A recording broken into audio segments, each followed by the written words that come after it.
Good morning. Welcome to this regular City Council meeting, June 13th, 2022. Madam Clerk, please do the roll call. Councilmember Blankenship. Here. Councilmember Chrisman. Here. Councilmember Hutchison. Here. Councilmember Perry. Here. Councilmember Petronoff. Here. Vice Mayor McCabe. Here. Mayor Heitman. Here. This morning, we welcome Father Rahi Joseph from St. Anne's Catholic Church for the invocation, followed by Councilmember Chrisman leading us in the pledge.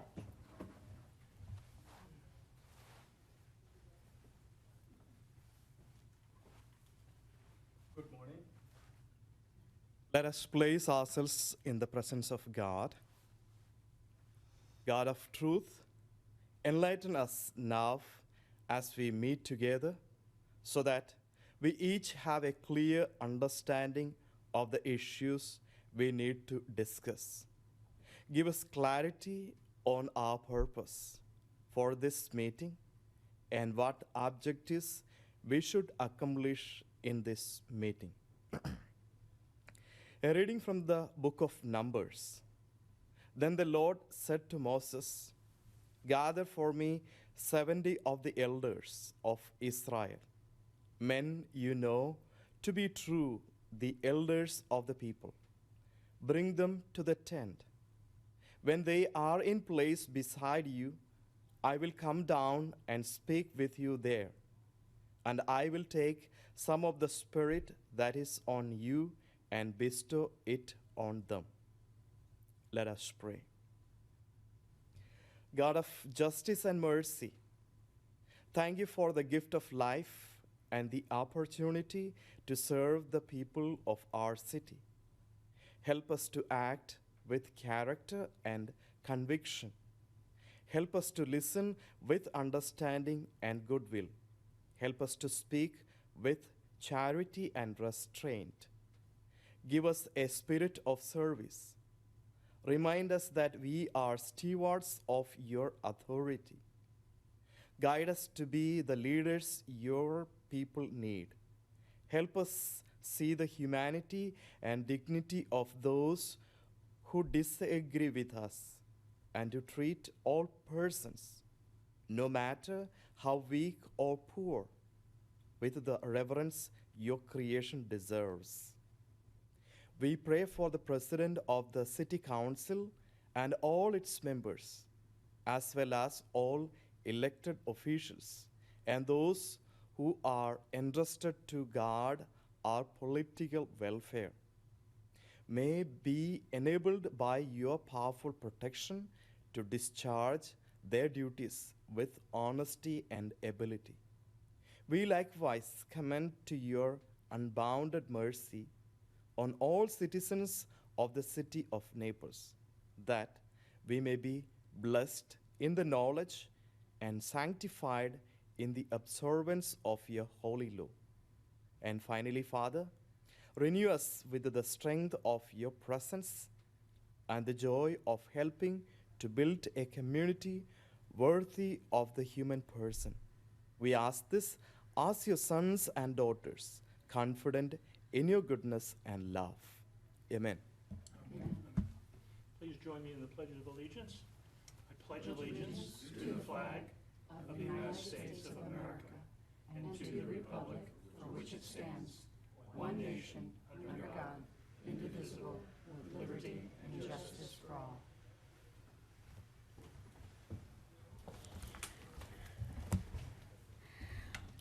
I'll start with the first announcement. Today is Councilmember Chrisman's birthday, so happy birthday to you. Thank you. Thank you, Mayor. Thank you, Many all my blessings. colleagues. Thank you. I have a proclamation for National Military Appreciation Month to include the county's MIA and POW. If you'll please come to the front, Chief Carl, with your board members that are present.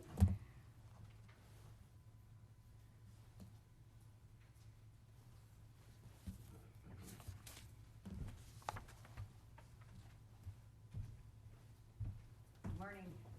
Good morning. Morning, guys and women. Yeah, come on up here. So, you might want to look out at the, yes. Raising awareness of freedom and security that citizens of the United States enjoy today and direct results of the bloodshed and continued vigilance given by the United States Armed Forces over the history of our great nation. And whereas the sacrifices by the members of the United States Armed Forces and the family members that support them have preserved the liberties that have enriched this nation, making it unique in the world and community. And whereas to foster and sustain such commitment is vital for the youth of the United States to understand that the service provided by the members of the armed forces and their families and an honorable legacy that protects the freedoms enjoyed by the citizens of the United States as well as the citizens of many nations. And whereas the United States Congress in 2004 passed a resolution proclaiming May as National Military Appreciation Month, calling all Americans to remember those who gave their lives in defense of freedom and honor, and men and women of all armed services who served and are now serving our country, together with their families. And whereas the month of May and June were selected for this display of patriotism because during these months we celebrate Victory in Europe, Military Spouse Day, Loyalty Day, Armed Forces Day week, and National Day of Prayer, Memorial Day, Navy Day, Army Day, and Flag Day. Now, therefore, I, Teresa Heitman, by the virtue of the authority vested in me as the mayor of the city of Naples, Florida, do hereby proclaim the period of May 1st through June 14th, 2022 as National Military Appreciation Month to include our country's MIA and POWs. Thank you for your service. We honestly, truly appreciate everything you do.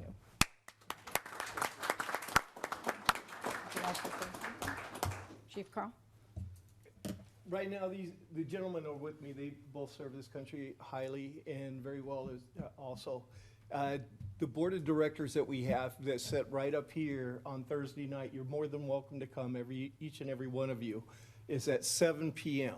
All right, if you guys would like to come to check out what goes on the Veterans Council to kind of find out a little bit more about the veteran community, what they're talking about, what their needs are, what they're looking for.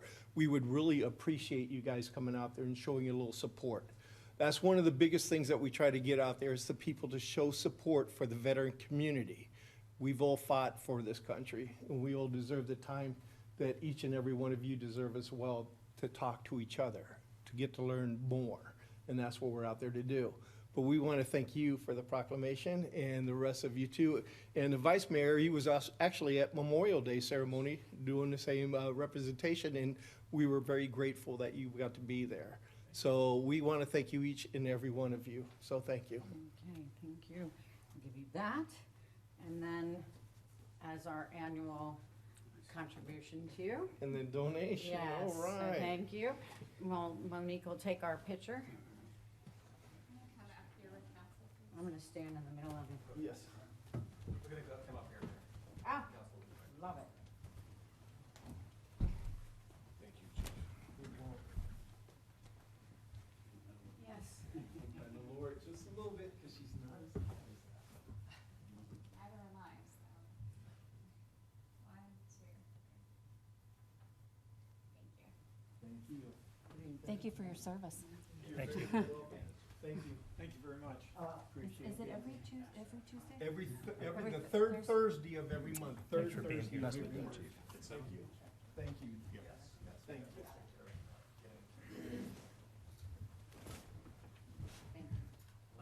Good to see you. I didn't hear any. I hope to see you Thursday night. Yes. Thanks.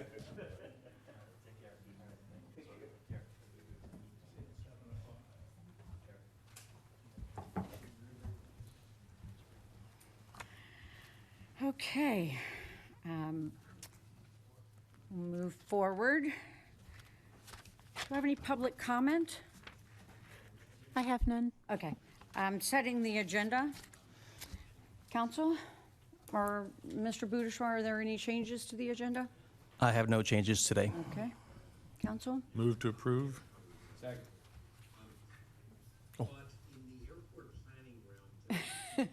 I have a motion to set the agenda by Vice Mayor and second by Councilmember Hutchison. All in favor, sign by aye. Aye. And if you do, the clerk does not have any public speaking forms. If you do wish to speak before the public, before the council, the public comment slips are in the back of the room and can be filled out and given to the clerk. Apologize. It's okay. That concludes item 5, the consent agenda. Are there any changes? Move for approval of the consent agenda? I have a motion by the birthday council member Chrisman and a second by council member Hutchison. All in favor, sign by aye. Aye. Opposed? Passes unanimously.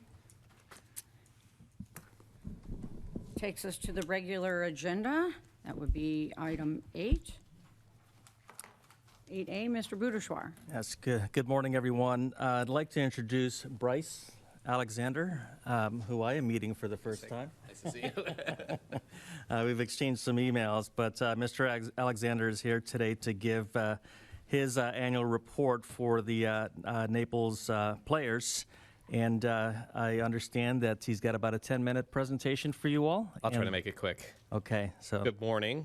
As you know, my name is Bryce Alexander, and I'm the CEO and Executive Artistic Director of the Naples Players at 701 Fifth Avenue South. Our use agreement dictates that every year at the end of our fiscal year, we come in front of City Council and demonstrate to you what's happened within the year.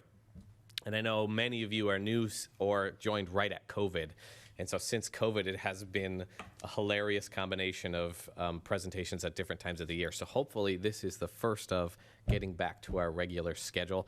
And I appreciate the city staff getting me actually on the agenda. The last couple of years, it's been like, we'll just make it public comment. So I appreciate that I actually get to see what I get to present today. Something weird about these presentations is that our fiscal year goes through April 30th. And so we don't ever present the financials of this year to you until they have been audited externally. And so the audit usually finishes in October, November, and then this time next year you get the financial results from this year, which is a little strange. But I'll give you sort of a foundational understanding of those finances, and then next year when we do this again, you'll actually see this year's finances. So that's just kind of the way the cookie crumbles on that. I'm going to go through this very quickly. I think you all know it. Naples Players was founded in 1953. In 1975, it moved to Davis Boulevard in a storefront theater with 40 seats. And then only 10 years later, it moved to Contiki Theater, which would later become Bayfront. But even only 10 years after that, the organization had outgrown the movie theater. And it was sort of dilapidated and falling apart. And there was a movement to revitalize where the Contiki was at Bayfront. And then certainly to revitalize downtown. And so Andres Duane, who I know you're all familiar with, came and suggested some foundational codes and ordinances and things for downtown and said, hey, you need a reason for people to come downtown. And so the city did a search for nonprofits and selected the Naples Players. And the Naples Players then was provided through the use agreement 7th Street. And in exchange, the Naples Players would build the facility and maintain and operate it, and the city would maintain the plaza and build the parking garage next door. And so we helped revitalize downtown, and here we are several years later. And just in the last 5 years, 5,200 households within the city limits have participated in our programs. And every year, as I mentioned, we present these results to you. So this was the last season. Started with Calendar Girls and went all the way through April 24th of this year. The season was actually rearranged because of COVID. So this was sort of a weird season shift in that some of these shows were in the season that was scheduled during COVID and got moved to this season. And so this season actually ended a little early because of COVID. Even so, it was an amazing year. It was our 68th season, and we had 601 volunteers complete 62,000 volunteer hours, which is pretty amazing. And 205 of those volunteers were local performers, and they completed nearly 30,000 hours of performance and rehearsal, which is pretty cool. And 73 of those volunteers did over 250 hours, and 18 completed more than 500 hours at the Naples Players. We had more than 45,000 patrons attend in the last year, and we sold 99% of the available seats, which is pretty incredible. Usually we're at 103 to 104%, and that's because usually 10 to 15% of an audience doesn't actually show up. It's like an airplane for some reason. People just don't come, but we don't oversell. But if you don't show up, then we capitalize on that, and the wait list that we have every night, we are allowed to get people into the performances. So that's how we get to above 100%. This last year was 99%. We're very grateful that in COVID, we were able to accomplish that. We had 906 students on site at the building in education, as well as 390 adults in our education program on site. And we served 5,200 students off site through direct instruction. That would be our staff going into the schools to teach class, and then 10,000 students overall. That would be us administering the programs for the middle schools and high schools. For example, the Gulfview Middle School, we help administer the program for their English teachers who then do the after-school performances, that kind of thing. And on the season, we had 91% of our survey respondents rate the shows a 4 or 5 out of 5. So 91% of people thought the shows were really great, which in the end matters very much. We were heralded as Defender of the Arts during COVID for what we did, and since then we have now come to support 30 other nonprofits within the community with our programs. For example, the Naples Therapeutic Writing Center program, which is for veterans, which is why I bring that up. It is one of 2 programs in the entire world, actually the other one's in the UK, that uses therapeutic writing and the concepts of expression through theater to help veterans with PTSD learn to not only express the emotions they're having and be calmed by the horses, but then also to get therapeutic value out of expressing those emotions, which is pretty cool. This is a picture of me, which I have to plug myself. It was Man of the Year for 2021, or as my friends like to say, Man of Last Year. Our upcoming season is also very exciting, very lightweight, full of a lot of comedies. Our upcoming production of Something Rotten opens just next week, so make sure you get your tickets. That's a very funny 2016 sort of raucous musical about the first people who tried to write a musical in competition with Shakespeare, which is very funny. So if you hate Shakespeare, you'll love the show. And if you love Shakespeare, you'll love the show. Also, we have a readers theater, which I think you know about. Those are performances for people within the community who don't want to participate in a fully staged production. It allows us to read new plays from around the community, and then also 6 shows for Kids Act. Also, per our use agreement, we allow the theater to be rented on the nights we don't use it. In the original use agreement, it said we had to perform 15 weeks out of the whole year, which is hysterical. So now we do 45 weeks out of the year. And so in the few dates that are available for us to provide the facility when we are not using it for our programming, we do provide it to the community, and we provide it at 2 tiers as per the use agreement, one for the nonprofit rate and one for the profit rate. This has just been adjusted every single year based on the year's inflation rate of the previous year since the building opened. So that's how those are set. And then I usually do 2 more things. One is I just tell you about who's on the board of directors this year. So our president this year is Peggy Munson. She was the vice president of sales and trading for Solomon Brothers in New York City. Our executive our executive vice president, Alan Jaffe. He was the chairman and managing partner of Proskauer Rose, a 140-year-old New York-based law firm of 750 lawyers with 12 offices on 4 continents. Mr. Jaffe represented what is now known as the Broadway League, among many others, in union negotiations with performers, costumers, directors, etc. Our treasurer and the chair of the finance committee, his name is Bob Ewick. Bob is a retired senior partner with the professional services firm of PricewaterhouseCoopers. He was the chairman of Coopers & Lybrand's global investment management industry practice, And if you don't know, PricewaterhouseCoopers was created in the merger of his firm and Pricewaterhouse. Our secretary is Otto Immel, a partner at Quarles and Brady, a national law firm of 500 attorneys. Otto heads the firm's Florida labor and employment practice.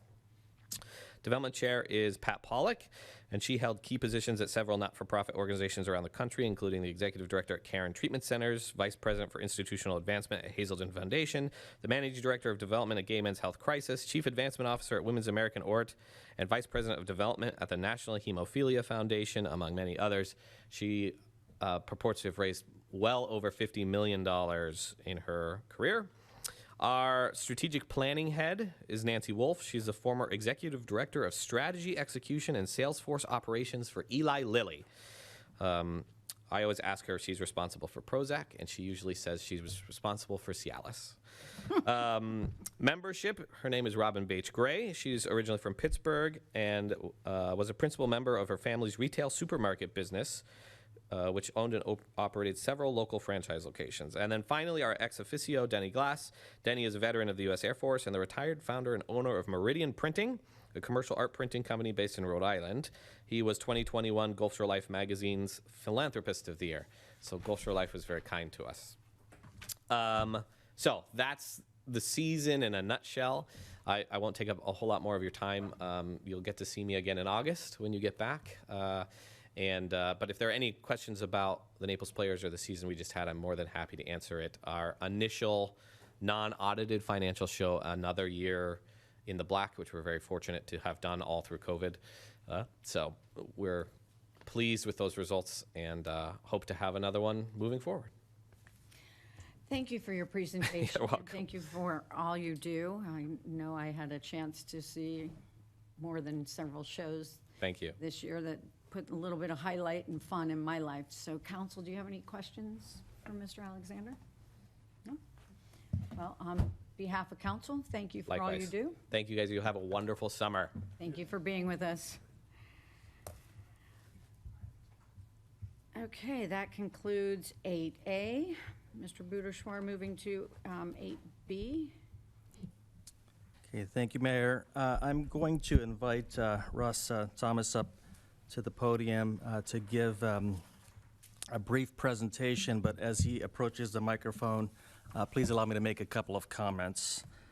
The next two items are resolutions that would approve and ratify two MOUs for two of our collective bargaining groups, the ASME group and the OPU group. A little bit of background. So as the agenda memos state, these two bargaining groups were able to quickly get their contracts approved, or finalized, negotiated, approved last fall before we saw a significant change in the economic environment that we are experiencing today. As you all know, the police and firefighter contracts lagged a bit, and some of the major one of the major considerations in the rate adjustments were related to inflation, was related to cost of living, so on and so forth. In summary, this council asked staff to get together to see if there was something that we could do for these two groups to acknowledge the fact that the environment has changed, to acknowledge the fact that our least paid employees are feeling the greatest pinch in terms of cost of gas, cost of food, childcare, the things that our employees rely on to survive. So we got together as a group, our labor team and council, and spent a couple of meetings to try and figure out how we can help and advance some improvements outside of the contract periods that we are currently in. So the objective really was focused on how do we help those most in need, and how do we potentially move the needle in terms of competitiveness and getting ourselves prepared for recruitment and retaining of our most talented employees. So those were the principles that we really tried to use in coming to an agreement on what we think would, one, move the needle going forward, which is a salary or a dollar increase that Russ will get into, but also to put some money into the pockets of employees right now. And I don't want to steal his presentation and get too far into the weeds here, but we feel this is a good thing, and we're appreciative of the mayor and the council for tasking us with this assignment, and we're very appreciative to the leaders of these bargaining groups who came to the table quickly, acknowledged the fact that this was a good thing, and we were able to execute two MOUs in fast fashion to bring to you today to take action before the summer recess so we can begin providing this assistance in the short term. So with that said, I'm going to turn it over to Russ, but so what Russ is going to do is his presentation is going to focus on both groups because the proposal is exactly the same. And then what I'd like to do is conclude by making some comments about non-bargaining employees who aren't represented by the union. They're represented by you. So I'll turn it over to Russ, and then I'll close with a couple of comments. Yes, Good morning. yes. We got a question on here. Mr. Budishwar, for the public, can you tee up who these people are? What are some of the job categories that we've looked at? Yes, absolutely. And I'll let Russ go ahead and do that as a part of his presentation. And good morning, Mayor, City Council. Happy birthday, Councilman Chrisman. And I wanted to give a very brief synopsis and try and take up not too much of your time, but as the city manager said, this is a fantastic initiative. You tasked the negotiating team with going back to our two employee groups. There is the American Federation of State, County, and Municipal Employees, as well as the Government Supervisors Association of Florida, which is OPU. And these two groups represent differing employees throughout the city of Naples. AFSCME is the city's largest union. That's about 210 to 220 employees.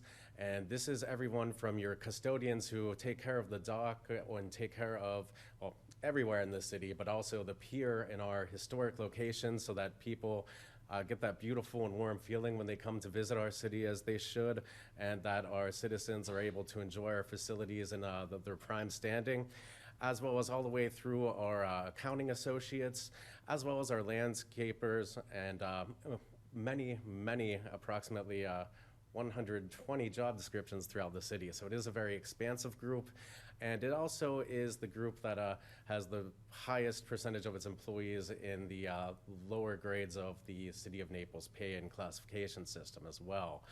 So that is why this group was very important for us to focus on, as you tasked us to, since, as the city manager had said, when we closed our negotiations, we were still multiple percentage points below what the CPI is today, and still being told that it was a transitory item. But you've asked us to circle back and to take care of that issue with a initiative that had an immediate impact. It was a lasting impact, and it was also a sustaining impact to what the employees' take-home pay was, particularly in those lower grades. So that is what we arrived with in the proposal that we've brought back for you to consider today.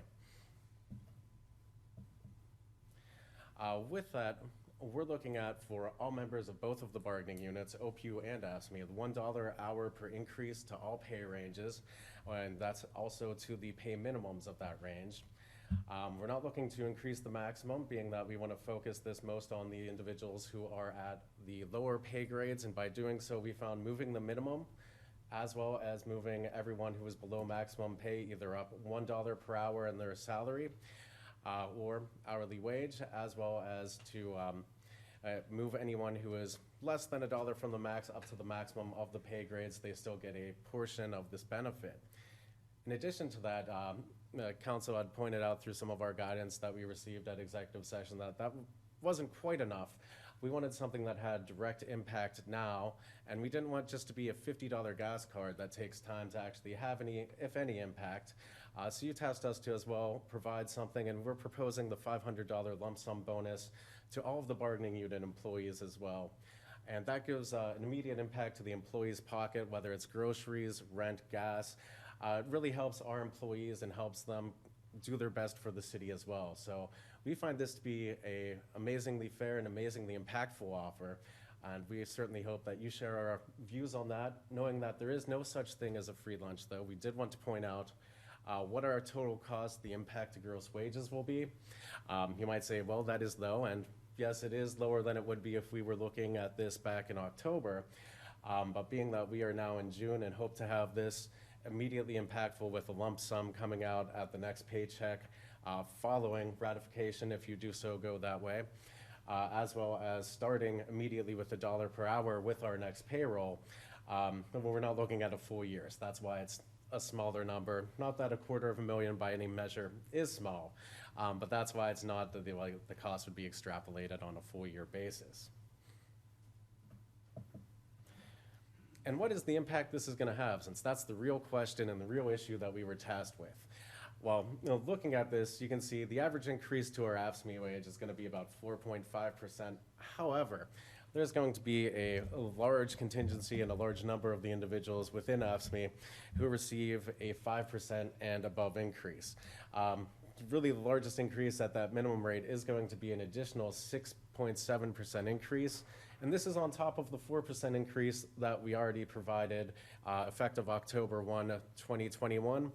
Not to mention, this is also going to compound to continue to push our minimum rate up so that we can maintain our competitive status in the county, let alone the region, as well as really beginning to show ourselves as an employer of choice, pushing our payroll minimum up to $15.89 immediately upon your passage.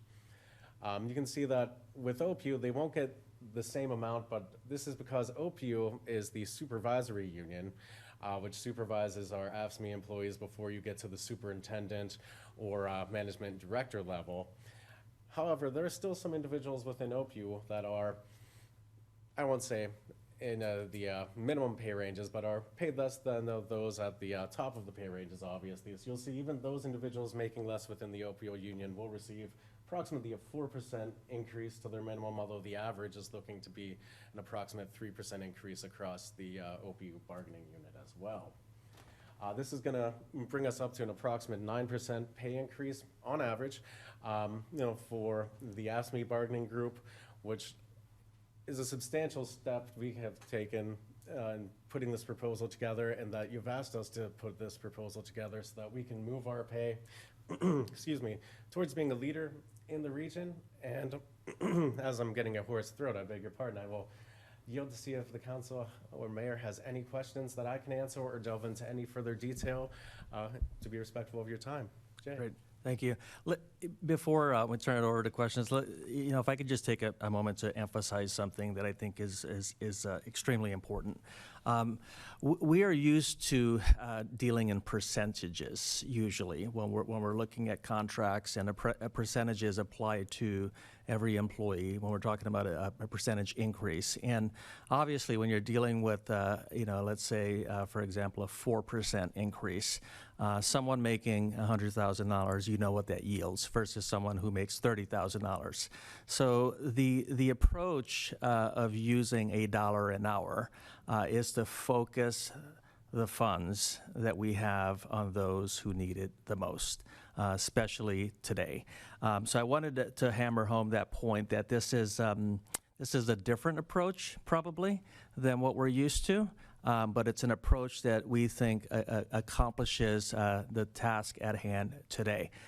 It doesn't mean that that's the approach that we use going forward, but this was a very focused task, and that this was the approach that we felt was most appropriate. So with that said, I'll pause and see what questions we have. Council? Council Member Blankenship, and then Council Member Chrisman. Thank you very much for working on this proposal. It's much needed. Our employees do a terrific job for the city, and it's the right thing to do to treat them fairly, especially in this highly inflationary environment and high cost of transportation and energy that we're all experiencing, and it affects them so much. The 9% average increase that you mentioned there, Russ, is that including the 4% that was granted last October? And yes, that is including the 4% from last October. But it does not include the $500 lump sum amount, right? That is correct. The $500 not being included with that 9%. And the $500 would translate to what, roughly another 3 or 4% on average? It would be about 1.93, I think, if I'm looking back. So really about another 2%. And again, depending on which union Yeah. you're looking at, that is really specifically towards the AFSCME side, looking like Yeah. another 2% and about 1.4 to 1.5 for OPU. Yeah, I'm thinking about the people at the most impacted, the people making $15, $16, $17 an hour. The $500 is a very significant amount for them. So I'm really glad that we can do that, particularly when inflation's been running, 8, 9% for several months now. Who knows how much longer, but I really appreciate that. And as far as affordability to the budget, you don't mention it here. I think Gary's going to do it on Wednesday with the supplemental appropriations, but it shows that the city can afford it in this year. So that's the other element to think about. So I definitely support what you guys have come up with. I think it's a good way to attract and retain good, valuable employees in an affordable way for the city. Thank you. Thank you, Councilmember Chrisman. Thank you, Mayor. I don't have any questions because we all have been part of this, and we obviously have to adopt the resolution today.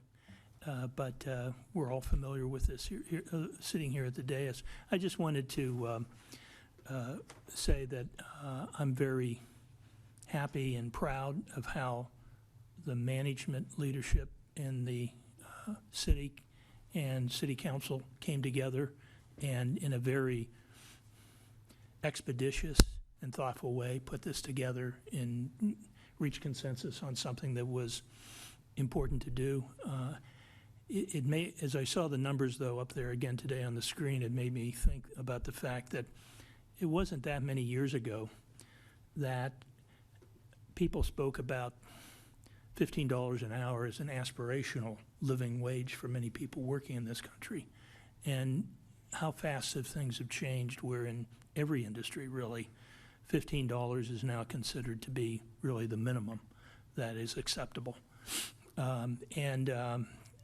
This is how the world has changed, and for us to make sure that for those relatively few folks that we're not even at that level, that we've gotten them above that, and is an important step, as well as the increases that are well deserved for others. So I think this is a great initiative and something I'm proud to be part of. So thank you.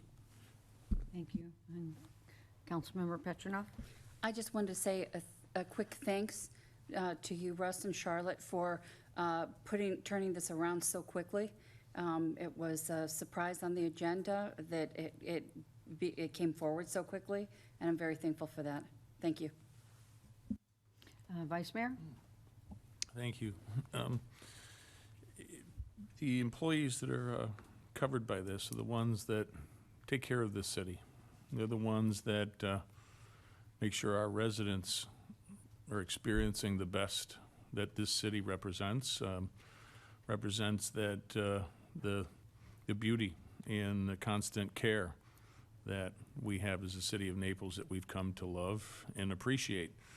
And as several have said, I'm proud to be able to be part of this council who looked at and saw the changing dynamics that were out there and the pressures that were being put on our employees who are delivering this level of service, and respond quickly through the city manager. And I appreciate his efforts of really taking this on and running it with Russell and Charlotte to accomplish this. And I think it was really well how he stated it, to make sure that we're delivering a level that really addresses those that are impacted the most and deliver it to it. But then also, in addition, delivering that $500 so that people have money in their pockets now when they're pulling up to the gas tanks, when they're going to the grocery stores. So this is nothing but phenomenal, and I thank all involved in it, and it's really an appreciation for our employees that make the city great. Thank you. Councilmember Blankenship? Sorry, just one follow-up question. Jay, you mentioned in your introductory comments you were going to talk about non-bargaining unit employees. If you could just touch on those. Sure, happy to do that. And then if there are no other comments, I'll be reading the resolutions, and we'll take two separate actions to ratify these MOUs.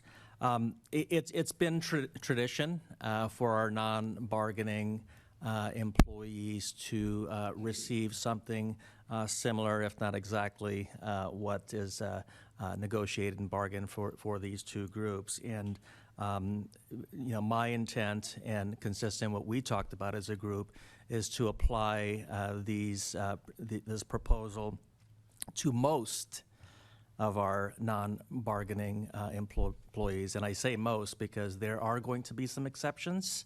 I'm in the process of evaluating what those exceptions may be. But again, the focus is on our lowest paid employees, not our highest paid employees. And I'll be working with the directors to identify exactly what that will mean. It will be a very, very small percentage of our non-bargaining employees that may only see some of what we're proposed or none of what we're proposing. But again, the focus is on our employees that are our frontline employees doing the work every day, having to get in their cars and drive here, and that's inclusive of a lot of our non-bargaining employees as well. So we'll be taking those actions at the executive level. And let me say before I forget, I'd be remiss to not also thank Gary Young, who is a part of our team with Russ, Charlotte, and I in pulling together these numbers and doing the quick heavy lifting to get you these proposals today. Okay, if there is no further questions or comments, Mr. Boudouchoir, you want to read the first resolution? Yes, ma'am. The first resolution is item 8B, a resolution approving, ratifying, and confirming the memorandum of understanding between the City of Naples and the American Federation of State, County, and Municipal Employees Council number 79, Local 2017, bargaining unit, and providing Scrivener's error here, and providing an effective date. I move approval. I have a motion for approval by Councilmember Blankenship and a second by Vice Mayor. All in favor, sign by aye. Aye. Opposed? Passes unanimously. The next resolution is item 8C, a resolution approving, ratifying, and confirming the memorandum of understanding between the City of Naples and the Government Supervisors Association of Florida, Office and Professional Employees International Union Local 100, AFL-CIO Bargaining Unit 1501, and providing an effective date. I move approval. Motion by Councilman Blankenship for approval, and a second by Vice Mayor. All in favor, sign by aye. Aye. Opposed? Passes unanimously. And Mr. Thomas, thank you, and to the team for your efforts, but most of all, thank you to our employees who are they're worth far more than this raise that we're giving, and that they should know how valuable they are to the city and to our community. So thank you. Thank you. Okay, that concludes 8B, 8C. Moving to 9A. Mr. Burrows? Mr. Brooks? I'll read the resolution title. I believe we have a continuance request, but we'll read the title so we all know what we're talking about. Resolution determining live entertainment petition 21LE9 for the purpose of establishing indoor and outdoor live entertainment Monday through Sunday, 11:30 a.m. to 10 p.m. for Bricks, Mortar, and More, U.S. Investment LP, doing business as Bayfront Inn, 5th Avenue, Bamboo Tropical Bar and Grill on property owned by Bricks, Mortar, and More, U.S. Investment LP, and located at 1221 5th Avenue South, more fully described herein, and providing an effective date. Thank you. Good morning. Good morning. Leslie Dolmer with the City of Naples Planning Department. The request on this particular item, which is petition 21 LE9, is for continuance to the August 17th meeting date. If council recalls, we initially heard this petition at the April 20th meeting, I believe, where there was discussion both about the outdoor dining petitions and the live entertainment petitions. And the live entertainment petition was continued pending additional information that council had requested. Council had made a motion to grant a 90-day extension to their live entertainment approvals from previous iterations. I believe the resolution was from 2008. And so they could continue operating under those approvals while they got us revised documentation. That was not provided in a timely fashion. And when it was provided, there was additional information we still needed to see, mostly legible plans. The plans that were provided were at a scale that it was hard to determine, and the fire marshal and I both had additional questions, and we didn't feel that was sufficient to bring to council for the meeting today. And so we're requesting a continuance to the August 17th meeting date and suggesting if it's the will of council to continue or to extend that temporary approval through that August 17th date based on those previous approvals. Questions? Thank you, Ms. Dolmer. I have Council Member Blankenship. So can you remind us, if we were to approve the temporary extension for until August, what are they approved to do under that?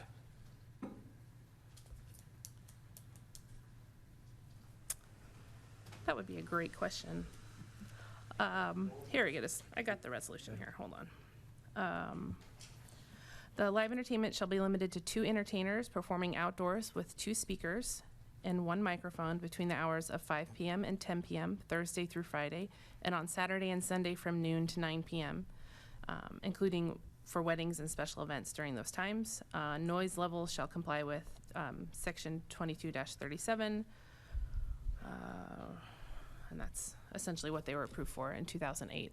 I should also note, I'm sorry, I was remiss to mention this. I did check in with both our police department, our code enforcement department, to see if we had any confirmed violations since April, and we have not.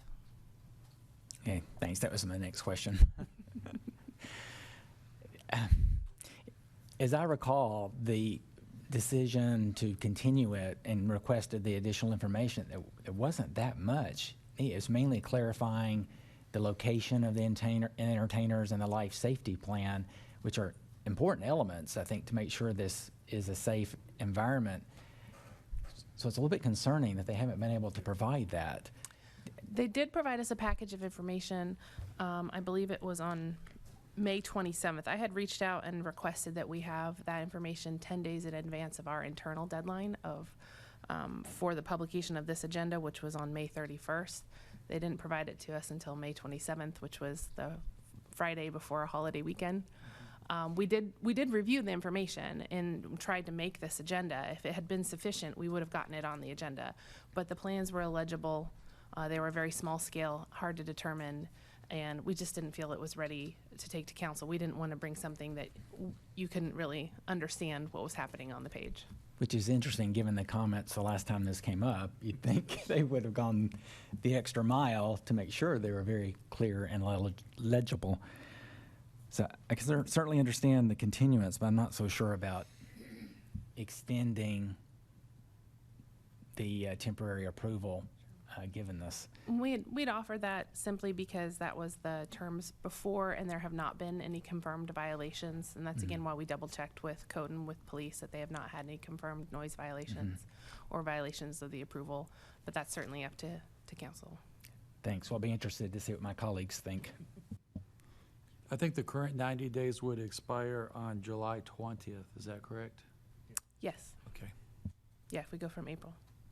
Just, I'm sorry, quick question, Leslie. Will this require a renotice? If we continue to a date certain, I don't think so, but in the interest of transparency, we could certainly renotice it since there's been a length of time from the original notice. At the petitioner's cost? At the petitioner's cost, yes, sir. Okay. Councilmember Hutchison. Thank you, Madam Mayor. Well, I'm a little disappointed probably more than a little disappointed. As you may recall, this is a company that is fairly significant. This is what they do. They have several properties, and they indicated their interest in really being a good member of our community and the community which is contiguous to their operation. So, and it's not okay. It's not okay to submit plans that aren't professionally done, that don't reflect the seriousness of an operation. And so I'm a little bit dismayed by their actions. From my perspective, I would believe that it might be appropriate to allow this thing to run its course and expire, right? And I think what I'm hearing from you is that the approval that we gave as a council previously would expire when? I believe it would be July 20th. Okay. July 20th. And in that approval, the life safety plan that is currently in place, and then the expectations on noise, et cetera, those elements, especially that life safety plan, do we have a clear life safety plan that has been effectively communicated with the petitioner? We have one associated with your outdoor dining approval that you granted in April. Outdoor dining, but Yes. but And that not indicated live a- entertainment? No, that indicated a location for live entertainment, but if you recall, that was the sort of the crux of Yeah. the issue, was that there was some concerns about that location. So we have a mechanism in place for a life safety plan with outdoor dining, Yes, sir. but not live entertainment, Correct. okay? So, given that, I'm okay with the approval of an outdoor dining plan, or outdoor dining with that life safety plan, but no entertainment, because the live entertainment has different elements that impact a life safety plan. As I recall, there was a bit of confusion about that. So for me, outdoor dining okay until July 20th, live entertainment not okay. So thank you, Madam Mayor. Thank you. Vice Mayor and then Councilmember Chrisman. When was the change of ownership on this? Remember? I don't know if I put it in my,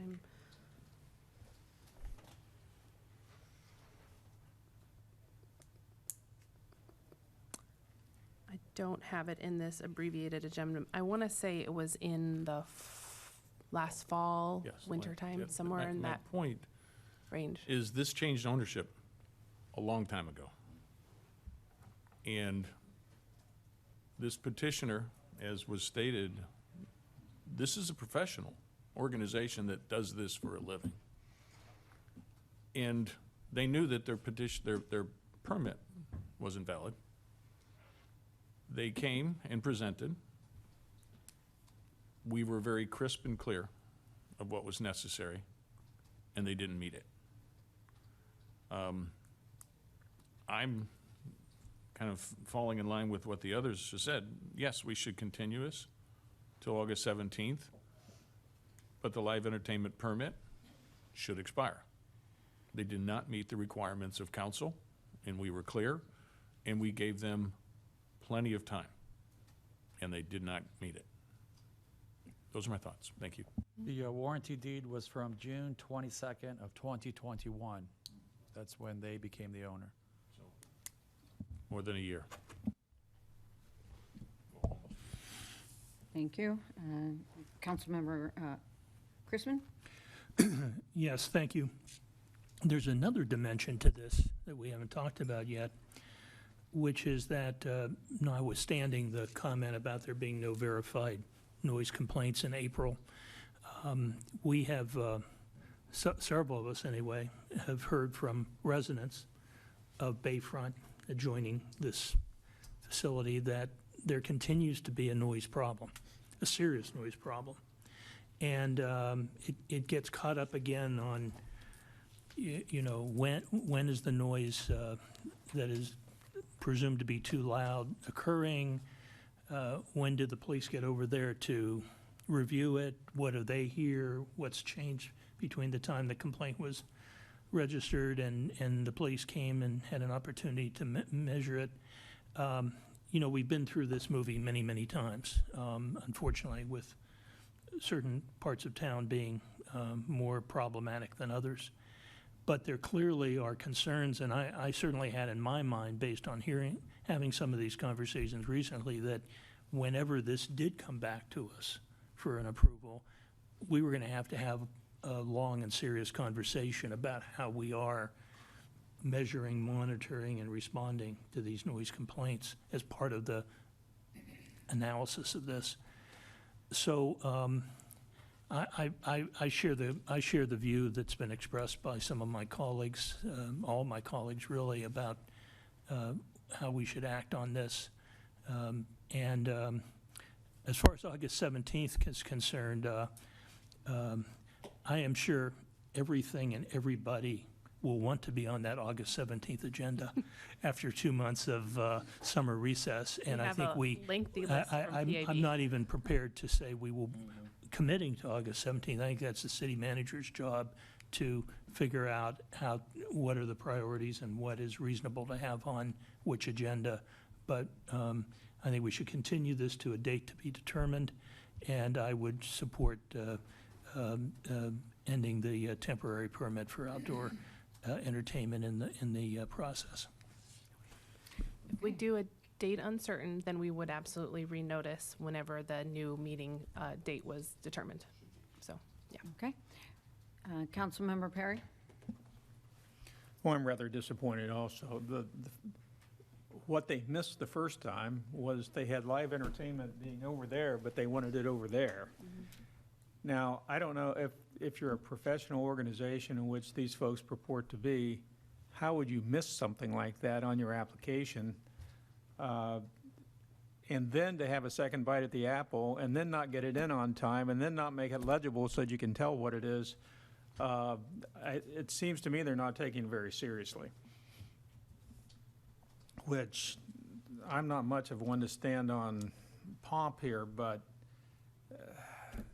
if you want to bring something before us, you prepare it properly, and you need to be prepared to have it turned down if you don't do it properly. Staff even gave them fair warning, get your stuff in by such and such a date, and then they didn't do it. I'm really disappointed in all that, as many of my colleagues have said. So I think I'm prepared to support the continuance to a date to be determined. Let the city manager, since we're planning on renoticing it anyway, it's not like we're going to be missing that, or we're adding an extra layer on since we were going to do it anyway. And for the ownership have changed a year ago, my experience has always been when you're going to buy something, you go, what permits do I need to have? And one of the first things you do is you apply for the necessary permits, or even perhaps before there's a change of hands, you get things going. But they didn't do that either. So I support what everyone else is suggesting, that we let this permit burn off on July the 20th. We continue it to a date to be determined by the city manager. And that's just the consequence of not really paying much attention. Thank you, Mayor. Thank you. Councilmember Petronoff? Just two quick things. One is I agree with my fellow council members on the outdoor dining, yes, and a hold off on the live entertainment piece. I don't think it's staff's job to follow up with the establishments, and I'm disappointed that, I'm glad you went above and beyond, but it really is remarkable that I think it was a very serious meeting that we had on this the last time, and I thought the message was really clear, and it just wasn't done. Which leads me to a question. Did they share with you any extenuating circumstance that they had on not being prepared for this? No, ma'am. He did not.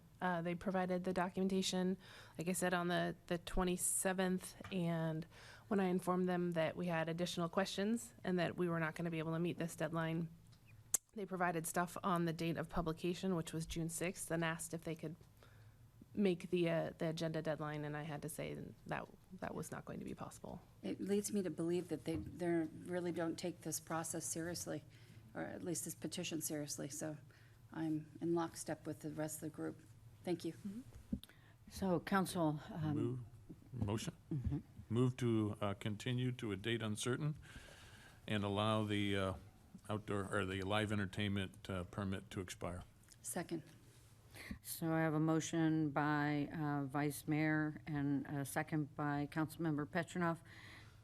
Mayor, could we just ask to make sure? No confirm that public there's comment. no public comment and the applicant is not here? I do not have any public forums. I have none. Thank you. Thank you, Mr. Brooks. Let the record reflect there was no public comment. And I have a motion and a second. All in favor, sign by aye. Aye. Opposed? Passes unanimously. Thank you, Ms. Stolmer. That concludes 9A. Moving to 10. 10A. Gary Young will be presenting this item.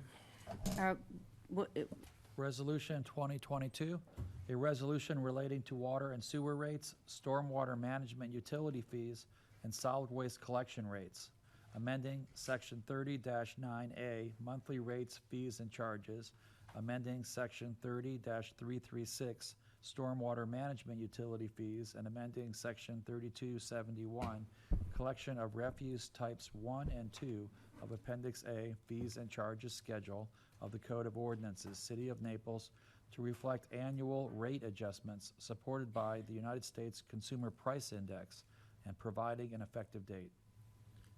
Thank you, Mr. Brooks. Good morning, Mr. Young. Good morning, Mayor, members of council. This slide was not in your packet, but I did want to have something to be able to be on the screen as we discuss this. I'm actually going to start at the bottom, and for your information, we provided you the 3 indexes that we've used in the past or some combination thereof to show you what the CPI increases are. For all cities as of April was 8.3, in the year over year, April to April year over year was 8.3%.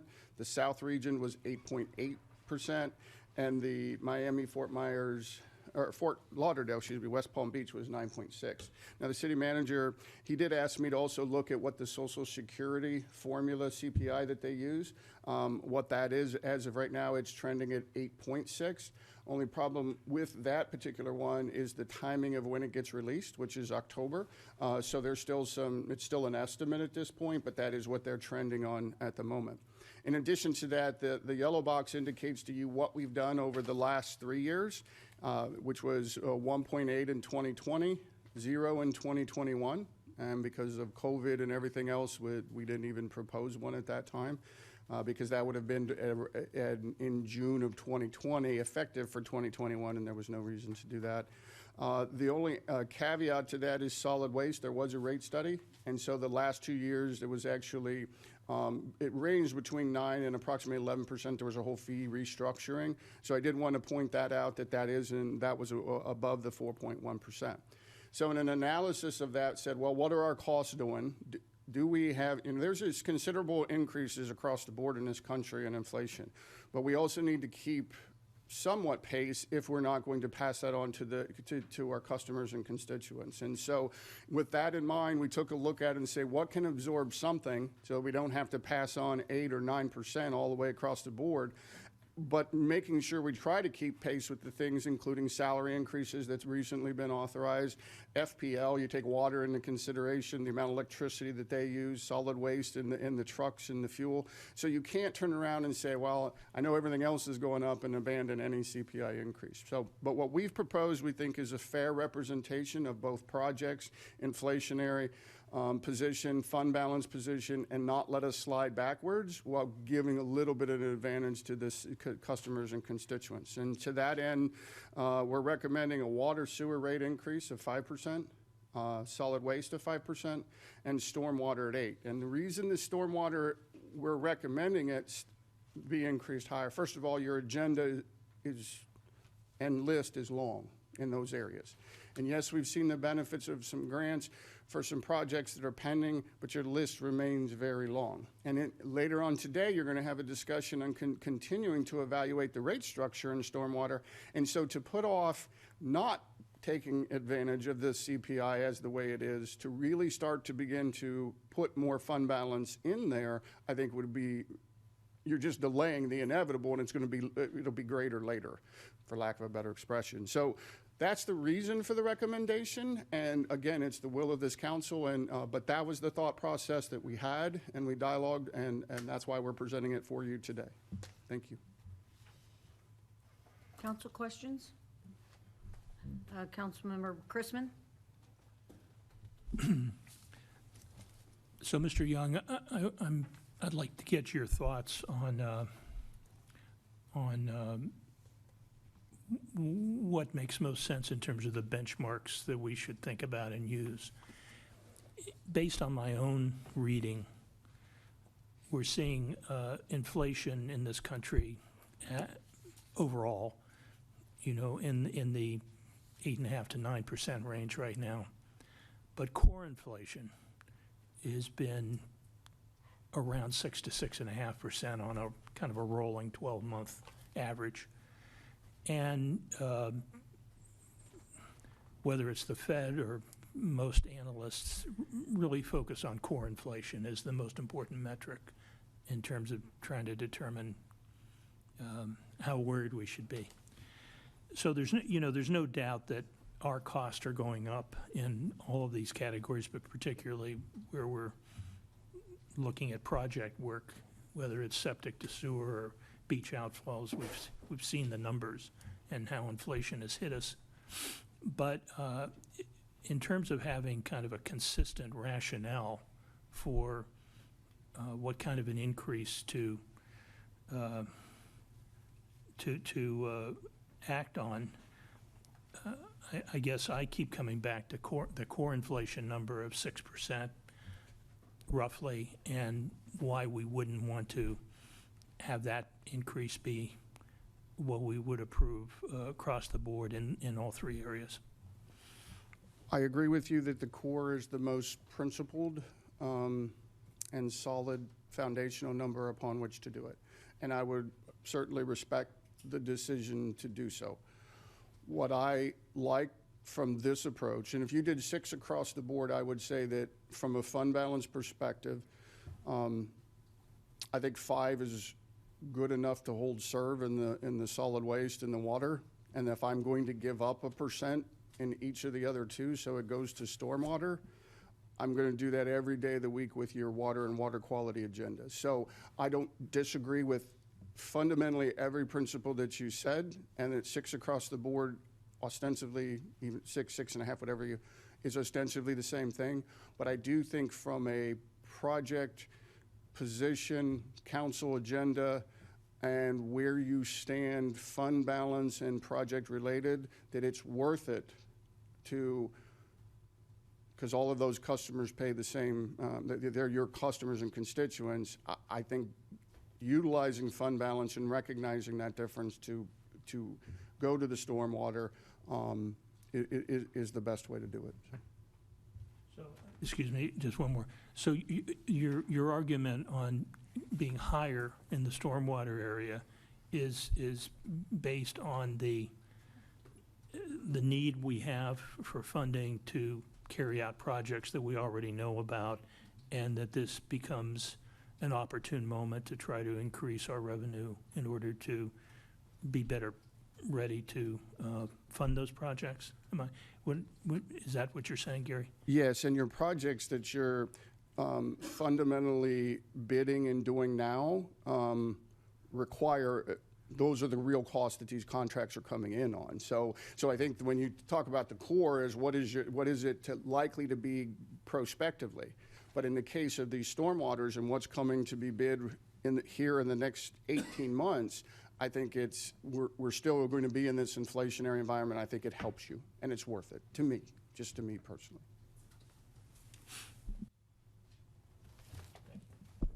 Mayor?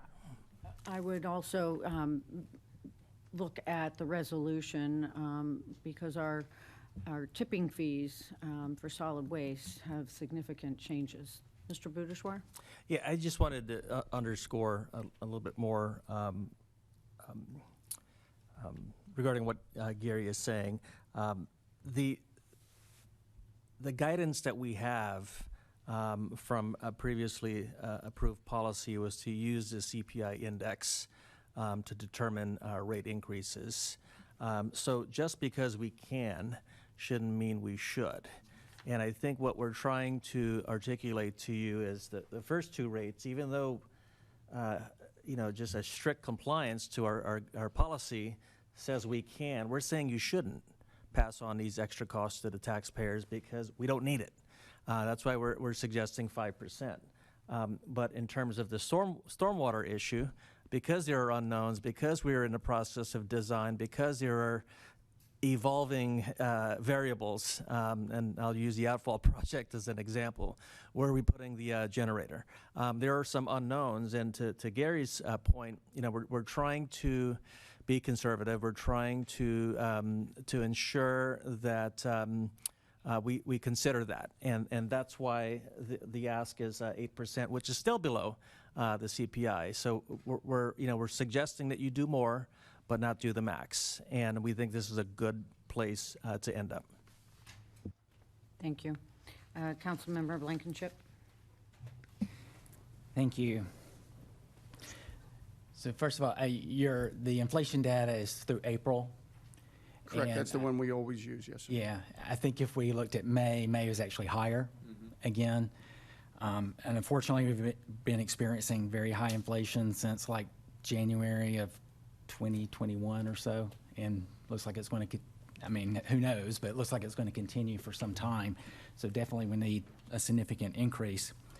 I disagree with using core inflation because that excludes food and energy, which I know politicians in DC like to exclude it because that's what drives cost up and drives the need for people to make more money. And it makes their policy decisions look better. But I don't think that's appropriate in this case. Those are real costs that people in the city incur, and energy is driving up our cost. So I think what you've done and recommended looking at total inflation, not just core inflation, I think is the right way to do it. I do understand what you've proposed for water, sewer, solid waste, and those funds are in good shape and have efficient means there to live with less than inflation in that area. Stormwater, though, I'm wondering if that's high enough. We have increased costs and increased projects. I know a year ago we were hopeful that we would have this new structure in place that looks at the amount of pervious space and impervious space, but we don't have it.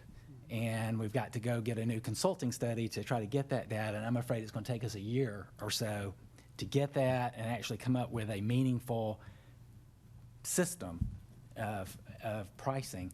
So I think we have to assume we're not going to have that for a year or so and look at, well, what should the rate increase be for this year?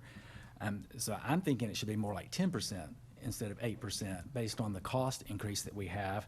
And if I look at the data and the agenda memo, by the time you spread that out over all the residents, instead of a $5 per year cost increase, it's a $6.30 per year increase. So it's not that significant by the time we average it out over all the residential units, that ARU, I think it's called. But it is a significant amount of money to the fund to help fund the projects that we have going on. Water quality's been one of our top priorities, if not the top priority, the last 2 years, and will continue to be. And we want to make sure we have enough money in the fund to continue those. So sorry I haven't been asking you any questions, just expressing my views and my comments. I don't know if you have any immediate reaction, Mr. Young, to 10% instead of 8% in light of I know you're working on the budgets this summer on what you're seeing in the stormwater fund. Yeah, your thought process is exactly what we went through from the standpoint of saying we wanted to keep stormwater greater and closer to that CPI number. What we also And we do not think that the rate study, so I think I even said that in my opening, that I think that you're a year out from the rate study and the implications of that, so it gets you there. So I respect it. I think the one thing I worry about without allowing the rate study to happen, and let me just say this, so going above CPI, is only that from an individual resident perspective, it's not significant. But you also, and we also indicate in there what the highest paid with the most ARUs would be, which is, I think, $10,600 for mooring, roughly. So that now jumps to 12. It's a fair statement. My only statement to you is if we're hanging this on a CPI discussion going above it, I would implement whatever you decide. I also want to know, I also want to say, though, with certainty, that's the reason I didn't go over, is because I thought it was a matter of, can we take a stride towards getting better without trying to hit them all at once? So Yeah, I appreciate that. And I see the cost in water and sewer going up in line with inflation. Sure. But stormwater, to me, is higher than inflation because of all the catch-up we're doing and all the water quality improvement projects we're doing. So those costs are going up faster. we're in total agreement. It's just I was never going to leapfrog the CPI to get to that level, but I respect your position, certainly. All right. Thank you. So that's, my recommendation would be to increase the stormwater rates 10%, but there could be another number that's better. Thank you. Thank you. Councilmember Perry? But we're going to, thank you, and thank you for this snapshot here. There's a lot of stuff in the material and in the adjustments that it's hard to digest.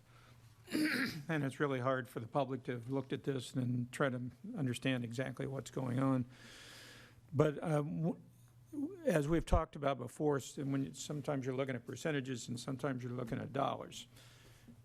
And I think from a residential customer's perspective, they don't care whether it's a 5 or a 10% increase in one category or another. But bottom line, what's the dollar change going to be on a typical residence? And the second part of that question is shifting a percentage between stormwater and solid waste. What dollar difference does that make? From the customer's perspective, I don't think they care where the money's going. They're going to care whether they have to pay it. Yes, and so to give it to you in perspective, 8% raises the annual increase of $5.04 per customer, per residential customer ARU. The 8% would generate $424,000, so that would be roughly $108,000 per 2%. So therefore, if you jumped it to 10%, it would be roughly $532,000. So, and vice versa, and from a ARU, if it's 504 at 8%, that's roughly $1.25 per 2%. So if I jump it another 2, it's going to go up to $6.29. And again, there's fractions, and my mind doesn't work quite that fast, but it's roughly $6.29 if you took it to 10%. But how does that but we were talking about, I think in your response to Mr. Christman, if we were 6%, you were saying if it's 6%, 6%, 6%, we're shifting it to what you're suggesting, a 5 and 5, and shifting it to the 8 for the stormwater. Dollars and cents at the bottom line, if you add it all together, will it be substantially different in amount? It's actually less for your constituents to do it that way, because water and sewer and garbage at 6% is a significantly higher number of people based on consumption and everything else. All you've done is increased at 2% is roughly $125,000 to stormwater. If you look at the 5% generates $1.7 million in the water sewer. So for each 1%, you're looking around $300,000. So your customers and constituents, even though it's done that way, 6, 6, and 6, they actually have substantially less cost by not doing it that way. Just my opinion. Well, I think that you know more about it than anyone else sitting here, I'm guessing. So thank you for that. The other question, and I think this has been alluded to, that, in fact, I think you alluded to this, that we're going to be doing a rate study on the stormwater at a later time. I think rather than just pulling a number out of the air right now, that we should increase it to the 8% as you suggest, and then when we do the rate study, which is going to be in the fall, I think. Yes, you have a piece of legislation before you, I think 2 items from now, that's asking to extend that, and that process will begin immediately after passage of, if the resolution passes today. Is my So understanding. I think to tweak it more than the 8% without having any facts to base it on, other than just intuitively, would be inappropriate at this point, because we're going to get back to it at a later time anyway, and all we're missing basically is a few months of the, whatever that differential is going to be. I would rather wait until we actually have data to support our position before we start doing that. Thank you. Thank you. Vice Mayor? Thank you. I kind of align with what Mr. Or Councilman Blankenship had said. Here's a question, though. If we raise this 10% or some number, and then we come through the rate study, and now we have a new tiered system, because today it's straight. We come to the new tier system, there could be a decrease actually in the lowest tier that is compensated with the increase of the tier number, correct? Yes, and the tier would take into consideration, or the remainder of the rate study as it was done in totality, would take this rate increase into consideration. So it's, to some degree, it's pay me now, pay me later. Yep. And if you want that bigger number to be factored into the equation in the rate study, then if that's the will of council, then that would be factored in as well. Yeah, because we're looking at covering costs, but at the same time, we're not looking at this as a revenue generating, exceeding. Correct. And if the rate study comes back and we do the three-tiered system, the pay for what is created is the target of it. Yes, And it could, with the different tiers, the lowest tier could actually reduce. it's possible. Yeah, Yes, sir. it's possible. And I look at the water sewer at 5, solid waste at 5. Your logic is sound. We don't need to go there to a CPI if the numbers don't require it or dictate to it. So I like those. The stormwater at 8%, it seems like we picked a number so that we wouldn't have, we don't want to go too high. And I'm not sure that's a good logic, because the requirements that we have for stormwater, as Councilman Blankenship said, we've kicked this can down the road for a very long time. And it's not like we don't have the expenses that we're going to need. So I would kind of weigh in on the side of what Councilman Blankenship had said, but I would use more, because we're using the concept of the CPI to drive these numbers, I would pick the CPI Miami, Fort Lauderdale, West Palm, and therefore we're using a logical, we're using a published, we're using a factual, fact-based concept, and I would push to say then we increase it to 9.6% for the stormwater. Thank you. And I would add one other statement. That's consistent with your statement last year that you wanted a more local CPI to be used when we chose the southern region. So it is consistent with what you had said. Mayor? Yes.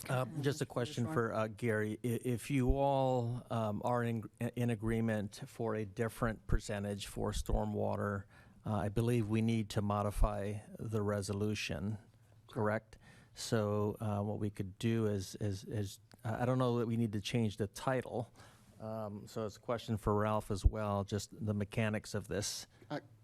I believe, Ralph, couldn't you amend it on the floor to say whatever the agreement is, and to have the ordinance read for CPI increase approval as amended, including the 9.6 for stormwater, or whatever that number ends up being? I think we're within the title. We'll be okay. Great. So then we'll clean it up for the mayor's signature afterwards. Okay, I have a 9.6 stormwater. I want to just get a consensus before we go through with a motion. Councilmember Hutchison, Chrisman?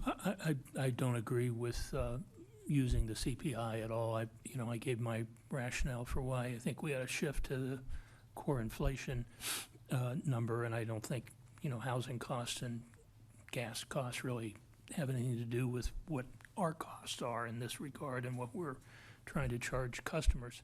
Having said that, though, I'm going to support whatever the consensus of council is on this. Thank you. Councilman Perry? Yeah, I would prefer to do it as I talked about it, but I think we need to move forward on it, so I would be prepared to support that. Okay, I think we're ready for a motion. I make a motion to approve with the change of the stormwater to the CPI for Miami, Fort Lauderdale, West Palm of 9.6%. I have a motion by Vice Mayor. Second. I have a second by Councilmember Blankenship. I do not, for the record, have any public comment. Is that correct? I have none. Okay. All in favor, sign by aye. Aye. Opposed? Passes unanimously. Thank you, Mayor. Thank you. That concludes 10A. Moving to 11A. This is to consider an agreement with Wood Environmental and Infrastructure Solutions, Inc. in the amount of $259,107 to provide professional engineering services to develop plans and acquire permits to restore lakes number 8, North Lake, number 9, South Lake, and authorizing the city manager to execute the agreement. Thank you, Mr. Brooks. Good morning, Mr. Holland. Good morning. Andy Holland, Interim Director of the Streets and Stormwater Department.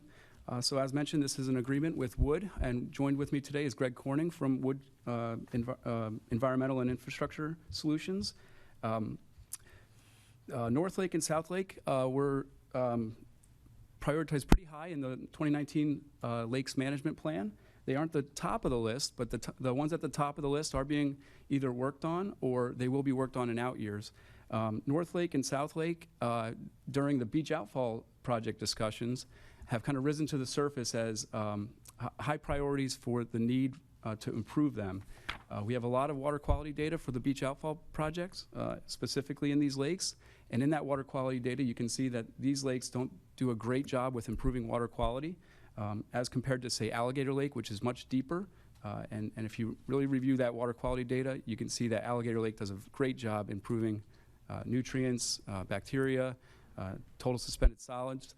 So the plan is to accelerate Lakes 8 and 9, North Lake and South Lake, and enter into this contract to design the restoration project this year. Try to accelerate that schedule as much as we can and get into construction sometime in the summer of 2023. An item of concern, possibly, we did only receive one bid during this RFP process. Your procurement policies require one extra step, which is getting the city manager to approve moving this forward to city council, given that one bid situation. We did receive that approval from the city manager, and it is before you today. On that note, I would just say that a lot of consultants are very, very busy. And rebidding this, there's no guarantee that we would get additional bidders. And then the only other note on that is that Wood is the consultant that has designed the last 2 lake restoration projects, including Lake Manor in 2016, and then the lake restoration projects that are ongoing right now, Lakes 19, Lake 11, and Lake 31. That's 15th Avenue North Lake, Spring Lake, and East Lake. And those lake projects are wrapping up right now. Staff is available for questions, and as well as Mr. Corning. Thank you, Mr. Holland. Councilmember Blankenship. Thank you. Well, first of all, this is exciting that we're moving forward aggressively with cleaning up our lakes, wrapping up the 3 projects currently going on. And then, of course, Swan Lake, we have a separate pilot going on with a biological pilot project. So it's great that we're moving forward with these 2, particularly since they'll play a key role in the a massive stormwater project with rerouting the stormwater pipes in Old Naples. Can you comment on Alligator Lake? Is it going to be cleaned later, or is it okay as it is? So the data we've received for Alligator Lake as part of the beach outfall project indicates the lake depths are very substantial. The middle of the lake is 15 to 16 feet deep, as compared to the data we have for South Lake, which shows 4 to 6 foot depths. The other thing I'll say about Alligator Lake is that if you look at the water quality data coming into the lake and then going out of the lake, the nutrients are greatly reduced as the water travels across that lake. The same cannot be said about these two lakes. And that's really the genesis to move these forward faster than Devil's Lake comes to my mind, and then Lake Suzanne, which is near Riviera Drive. I hope that answers your question. It does, yeah. As we're considering all the different projects and how they interrelate and connect and trying to improve overall water quality, wanting to know if there was something else needed as part of the new south system. So the only thing we're going to do planned right now for Alligator Lake is to spot dredge the bank at the discharge area where the depths get much shallower near the control structure where the water outfalls to the beach outfall. So we're planning on, while the contractor's there, just mechanically dredging that area with a long reach excavator. No dredging or other kind of major water quality improvement in Alligator Lake there. Okay. As far as choosing wood specifically for this project, were they the ones that did the work on the last three spring, Lake East Lake, Flashman Lake? Yes, they designed the most recent lake restoration project that you just mentioned, and they also were the consultant under a different company name that did Lake Manor back in 2016 or so. Okay. And the city, I guess, has been generally satisfied with the performance of those? Yeah, they do a great job with the design, moving the design forward, and we've also engaged them during the construction with our construction engineering inspection, or CEI contract, and they do a great job with that. Okay, that's great. The only thing I recall is in the bidding process for the actual cleanup work, we only had one bidder, I think. The construction of the Three Lake project that's ongoing right now, we had two bidders for that, Energy Resources and Gator Dredging, and okay. That was another one of those projects, or RFPs, if I remember if it was an RFP, where we actually, staff recommended the higher cost contractor. Right, which was Gator. $1 million or so higher than the engineer's estimate? Correct. Which I know costs, we've been talking about costs keep going up. Right. So that would be my only request, I guess, is that as we go through this, to try to have an updated view of how the engineering estimate is done, so that when we're budgeting, we have a realistic view of what the cost will be, and to see if there's any way, as the engineer puts together the documents, to try to get more bids. I don't know if that's possible, but the way they put together the design and specs, if it's more able to attract more bidders so that we know we're getting a good price on the work, that would be helpful. Okay, understood. Thank you. Thank you. Vice Mayor? What is the expiration or life expectancy of one of these engineering designs? Well, assuming the physical layout of the lake doesn't change, I would say that if you finish a design contract and you wanted to kind of table the construction, there's no expiration of our plans per se. But if the lake substantially changes, then you would want to take a fresh look at that design. Because it's just literally saying how much in certain areas to be taken out, correct? So the design process will start by taking a much closer look at the data of the lake in terms of the thickness of the muck, what the muck is made up of in terms of nutrients and heavy metals.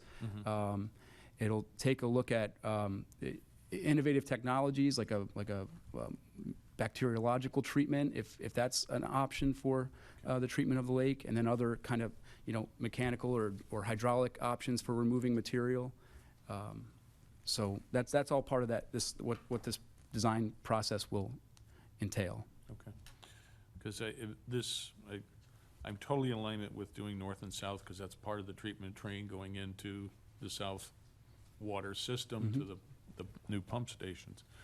But I had thought, and I couldn't find it, but I had thought we had already done a design on North Lake at least. I don't know about South, but I thought there was one, and it wasn't that old for North.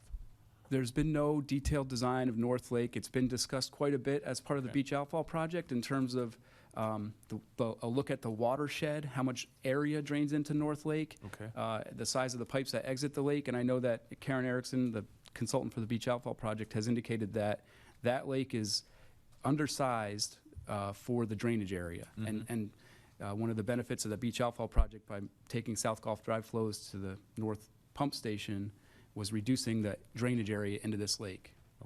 Okay.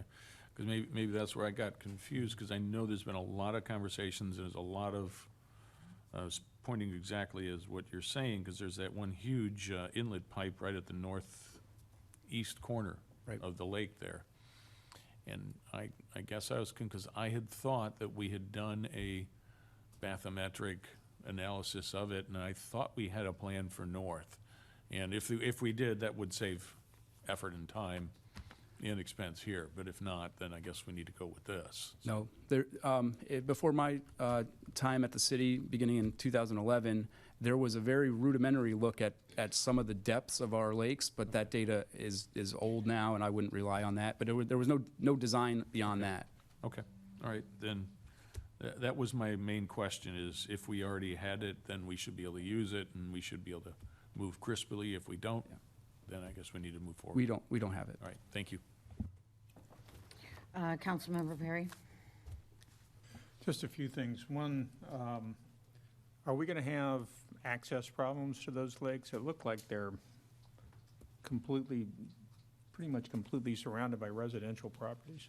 South Lake, which is bounded by Palm Circle East, Palm Circle West, that is completely lot locked. We have several easements, but those easements are 10 feet wide, and those run through the side yards of single-family homes on each side.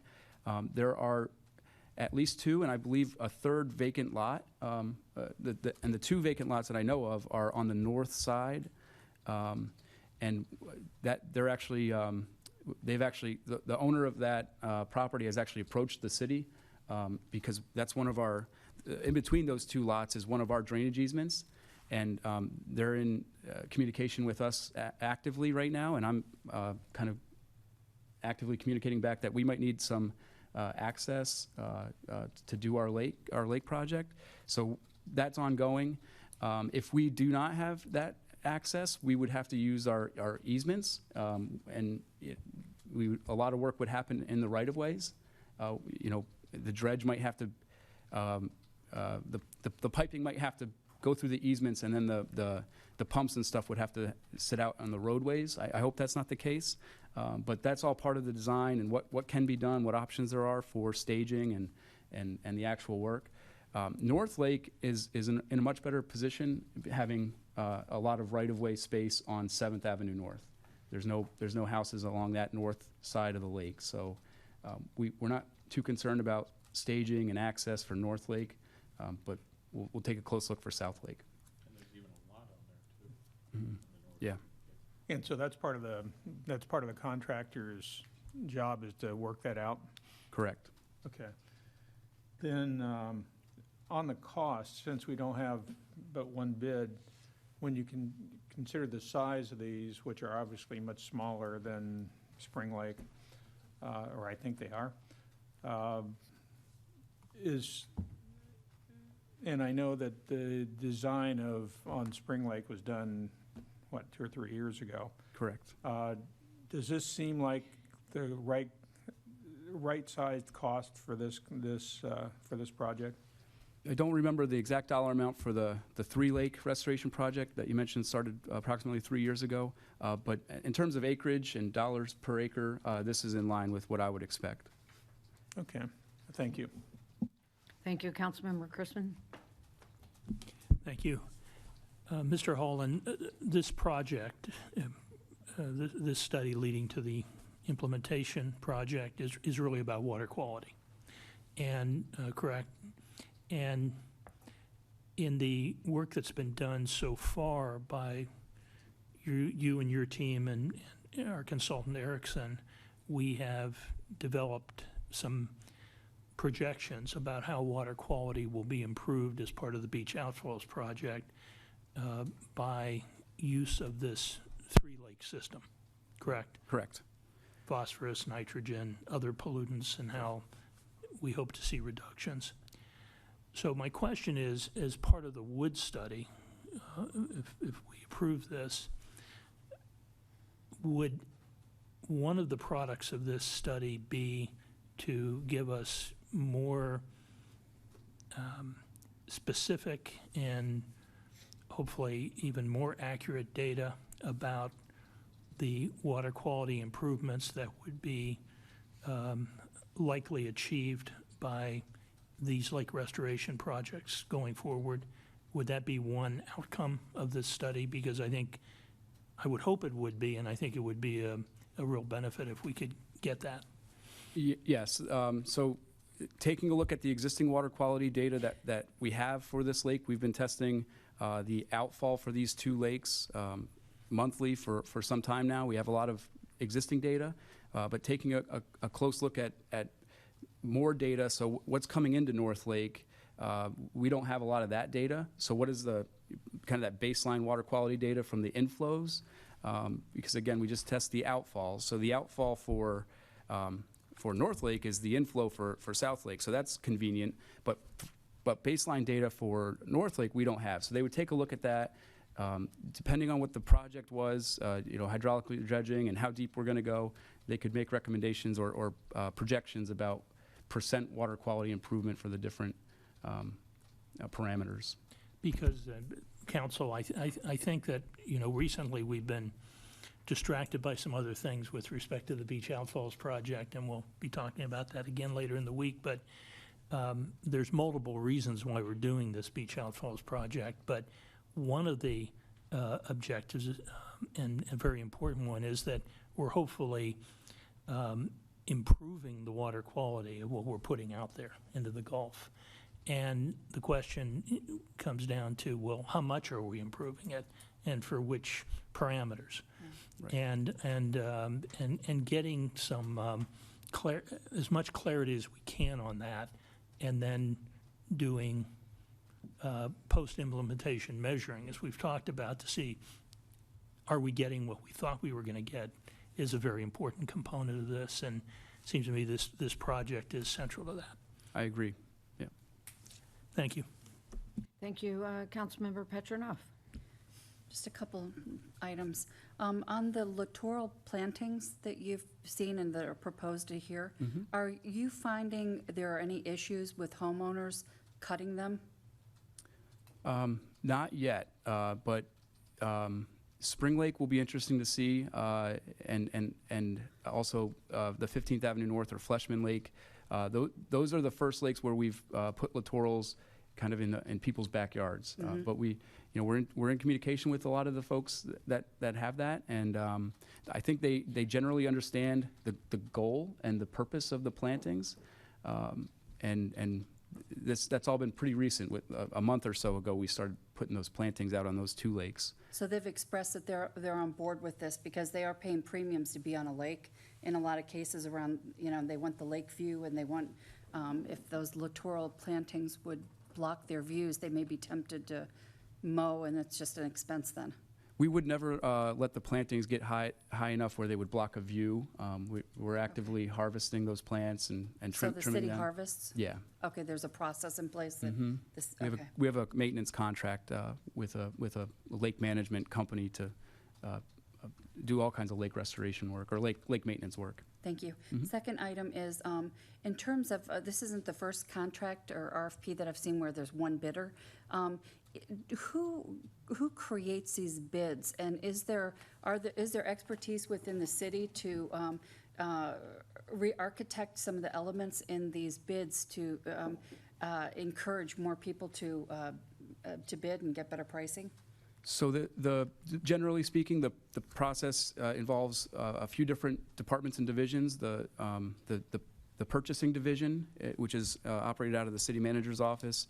They're the ones that have your kind of boilerplate RFP information, but it's up to the subject matter experts, the departments, like our staff, my staff in the Streets and Stormwater Department, to provide the detailed scoping information about what specifically we want with a particular project like this. And then, of course, it's all in conjunction with the legal department, because there's a contract involved.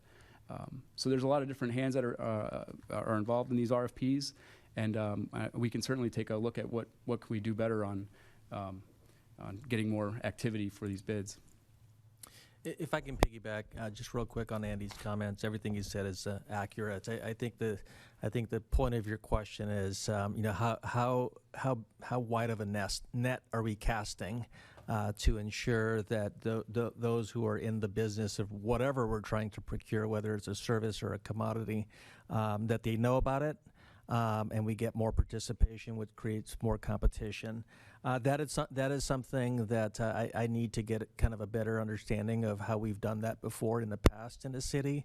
Our goal should be to cast as wide of a net as possible to ensure that those who are providing these types of services know that there's an opportunity to do business with the city of Naples, and those who have been doing business with the city of Naples will have a sharper pencil. So this is something that we're exploring, and I know that on behalf of the department directors, it's frustrating to only get one or two bids, because it doesn't really create that competition. And quite frankly, we learn from these proposals that are submitted, because these vendors will present certain perspectives that we may not be thinking about, and we learn from bidders who may not necessarily get a contract. So that's something we're going to be exploring over the next several months to see how much more competition we can create. I know that purchasing has done,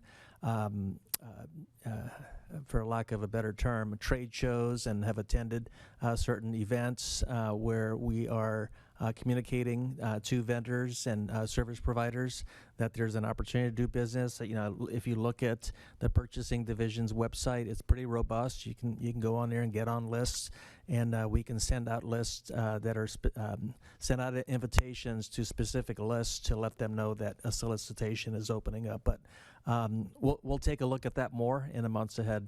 I hope that answers your question. It does, thank you. And my last question is, I believe 2 meetings ago, you told me that in September, we might have initial readings on the effectiveness of the biological agent in Swan Lake. If it's positive, could the learnings or could the application possibly be applied to these lakes? Does the timing work for you? Yeah, so once we start this contract with Wood, I would engage Wood and the consultant that's working on Swan Lake to share data and collaborate on what can be done. Is it an appropriate treatment for this eventual restoration project? Because it does save a lot of money. Right. If it works. Right, and the September timeframe would be the city council presentation, but over basically beginning now and over the summer, we'll be getting a lot of Swan Lake data. So that timing will work out well. Thank you very much. Thank you. Mr. Holland, on the outreach, we're paying $5,800 for the first initial outreach meeting. What does that entail? And as far as reaching out to whom, and who's actually, staff's not doing it, we're hiring them to do it. Well, so it would involve the consultant's time to prepare the meeting materials, prepare graphics, assist with preparing public notices to all the adjacent property owners and then some. So in my mind, I think of North Lake, and the people on the north side of 7th Avenue North would be very, they're not on the lake, but they would be very impacted by this project, whether just construction or the ultimate restoration and just moving forward. So those are some of the things that I think that $5,800 would go towards. And when would that meeting kick off? Because then there's a first public meeting, and then there's the second public meeting, and what does that look like? I don't think we've nailed down any specific dates of these public meetings, but we would wait until we have, the first level of design plans, 30% usually, to have a public meeting. I think I've said this before. It's not very productive to have a meeting with no information to share. So we would start the data collection process, see what the lake is all about in detail, take a first kind of stab at what a restoration project might look like for these lakes, and then advertise a public meeting and get everybody together. Okay. And then, do we not have a general idea of the drainage area and the watershed that's draining into north and south? No, we do. Yeah. And what's the main area that's For North Lake, the main drain, North Lake drains everything south of South Gulf Drive, including South Gulf Drive, between roughly 7th Street. Actually, the tennis center that's on South Gulf Drive is kind of the break point. East of that goes to 41. West of that comes to North Lake. And then on the south side, Bougainvillea Circle is the south drainage basin divide for North Lake. And that's also the north drainage basin divide for South Lake. And then South Lake, generally speaking, is all of Palm Circle, east and west, and a little bit to the east. And then really nothing to the west, because 3rd Street goes to Alligator Lake. Palm Circle on the west side has single-family homes, and then on the other side of those single-family homes is 3rd Street. and is that 41 west? No Of the 40. tennis center for North Lake? No 41 drainage goes into North Lake. My point is the tennis center is the drainage divide where water that falls on one side of the line goes to North Lake, water that falls on the other side of the line goes to the 41 drainage system. Okay, thank you for that clarification. Council, any other questions? Mayor? Mr. Budeshwar. Yeah, just, I like providing real-time data whenever I can, and our purchasing folks are listening. So just a little bit more feedback on this particular solicitation. We keep libraries of vendors, and for this solicitation, we did invite the 49 current vendors, design consultants, engineers that are in our library. Plus, we use Demand Star, which is a national for lack of a better term, library of folks. So we casted a pretty good net. It's just telling that people are busy. There's a lot of activity going on. There's a lot of construction going on. So this may have been the case of just, it's a small project and, people are just busy. It might be helpful to know or to recall the 48 vendors that chose not to bid on this, Yep. to see if it's volume in the Yep. environment, or if there's something about us that we're difficult to do business with, or we pay slower than other cities. I don't know, but we might be surprised at some Yep. things that pop up. Yeah, no, I think that's a good point. I think some sort of general survey is probably in order, just to not just for this solicitation, but other solicitations, and just find out, what's keeping them back. So that's a very good suggestion. Thank you. Thank you. Okay, council, do I have a motion? I move to approve the agreement with Wood and authorize the city manager to sign it. Second.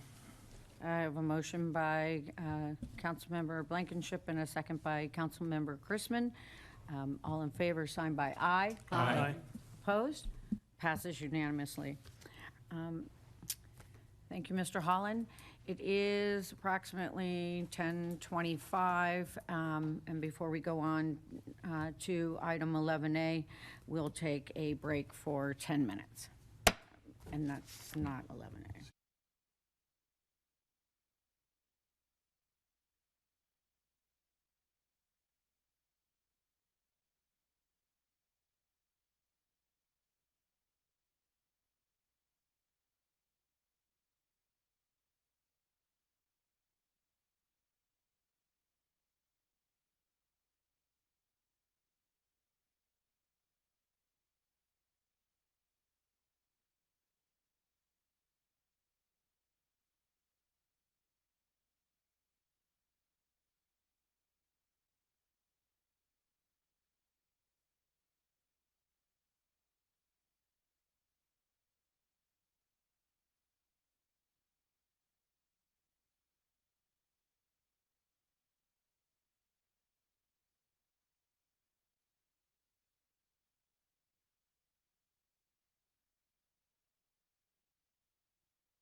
And that was 11A that we finished with. And Mr. Budeshwar, I think that we have little special announcement, and that is happy birthday to you. Happy birthday to you. Happy birthday, dear Councilman Chrisman. Happy birthday to you.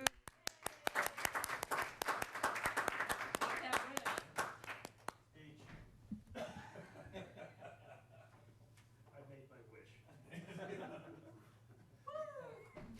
Thank you all very much. Happy birthday. Very kind of you. If you leave right now, that was your wish? So we have lunch ordered. I mean, it's looking good, your agenda. So either way, we're gonna eat, either on a break or after we're done with the meeting, and now we have dessert. Oh, that's so nice. I said to Beth during the break that there's no place I would rather be on my birthday. And I just hope we can extend the meeting as long as possible. Oh, my gosh.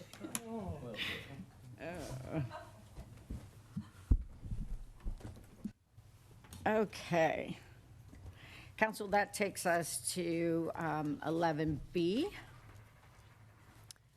I will read the title of the resolution. Ms. Duperich? This is a resolution amending the 2021-22 budget adopted by ordinance 2021-14713 to fund the cost of a detailed impervious data collection for the stormwater utility rate study and providing an effective date.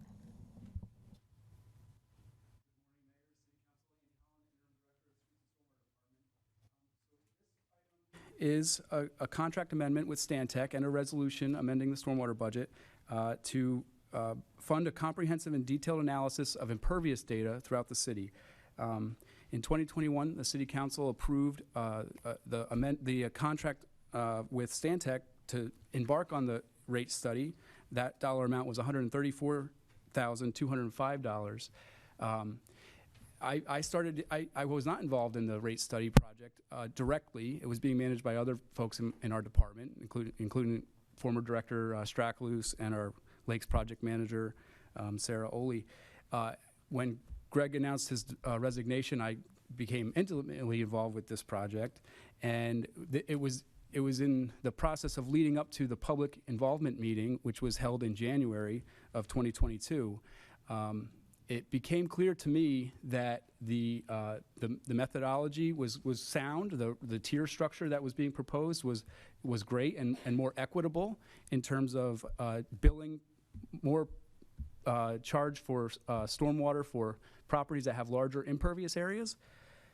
However, what was also clear is that the data that was being pulled from the property appraiser's website was wildly inaccurate. And I have a couple of really good examples. The biggest concern is the property appraisers does not have driveway areas at all. They don't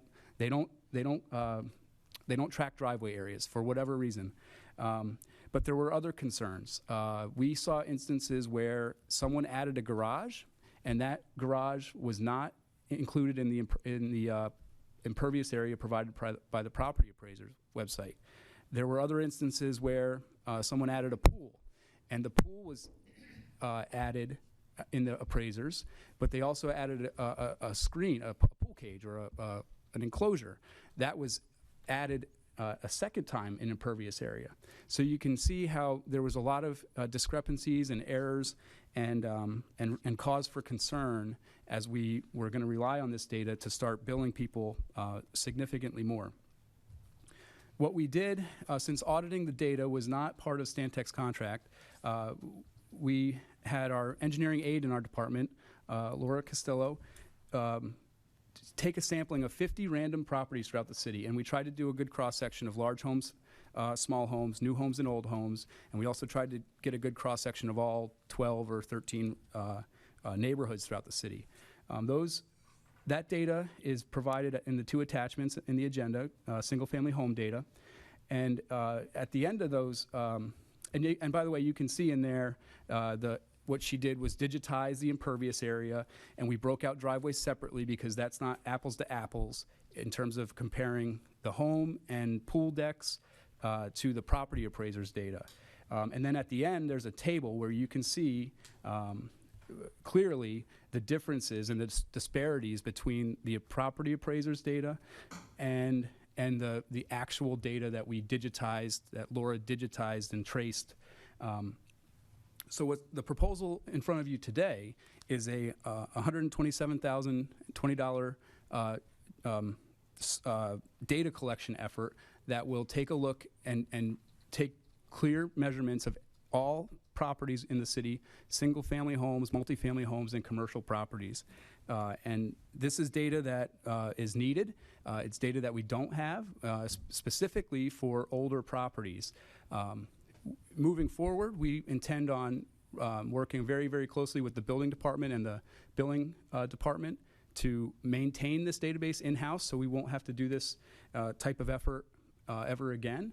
We'll be working with the building department in terms of when a application for a property redevelopment comes in or new development comes in, getting more specific and accurate impervious area and cataloging that in our billing and collection system so that we have good data moving forward. I believe, oh, Kelly's here. Kelly was, I told Kelly to be here at 10:30, and I got almost close. And she ran into some traffic. So Kelly is here with Kelly Westover from Stantec. Will be leading this effort, and her team will be, her GIS team will be taking planimetric data and then QA/QCing each individual parcel in the city. So we have good, reliable data for our study. With that, I'm happy to answer your questions. I have a question about the pavers that have proliferated throughout the city, and I think it's Andreas Christian Andreas was explaining about impervious pavers and in some discussions about what is underneath those. It matters, you know, how compressed it is, what material it is. Is there a way that this Stantec is going to study that to determine whether that is impervious or pervious? So pervious pavement systems are rare, very rare. They're very expensive, and they rely on the base of that system being constructed properly with an open graded gravel base. And when I say open graded, I mean it has no fines and sands and smaller materials. It's gravel, and you can imagine water passes through gravel very efficiently, and that's what makes it pervious. 99% of your brick paver areas are impervious. They are on a compacted lime rock base. So lime rock is crushed and compacted, and it's a mix of sand and fines and material that is, when it's compacted properly, it's effectively concrete. So those pavers are going to be counted as impervious? Correct. And if a property owner disagrees with any part of our data collection effort, there's always an appeal. We have an appeal process now. I get calls, new owner, especially commercial properties. A new business owner comes in, they get their first utility bill. The stormwater charge is several $100s. I explain it to them. It's based on area and pervious area, and we go through this kind of dialogue about what's right and if something needs to be looked at more closely. Sometimes they need to get a survey of the impervious areas and things like that. That type of appeal process will continue with this. So if someone does have a pervious paver system and they feel they're being charged incorrectly, they can contact us or the billing department, and we'll work through that issue together. And is it a binary thing? It's either pervious or impervious, or from what I understand, some of these impervious systems still create sheeting that gets into the storm drains.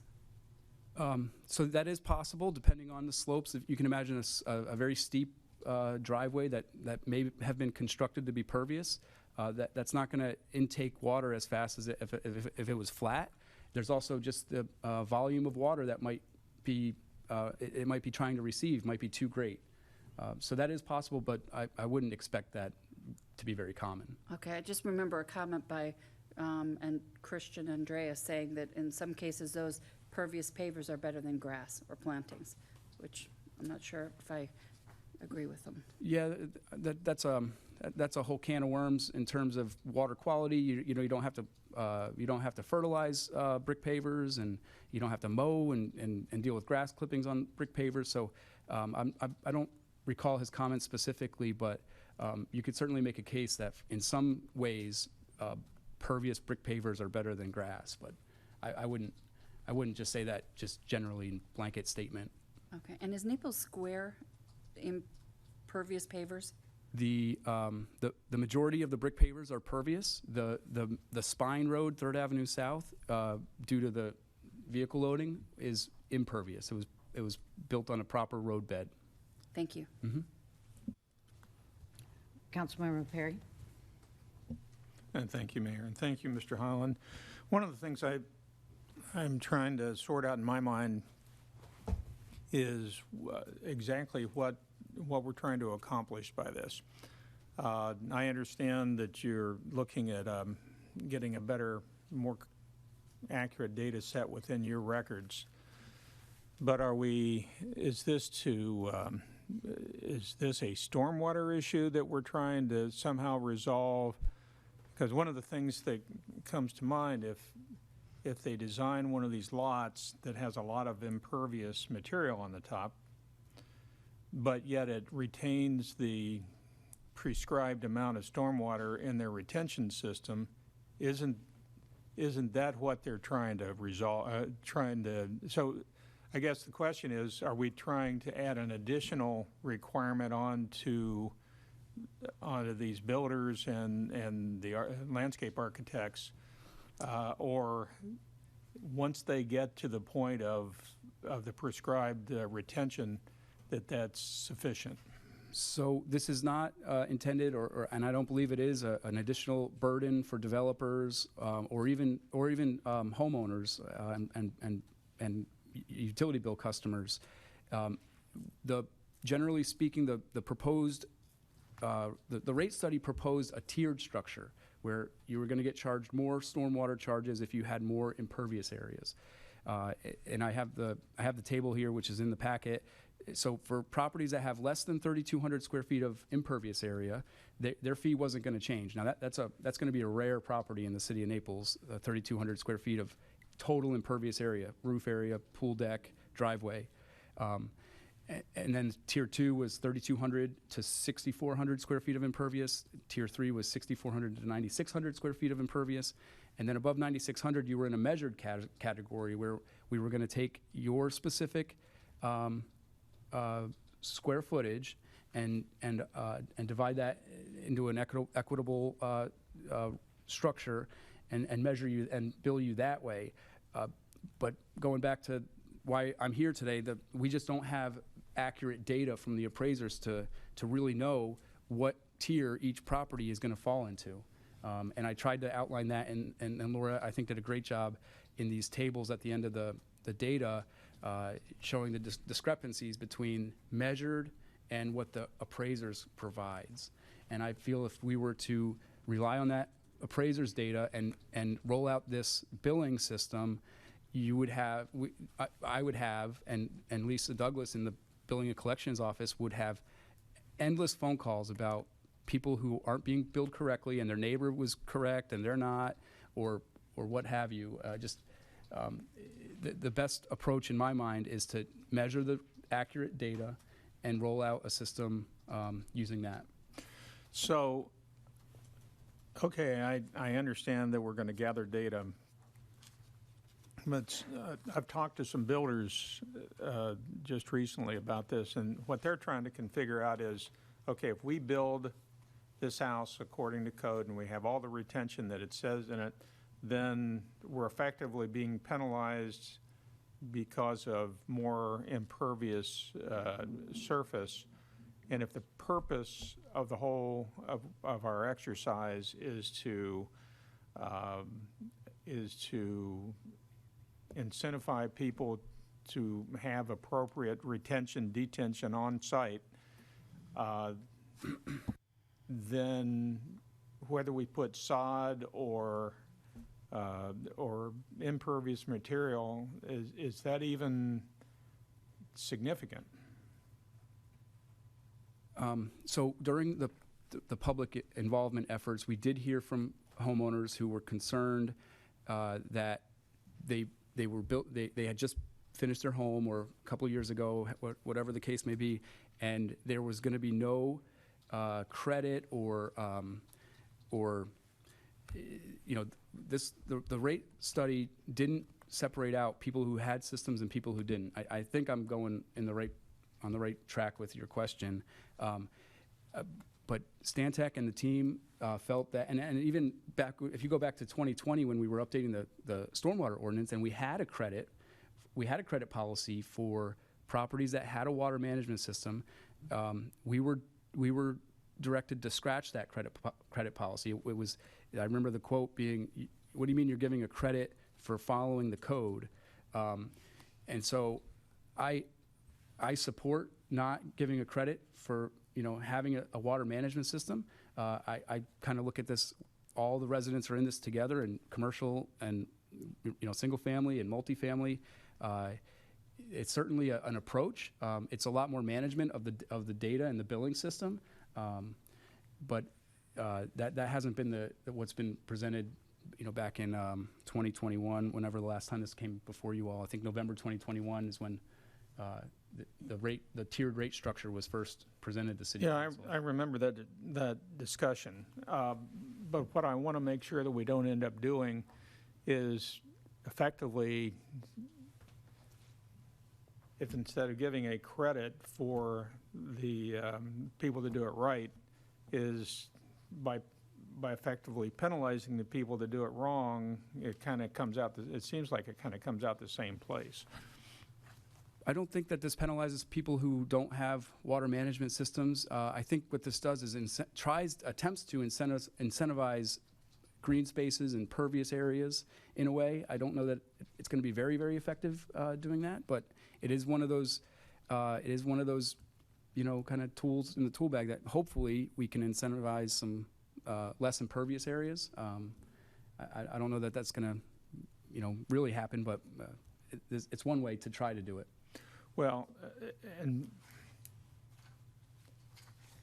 I'm willing to go along with this, but I still struggle mightily with if we have a driveway and it has pervious pavers on it, but the water can't go anywhere because the bed underneath of it is effectively concrete. And I can't imagine Stantec's going to go out and dig up people's driveways to see what's underneath of it. No. I think that would probably not go over well. And the same with, when I look around my house, I have pavers, I have concrete, I even have a little bit of grass. Although part of it's synthetic, so I don't know if that counts. But the water seems to go through it, so that's a good thing. But I just want to make sure that what we end up with is something that's valuable to have. So in terms of the value, Ms. Douglas, in our meeting and our build-up to this, when I was presenting this data to Mr. Young and Ms. Douglas, she did a calculation a quick calculation and said this would cost each property owner in the city $6 or something like that. It was that order of magnitude, and she said that this was well worth this data and the results of it would be well worth the effort. Okay, the $6 to conduct the study. $6 Data per collection. Yeah, $6 per resident for this data collection effort. Okay. Thank you very much. Thank you, Vice Mayor. Thank you. Mr. Perry was asking a couple of the questions because I was kind of the similar mind. The concept of having the water retention system that we have in the new code of 1 inch on property, it doesn't mean that that's holding all the water that's coming down on a piece of property. It means it's just holding the first 1 inch of rain. If we have a 3 inch rain, there's still stormwater going off. If we have a 3 inch over a day or two, water's still going off. So we need to do this so that it's representative of what burden a piece of property is putting on our stormwater system. So I'm there with that concept. The part that I still have trouble with, and I'll ask another question in a second, is so if you have a 5,000 square foot impervious on a lot that's 1/3 of an acre, and a 5,000 square foot on 1 acre, you got two different metrics going on. That 1 acre is going to absorb most of the stormwater, and it's really not going to be a burden onto the stormwater system. But the 5,000 square feet on 1/3 of an acre is going to be putting a burden on the stormwater system. And I'm not seeing that this is really representing that. Is that correct? So you're correct, and I totally agree with that idea that some of those lots on Gordon Drive, the estate lots on Gordon Drive, massive amount of green space and, big house, but it's not gonna sheet flow out to the city's system. Right. Part of what Stantec and everybody is, and even I think what was presented to you in November of 2021 was you have to have a system that's, manageable, some kind of billing system that's manageable and tries to be equitable.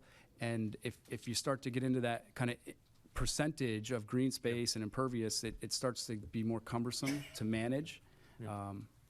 And so that's what I would say to that. It's certainly a consideration. I think that if you look at the percentage of those acre lots to the 1/2 and 1/3 acre lots, there's going to be very few of them. Yeah, because that's the part that I struggle with this is, yes, if we take the total square feet of impervious and say that isn't doing what Florida's designed to do, which is absorb and percolate. So yeah, it has a burden on the stormwater system, but I think that there's a real disparity on what it is and how that is translated to. Another question, because right now we've got a system where we have the EU, whatever the term is. AUR. Yeah. And someone can go beyond that and do a custom design or a custom analysis of their property and get a different rate than the standard ARU? So the way the current billing system for stormwater works is single-family homes are charged 1 ARU. Yep. Multifamily properties are charged 1 ARU based on the number of dwelling units. Yep. They have the option to hire a surveyor and get a recent survey of impervious areas only, that's sidewalks and pool decks and roof areas and whatnot. Yep. And then you can look at that and compare it, to see if it's equitable. And where we see that, and probably 50 or so multifamily properties, maybe more like 30 multifamily properties have gone through that process and have greatly reduced their ARUs. But there's a breaking point in terms of how high that condominium is, where it doesn't make sense anymore, and it's somewhere in that 5 or so story condominium. Most of the condos north of Horizon Way on Gulf Shore Boulevard North went through that process because they start to get into that 10, 15, 20 story tall, and their footprint, if you look straight down at the site, their footprint isn't equitable in terms of how many units they have. So this in 2011, the city embarked on that kind of optional process for condominiums. It's an application process. They have to come to us for it. And then commercial properties are commercial properties don't have that option. Oh, I thought they did. They don't have that option. They're billed based on their impervious area, period. Oh, okay, so they are already getting that advantage. Yeah. Then. Okay. Yeah. Okay. And does this take away that? The implementation of this? This completely changes the structure. Commercial properties would continue to be a measured system. Okay.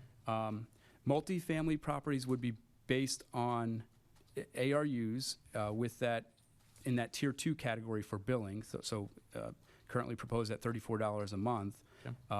And then the single family homes would be broken out into the 4 tiers that are in that table. Okay. So this is predominantly, I thought it was both, but it's predominantly single family that this is expanding the levels. Correct. Multifamily it could, but you can still go through the custom analysis. We haven't proposed to change that option. I think all the condos that wanted to do that or it made sense for them to do that have come in and done that. Okay. All right. I guess, what Mr. Perry was talking about, that still has an element to it. I'm not as concerned, given that the 1-inch retention, or if you're less than 40% coverage, it's half. I'm not seeing that that's that big of a deal. But I think the bigger deal is percent of lot coverage, that pervious compared to the total lot size. That's still a bigger deal, but you're saying this really isn't addressing that? No. Okay. Is there any way we could move towards that? In my mind, it may, when we come back to City Council with some more information about this, we should present to you how many lots that may be, acre, that acre plus size lot, which I think in my mind is, I think, like you said, in my mind's eye, at least, what makes sense in terms of, if it's less than that, you're probably going to have a less percentage green space. So we can try to provide some kind of analysis like that. I believe that it would show that there's not that many properties that would have a large green space percentage. Yeah. We could do a quick kind of analysis by the zoning, because the R1 7.5, 7,500 square foot lot, and just apply our pervious to those calculations and not go individual, because once we go individual lot by individual lots, because we do an R1 7.5, R1 15, R1 10, because that says how many technically square feet it is. I think that would be a quick cursory kind of analysis. I don't think that would be too laborious, because you have segments of the city that are divided up by that. Right. Wouldn't that be something we could at least, then we can be able to make a decision if we wanted to go farther? Because if that, we're trying to address disparities on what's causing some of the issues with stormwater. That could be a real solution then. So. Yeah, and so speaking of the disparity issue, and I remember the conversation with City Council that the former director had regarding the fairness and commercial versus residential, and that there was a skew where commercial properties, it was stated, were being charged more. I think a look at this data that we're proposing to try to collect, we'll take another look at that, and maybe it'll tell a different story. I expect that it will. I don't know what that data is right now, but I think we would look at those, if you remember those pie charts that showed how much commercial and how much residential we're paying, will all change. And part of the amendment in front of you is to kind of remodel that, or plug the numbers into that old model. Take a close look at that. And I've probably taken us far afield from what we're supposed to be voting on, because what we're supposed to be voting on is, do we need to do this? I absolutely think we need to do this, but I think that when we get this, we need another comparison. Just my thoughts. Okay. Councilmember Hutchison. Thank you, Madam Mayor. Thank you for the information. Just a few questions. First of all, there's a letter in the packet from Stantec to Andy Holland. It's dated May 15th. It's a Stantec letter. It's titled in the subject line, Stormwater Utility Rate Study, Impervious Area Collection, Additional Services. And in that letter on page 5 of 11, task number 10, it talks about how impervious is being defined. And we're expecting Stantec to come back and engage city staff about what definition we have within the city and whether or not something needs to change with that definition. So I just point that out. I'm not asking for a response, but for those that are watching, when we start talking about impervious areas, we expect the consultant, if it's the will of council to move forward with this, there'll be some details in there about impervious. So now that brings me just to a few questions. Of the total amount of square footage, and this is for you, Andy, of the total amount of square footage across the city acknowledged as impervious from previous studies, right? This letter talks about how we used a property appraiser at the county versus a city database, right? And that's where you found some discrepancies. So of the total amount of square footage acknowledged as impervious, what percentage increase do you hypothesize will result following a more accurate analysis?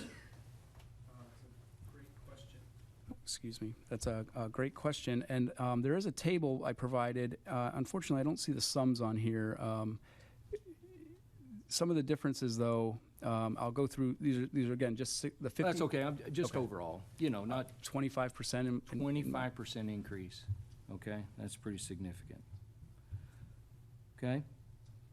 Will a determination of a percentage increase in impervious area have a financial impact on property owners? Let's say I'm one of those that I have that 25%. What's that going to mean to me? So, so the rate structure as it was presented in November, and we were going through the public involvement process, it was going to charge everybody more effectively. With the exception of some homes in, say, River Park that are less than that 3,200 square foot impervious area. Again, I'll say it again, that's pretty rare in the city. But when we did this analysis and this audit of the 50 single-family homes, almost every property changed a tier. So yes, the result of this is you're likely going to go up a tier. Rarely, I think, did I see any of these 50 that you went down a tier. Which could be indicative of problems that we're having with stormwater and those kind of things. I mean, if we've got more impervious surface area than what we hypothesized, up to 25%. So I would keep the way the city reviews stormwater plans and the way we bill for stormwater separate for now, or at least looking back. When a stormwater permit comes in for review, there's a land use table with an impervious area on it, and we're relying in a lot of ways on that engineer's license and that stamp to you know, we're not going and taking a ruler and measuring every square foot on a plan, but we're relying on that land use table to be the basis of the calculations for the volumetric requirement on the plan. And then there's the whole inspection side of things.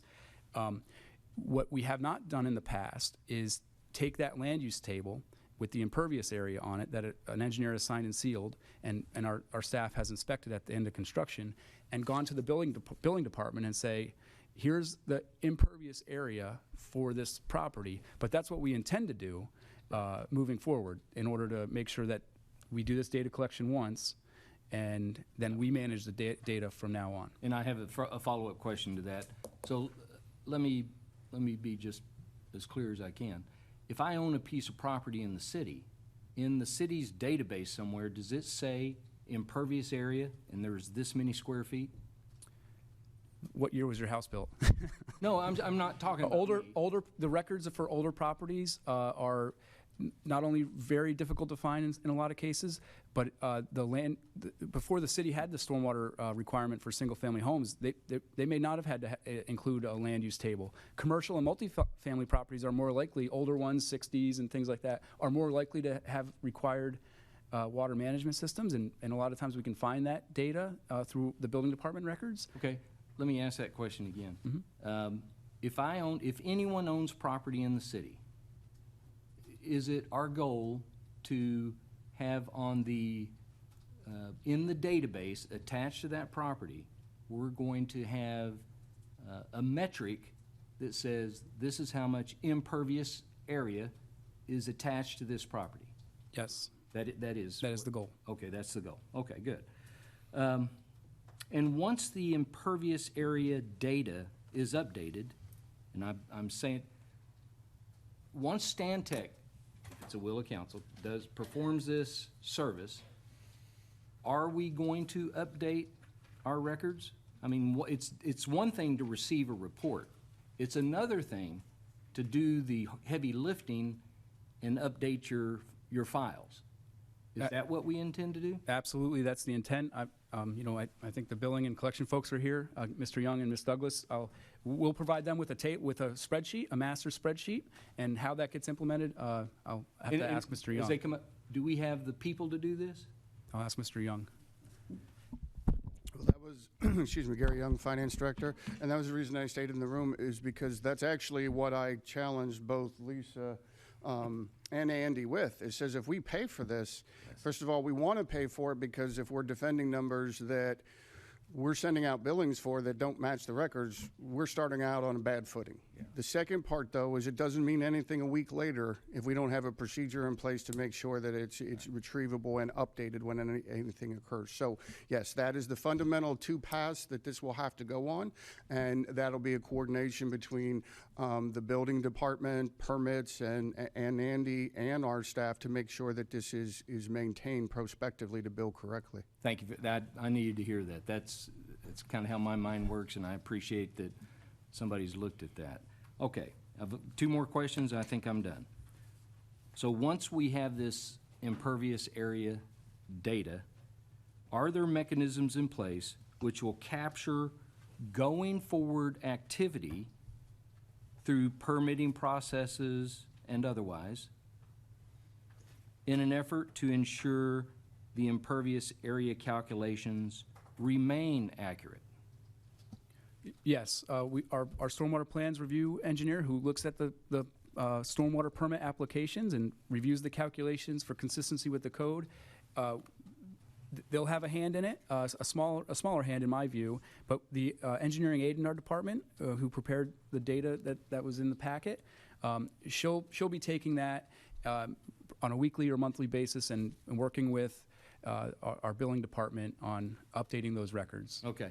And we all recognize that residents and contractors, property owners, we may add, it's our choice to add to our impervious areas, right? We do that normally through improving our properties, et cetera. My question is this: does this scope of service with Stantec identify the impervious area of city-owned, city-maintained property, including right-of-ways, in terms of what we are doing and how that's going to change over time? So city parcels will be included in this, but right-of-ways and the impervious areas and right-of-ways are not billed, and there's no proposal in here to measure the impervious. Actually, I guess it may be able to be collected, but it's not part of the conversation. Okay. Roadway. I just thank you for that. I recognize that I didn't see it anywhere, but in my opinion, the more sidewalk we're pouring around here, the more stuff we're doing, that impacts our community as well. And I'd like to see us measure that over time and make sure we all understand the impact it's having on the community. I don't know what that takes. It may be too late, but in my opinion, it's certainly needed. So thank you, Madam Mayor. Thank you. Councilmember Blankenship. Thank you.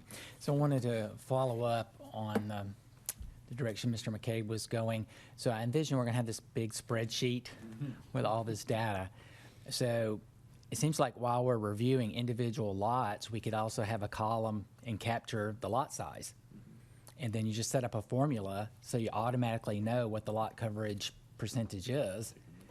And then you can sort, and see flag ones that look like they're really high in pervious space and consider whether we want to give them a credit or something. Sure.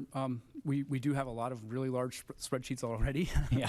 And that is that is one of the columns: lot size, property appraiser data, impervious area, and then a lot of other information. But we can easily provide a snapshot of that. Yeah, so we don't have to do the rule of thumb. We can actually know what these are. And keeping this data updated, as several have said, is important, and having it tied to building permits or whatever, so that whenever anybody adds on that something is flagged, that you need to go ahead and update the impervious space. And spreadsheets are very susceptible to errors. So we'll have to have some controls around how to protect that data and protect that information. I'm sure you guys have already thought about this. Are you thinking about adjusting the tier ranges, the 4 tiers, once we have this data? Because we don't want all of a sudden everybody's in tier 3 and 4 necessarily. Yeah, I mentioned the modeling that was completed already. Once we get more accurate information, we would relook at that model and the equity and adjust as needed. Great, great.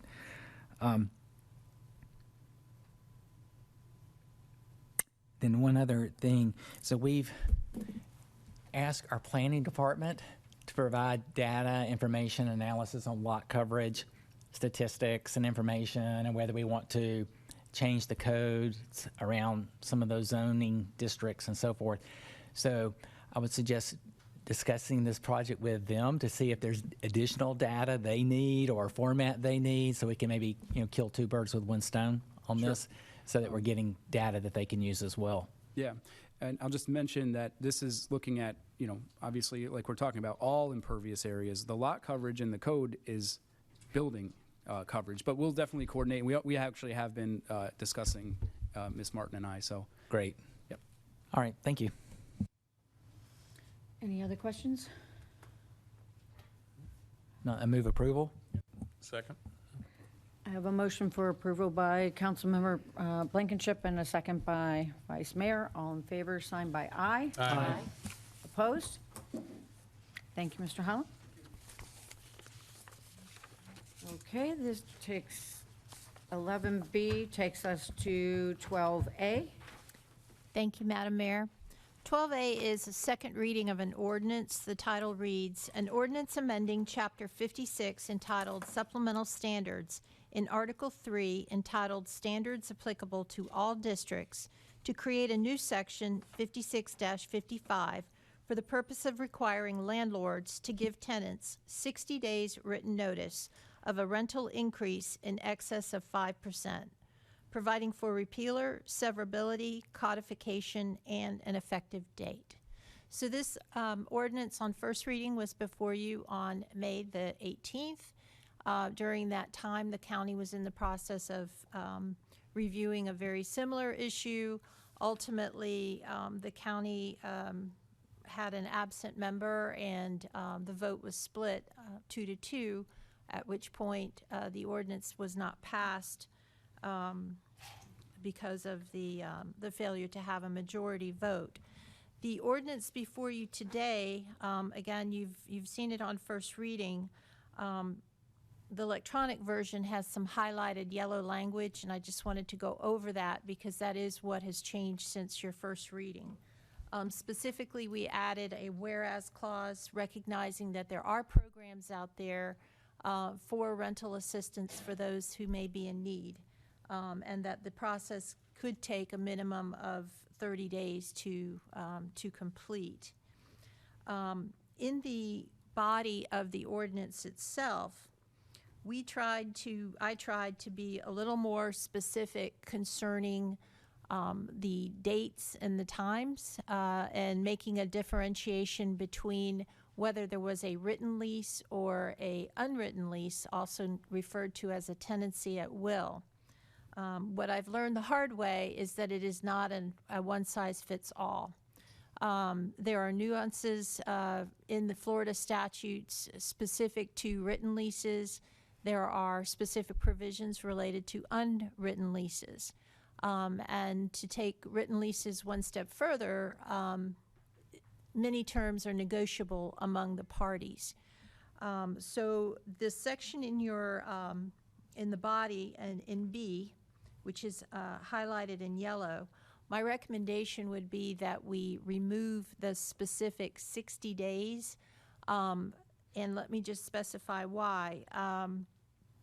If you have a written lease under section 83.575, you cannot require more than 1 year, and the change was made to include more. However, if you are a tenant at will in 83.57, it's no less than 60. And who knows what the legislature is going to do as far as the actual date. So for your consideration would be perhaps the removal of the specific number and have the notice be given at the same time that Florida law would require notice of termination. So if Florida law or the terms of a lease would require that the landlord notify the tenant that they're not going to renew, or the tenant notifies the landlord that they're not going to renew, that would be an appropriate time to also say the rent is going to go up. And I would ask, if we move forward with this, that you give me some discretion to work that into the language. That would be the policy consideration for you. In addition, the very last sentence that was added was in response to a question that had been raised as far as what is the definition of rent. And we would believe that that would be any type of monetary or benefit that went along with that. And with that said, we are on second reading.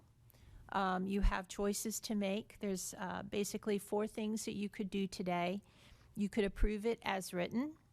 You could approve it with some changes as you direct. You could continue the ordinance with direction to bring it back when you're able to actually see the language, or there could be a motion to not adopt it at this time. Vice Mayor?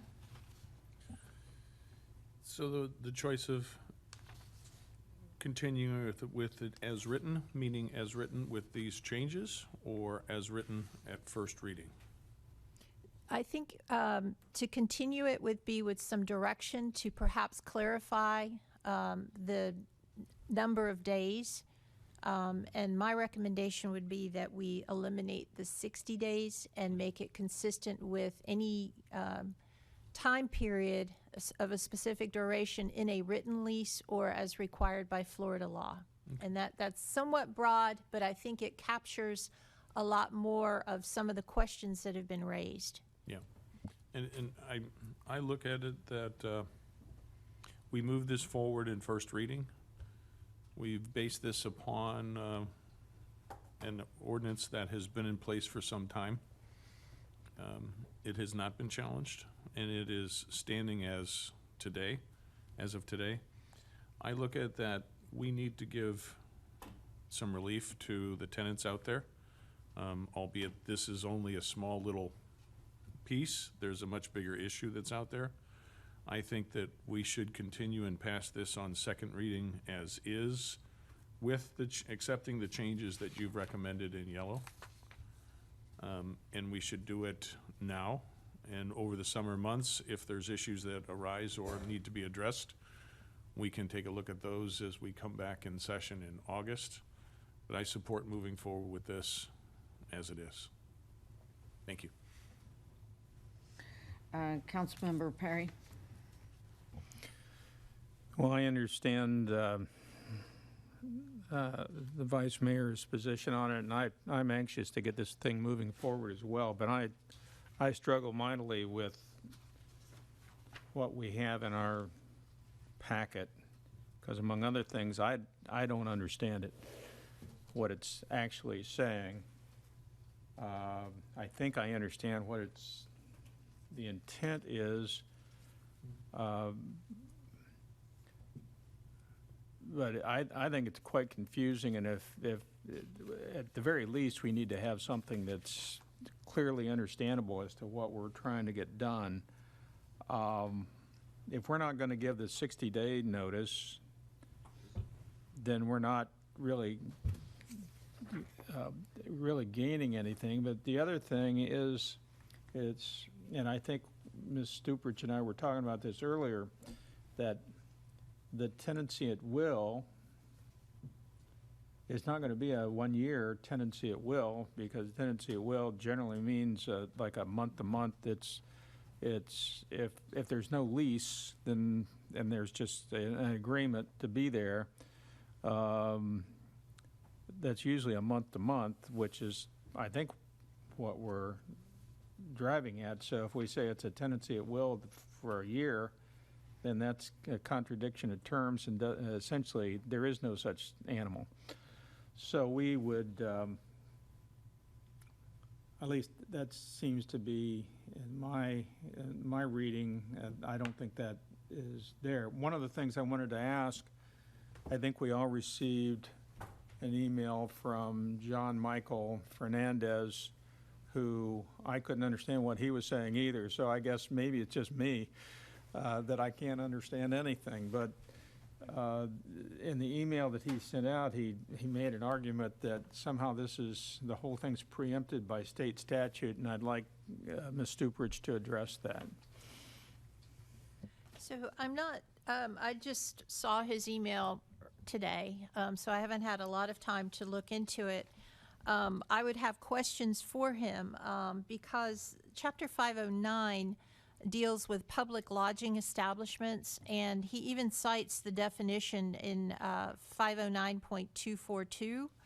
And that statute reads that a public lodging establishment is classified as a hotel, motel, non-transient apartment, transient apartment, bed and breakfast inn, timeshare project, or vacation rental if the establishment satisfies the following criteria. And then there are definitions for each one of those type of uses. The email that was sent referred to a 5% or 5-unit trigger, and I'm not certain where that came up in the statute. There is a clear preemption. Some of those uses, as you are aware, specifically vacation rentals, that clearly the city is preempted from any type of regulation of that. But I'm not certain that a notice requirement of a rental increase is the type of regulation that Chapter 509 was referring to. Yeah, Chapter 509 is a fairly long it's and a very convoluted yes, section that deals with all sorts of things. Regulatory as far as the health, safety, and welfare of anyone who's has some type of short-term lodging, and also food establishments. It seems odd that you include regulation of food establishments and short-term lodging and Airbnb and hotels and all that stuff all in one section. It just is, it's confusing. And I tried to follow through it, and he didn't help me with his email because he cites a definition section, but that doesn't do a lot. So I'm going to I'd like to operate on the assumption that we're not preempted. Mayor, go ahead. I was going to say we do have one public speaker that might. Right, I want to hear from her in a minute as well, but I just want to talk about the couple of things here to clarify what we're doing, then I'd like to reserve my opportunity to comment on it after we have public speakers. So let's go ahead and yield to the public speaker. Okay. I have more than one. Our first public speaker is Danielle Hudson.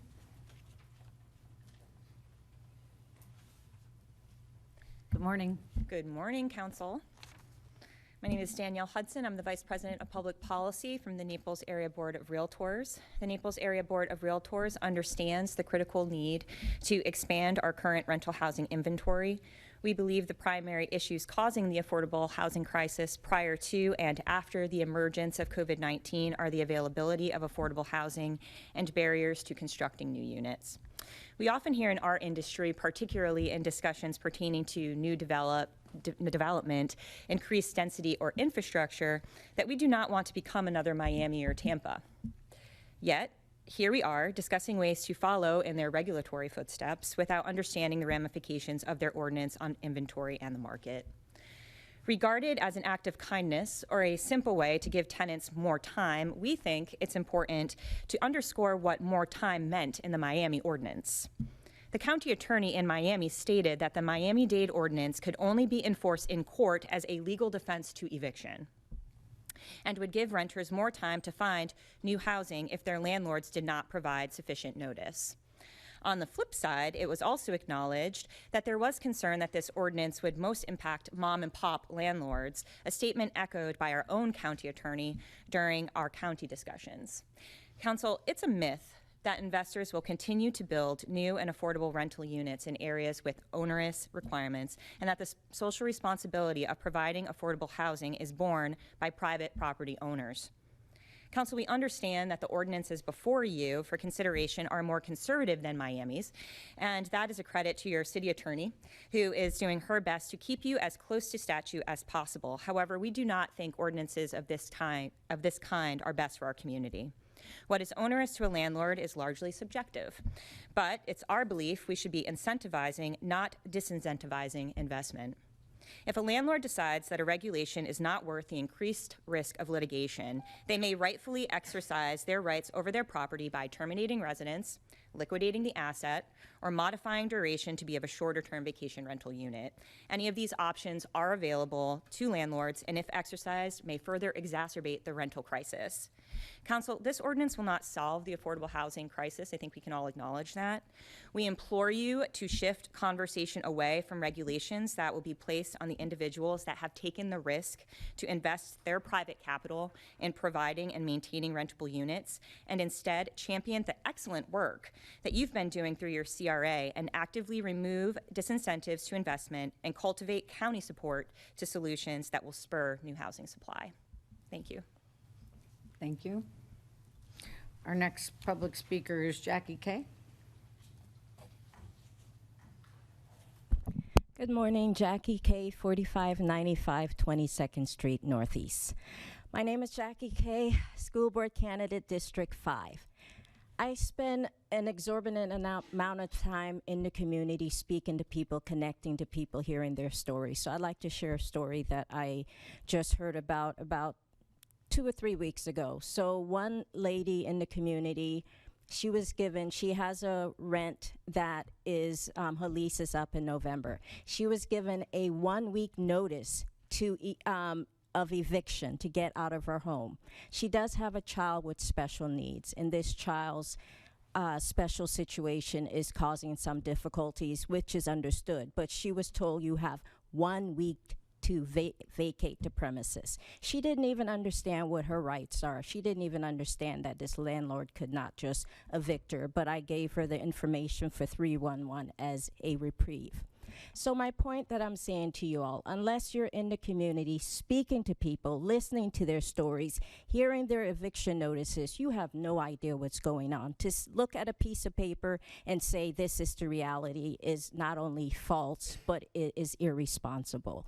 You have to be in the community speaking to people. Have any of you looked at an actual eviction notice that a tenant has had? Have you spoken to a tenant that has been kicked out of their home or did not understand what their rights are? That is my question to you. You never know what it's like until you've walked a mile in someone else's shoe. I'm listening, I'm speaking, I'm looking at tears, I'm listening to stories, I'm listening to children who are suffering and having mental health crisis. I'm listening to adults who are having mental health crisis for this. No, it may not solve the solution, but at least to that person who is being told you have 1 week to vacate, that at least gives them a chance to know that they're not going to be kicked out on the streets. I don't know how else to impress upon you all that there are people who are suffering. And yes, you can sit here and argue about all of these issues. Yes, you can do that. But how does that help the person who has to be out of their place in 1 week and has nowhere to go? How? So this reminds me of Abraham Lincoln when he was trying to figure out whether he should give the proclamation to end slavery or to follow his supporters or to follow his, political group. He chose to do the right thing. And not only that, by him doing the right thing, he eventually found a way to unite the Union. Are we trying to sustain our community here in Collier County? That is my question to you. You cannot sustain this community without the workforce. You cannot, no matter how much you care about your constituents, your special interest group, your supporters, your political party, your political career. It doesn't matter. You cannot sustain this community without the workforce. Thank you. Thank you. I don't have any other public speaker forms, so that'll conclude the public comment.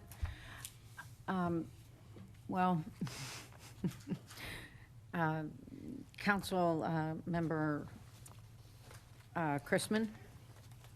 Mayor, I have a couple of comments and questions, but I think when we moved to public comment, Mr. Perry had the floor, so if he wants to continue, I'm happy to let him go first. Yes. Thank you. I didn't know you wanted to continue, sorry. No, Councilmember. that's fine. I'd like to make a couple more comments. Okay. Just to make it clear what we're doing today, or what we're not doing. One of the things we're not doing today is terminating the landlord's right to terminate the lease at the end of the lease. The only thing that they're required to do is to give notice that they're going to increase the rent. So now it reminds me a little bit, this is in the world of unintended consequences, of a number of years ago, the Congress passed a substantial tax on boats being manufactured in the United States. What ended up happening was the boat manufacturers moved offshore. So we didn't accomplish, not only did we not increase any tax revenue, we drove the businesses away. So I think we have to be very careful and thoughtful about that when we're doing this, because if we're not careful, we could end up having the adverse consequence of, instead of just giving an opportunity to raise the rent, that there may have to be a termination or a lack of a renewal. Because as I understand it, and I'd like to walk through this kind of in real time, let's say if I'm the landlord, I have a tenant, fine tenant, I need to raise the rent at the end of the lease. Now I could do a couple of things. One is I could 60 days, I think I would still be able to do this, 60 days before the end of the lease, give the notice of the rent increase, and still it would end, if it wasn't taken up on by the tenant, then their lease would expire and you could give the 3-day notice and go through the process, whatever that happens to be. The other thing that could happen, if it's inside of the 60 days and they want the rent increase, they can still terminate, just not renew the lease. And then if the tenant comes and says, well, I want to stay here, they can negotiate a new lease with an increased rent, but there wouldn't be no requirement to give notice because the landlord's not giving the notice of a rent increase. So I disagree with Ms. Hudson that somehow this is so onerous that no one's going to build apartments here anymore. They don't build them here now. On the other hand, I think we need to be reasonable about it. I don't really want to pass this just to be symbolic and to have something on the books that is going to be unworkable and isn't going to accomplish anything. I think that's critically important that whatever we have be well created to effectuate what we're trying to accomplish. So it concerns me about that, and for that reason, that among other reasons, I would not be in favor of moving forward on this at second reading today. I'm fine with continuing this for another reading, or unfortunately, we're at the end of we're putting into our break, and that wouldn't be until fall. But I would rather have it right. We have enough bad ordinances on the books that I don't want to knowingly create a new one. Thank you, Mayor. Thank you. Now, Council Member Chrisman. Thank you, Mayor. So, like perhaps others of you, I had a chance to talk with Ms. Hudson and also Mr. Fernandez in the last couple of weeks, and appreciate the comments they made to me then, as well as what Ms. Hudson said today. But I am having trouble understanding the nature and extent of their concerns. I think that where we began with this was something fairly simple, and it was that we would ask landlords to provide a 60-day notice if they were going to raise the rent more than 5%. Simple, straightforward stop, which does not seem to me to be an onerous action. And given the fact that we are clearly in the midst of a rental housing crisis in terms of the availability of supply, the cost, and the ability of people who are in the rental market to find housing that they can possibly afford. And this is a national problem. It's more severe in some places than others, but this is one of the areas where it is particularly severe. This would seem to me to be a modest action that we could take to provide some level of assistance to some number of people. And I don't know whether that would end up being 3 people or 300 people over time, but in a way it doesn't really matter. If I understand Mr. Fernandez's concerns, and to some extent Ms. Hudson's concerns, and understand to some degree what Ms. Stuparich was trying to get at with her new suggestions on terms of some changes to the ordinance, the potential pitfalls lie more in the tenancy at will area than in the written lease area. And both Mr. Fernandez and Ms. Hudson seem to be more concerned with, month-to-month leases and situations other than the yearly written lease, which is what most of us are most familiar with, and which I understand from the industry representatives represent most of the market. Okay? So one,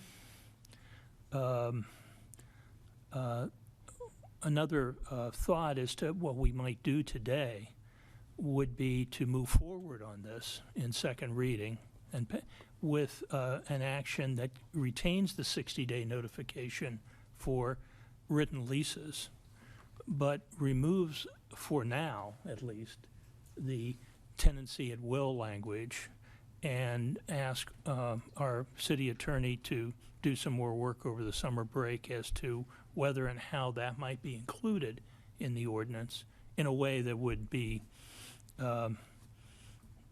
appropriate, but move forward rather than have it sit on the back burner for another 60 to 90 days at least, but move forward with where we started, which was a fairly simple, straightforward 60-day notification requirement on written leases. So I offer that up as a thought. Thank you. Councilmember Blankenship. Thank you. And the comments made so far certainly resonate with me. And I have trouble understanding the wording that's been changed or added as far as for specific duration or for a tenancy at will for more than 1 year. How do month-to-month leases get treated under this language, Ms. Stuparich? Well, it depends. Oftentimes, they are year leases payable with monthly installments. So there is perhaps a misunderstanding by some members or some tenants. Well, I have a month-to-month payment that I make, thinking that they have a month-to-month lease, but that's not necessarily true from a legal perspective. It's a year's lease payable in monthly installments. That's if there is a written lease in effect. As far as if there's a month-to-month, your question is how this would apply. If it's just a month-to-month duration, giving 60 days notice doesn't really apply unless you have a landlord with a good tenant who wants to go ahead and tell them in advance voluntarily. So you're saying this would not apply to them, the way it's written? I don't think so, no. Okay. All right. Yeah, in my experience, and this is maybe in other jurisdictions, not, I think it happened when we were first moved to Naples. We had a year lease, but then at the end of that year, it went month to month, which we had the option. We could say, oh, we want to extend for another year, or we could go month to month. The difference being you could lock in rent for a year, or if you went month to month, you had the possibility of increases.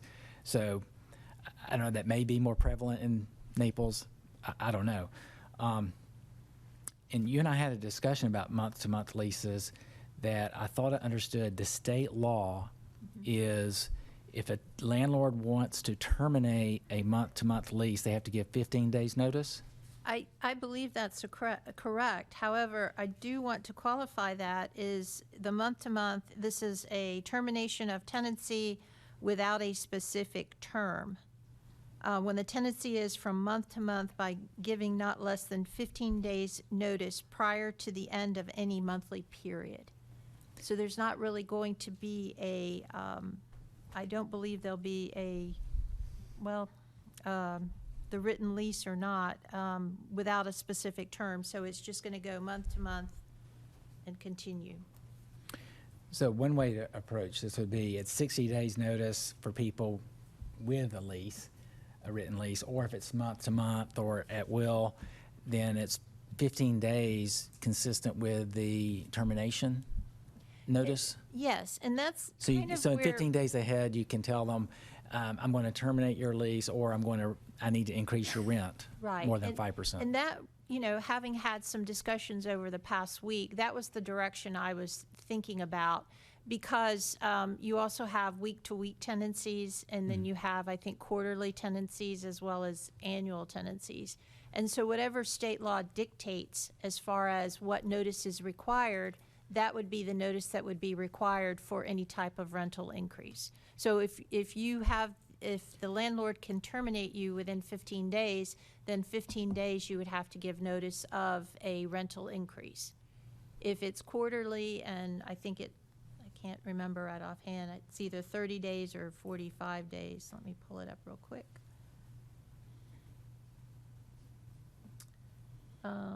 If it's quarterly, it is not less than 30 days. So if we have a quarterly, then it would be 30 days. So whatever state law dictates, that would be the time that you would have to give notice of a rental increase. At the same time that you're giving notice of a rental termination, you give notice of the increase as well. Okay, thanks, I understand that. One way, a policy we could do potentially is require 60 days notice unless the term is 30 days or less, and then it must be in accordance with the state law, which is 15 days. Yes. And that covers the month-to-month question, because they're supposed to give notice if they want to terminate within 15 days anyway. This is just saying, well, give notice of a rent increase or termination within 15 days. Right, so my recommendation would be to try to marry the terms, and if you have a written lease with specific days in it to notify you of termination, that when you notify of termination, then you include notice of a rental increase. And we're saying termination, it's really, you know, the renewal. It's not necessarily an eviction. I'm not giving you notice that you're going to be evicted. I'm giving you notice that your lease is going to be terminated. And then if you decide not to go, then maybe I might have to go down the eviction route. Yeah. So I also would like to get this moved forward, but get the wording right, or as right as possible. We have one more meeting in 2 days' time.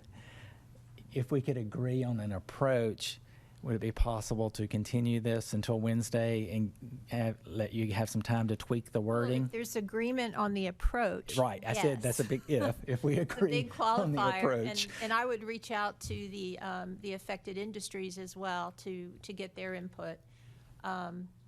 You know, And I know we have a full agenda on Wednesday, but if we could agree on the approach, and then it's just a matter of tweaking the wording, hopefully tweaking, and get it done before summer break, that would be really nice, not to have to wait 2 or 3 more months. that is an option.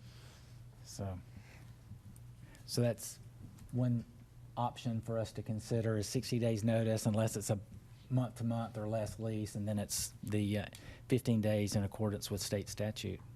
Or not in accordance, but similar to state statute. Yeah, I for- would just say, I think concurrent with any type of termination notice provided by Florida statute. The benefit of that, too, would be in the event the legislature changed what the notice dates are, our ordinance would then still Automatically. be consistent with Yep. the state. And I think it might also make it easier for the actual implementation because they know they have to give notice of termination, and that would be the same time frame. Yeah. All right, thank you. Okay, thank you. Councilmember Hutchison, then Councilmember Petrinoff. Thank you, Madam Mayor. So this is obviously a second reading of this proposed ordinance. We've heard from two industry stakeholders, one being, and not insignificant in any fashion, the Southwest Florida Apartment Association. They're in the business of renting. And the Naples Area Board of Realtors. They're in the real estate business.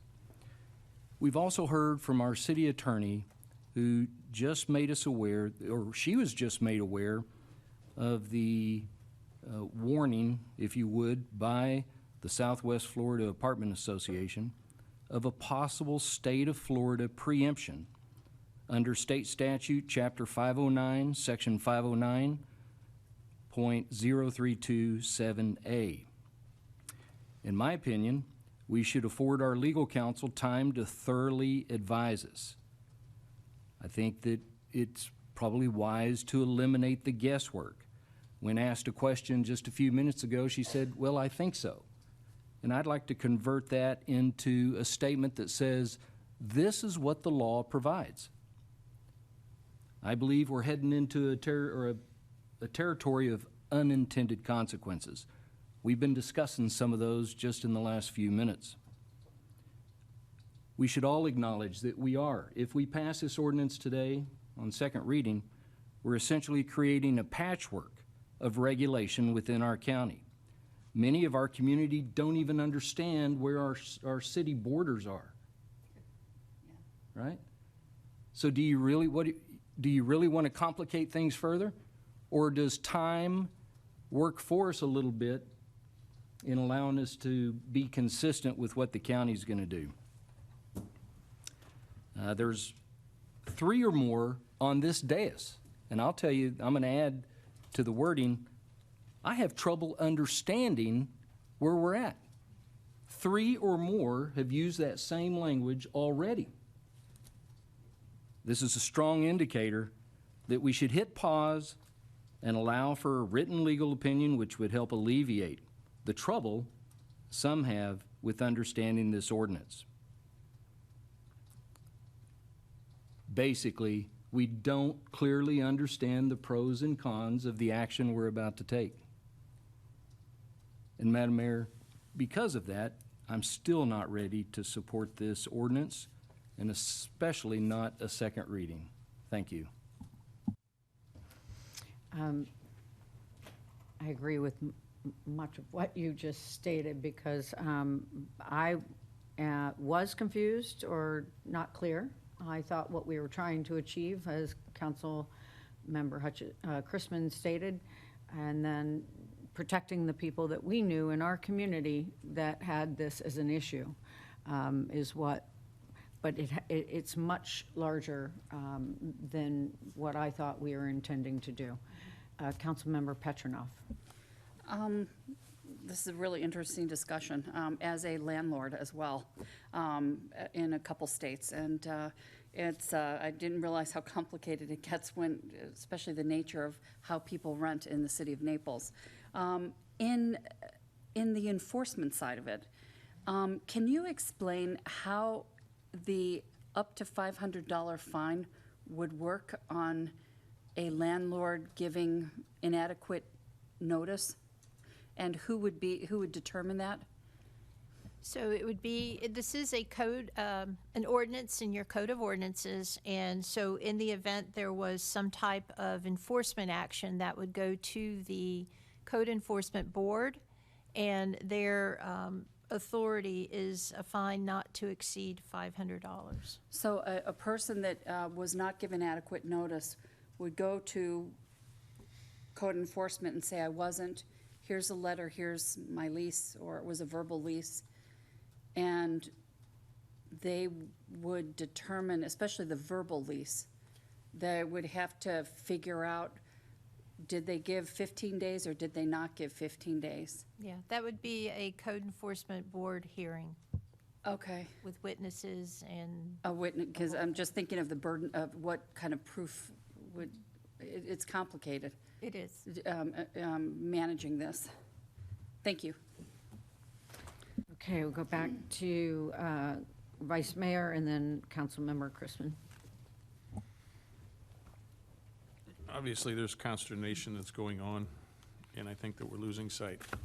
We're losing sight of the purpose, losing sight of the reason of what this is for. And others have said that we might put a division in the county. I think our job is to lead. Our job is not to follow the county. Our job is to lead for the residents of the city of Naples, and we need to do that. This ordinance is not onerous. It's not a burden. It is an ability for a tenant to either negotiate or seek an alternative for 60 days. That's it. It is allowing a tenant the ability to look and to find if that increase is greater than 5%. And if a landlord is only increasing the rent 5%, there's no issues at all here. There's no burden, there's nothing. If a landlord wishes to increase it more, it's the right thing to do. It's the right thing to do to allow a tenant to find an alternative, to find some funding, to find some of the programs that are out there to help with this. I do not see that this is onerous. I do not see this as a burden. And for the way that this ordinance is written, when it says for a month to month, it says for a specific duration or for a tenancy at will for more than 1 year. So if someone's been a tenancy at will and a month to month for over a year, that is a lease in and of itself. And if you're saying that it needs to be 15 days for a greater than 5%, I mean, if a landlord wants to raise the rent on a month-to-month by greater than 5%, it's not preempting any of that right. It's simply saying it's the right thing to do to give them notice to seek an alternative. So if they need to terminate the lease, it's not taking that away. It's just saying if you want to raise the rent, give them 60 days notice. I am struggling with why this is so difficult. And I'm struggling why this is so difficult because if you just put yourself in the place of that tenant, this is no longer difficult at all. This is what you would want. This is what you need. This is what respect is all about. And so I don't think we should continue this. I don't think we should change this. I think we should proceed full steam ahead, and we should lead. We should lead for those that need leaders right now. And so I think we should proceed with this. I think we should pass this. I think if there's issues that come, this has already been in place in other cities for quite some time. If something comes up after we've passed this, then absolutely we have an opportunity to change it, but let's lead and let's pass it now. Thank you. Councilmember Chrisman. I wanted to add a few comments that I did not in my first opportunity to speak on this issue that I think are appropriate for everyone to hear. First of all, I think it's fairly clear that the county has chosen not to act on this. They could come back and review this again at a future meeting. I hope they would. But I think what I've seen in terms of the reports of their previously taking up this issue seems to suggest they're at a stalemate. It's an election year at the county level. I think it's unlikely that we're going to see anything happen there, and it would have been very preferable if we were considering passing something that could mirror what the county did, and you had a county-wide consistency on this, but that's not to be. I don't think that should be a reason for us not to move forward, though. I think we need to do what we think is right on this issue for the city of Naples. Number two, from the industry standpoint, I think this council is always extraordinarily consultative with industries that are being impacted by anything that we do. Extraordinarily consultative, and no exception here. And if this continues, we should continue to be consultative. But based on my conversations with Mr. Fernandez and Ms. Hudson, I don't think, and I don't mean this as a criticism, they're just doing their job. I don't think there's any amount of tweaking to this that would be satisfactory to their memberships. They see this as regulatory overreach in whatever form it takes.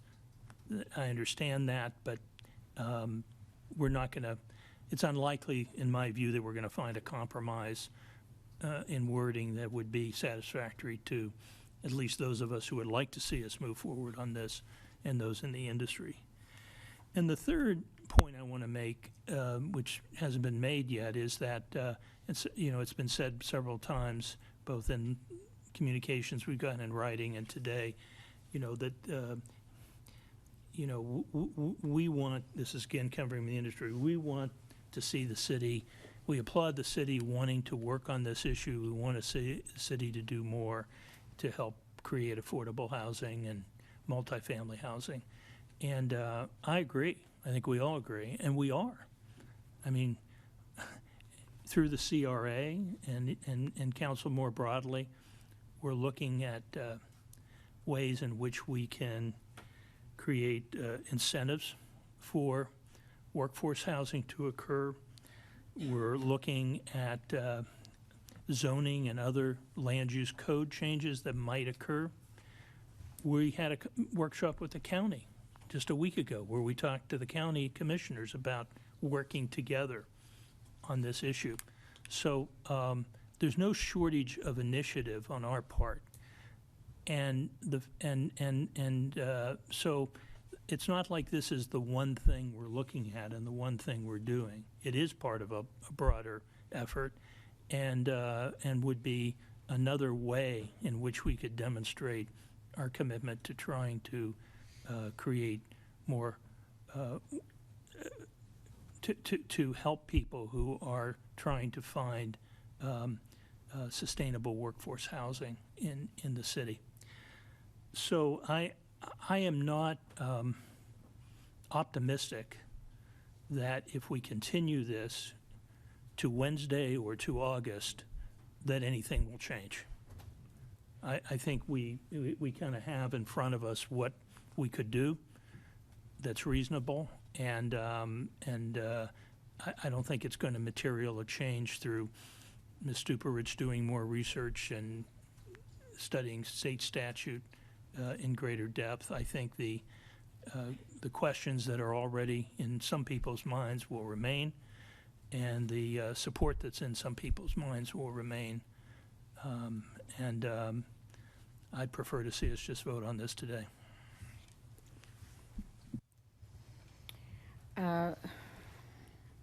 Councilmember Blankenship.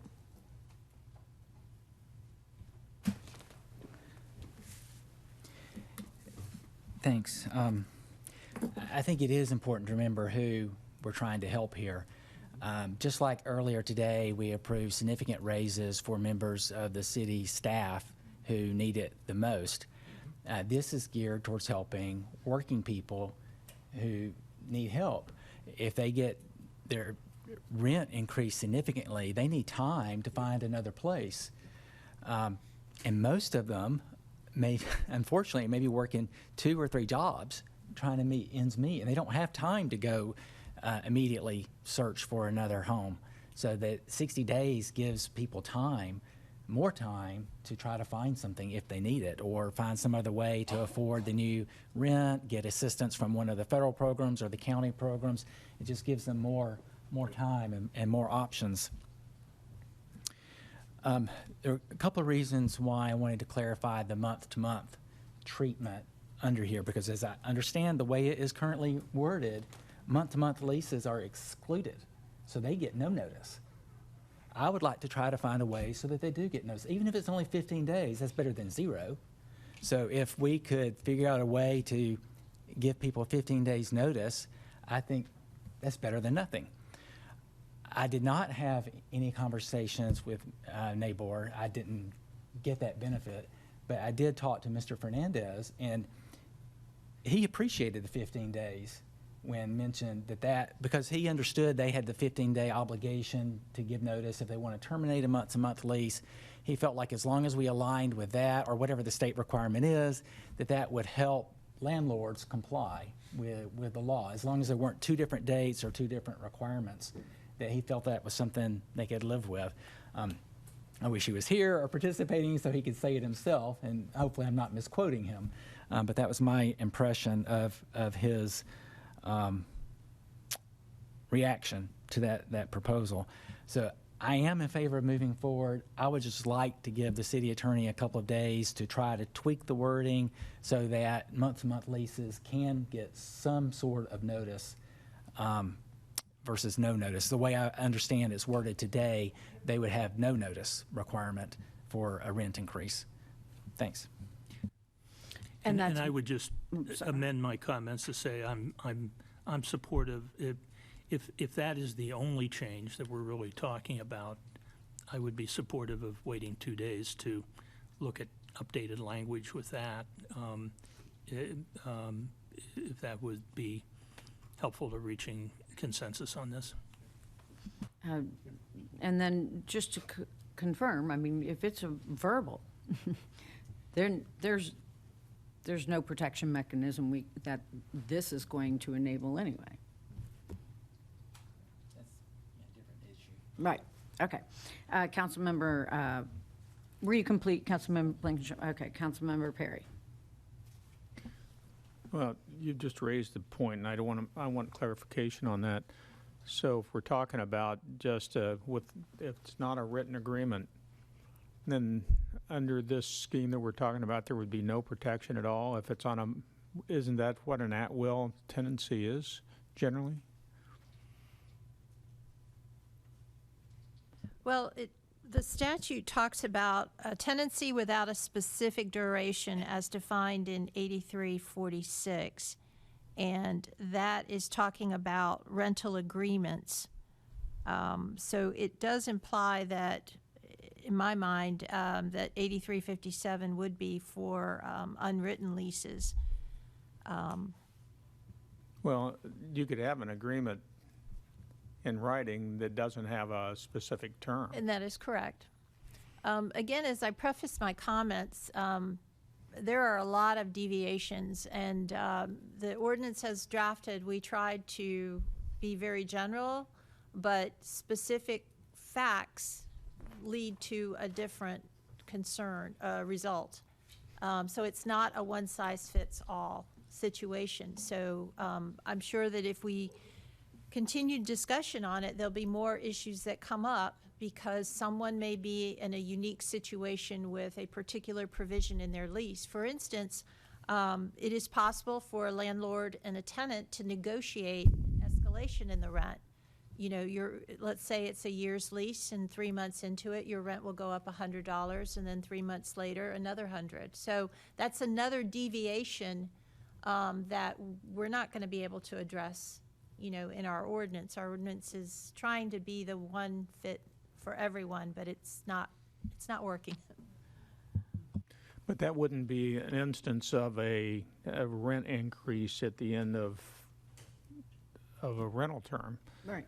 That's already negotiated, that's Right, part of the lease. It's negotiated, so this ordinance would not apply in that Correct. situation at all, yet Well, it the would tenant is subject to because they agreed to it. It would apply if when that lease expired, you're raising their rent by more than 5%. But it Again. wouldn't during the Correct. pendency of that lease agreement. Correct.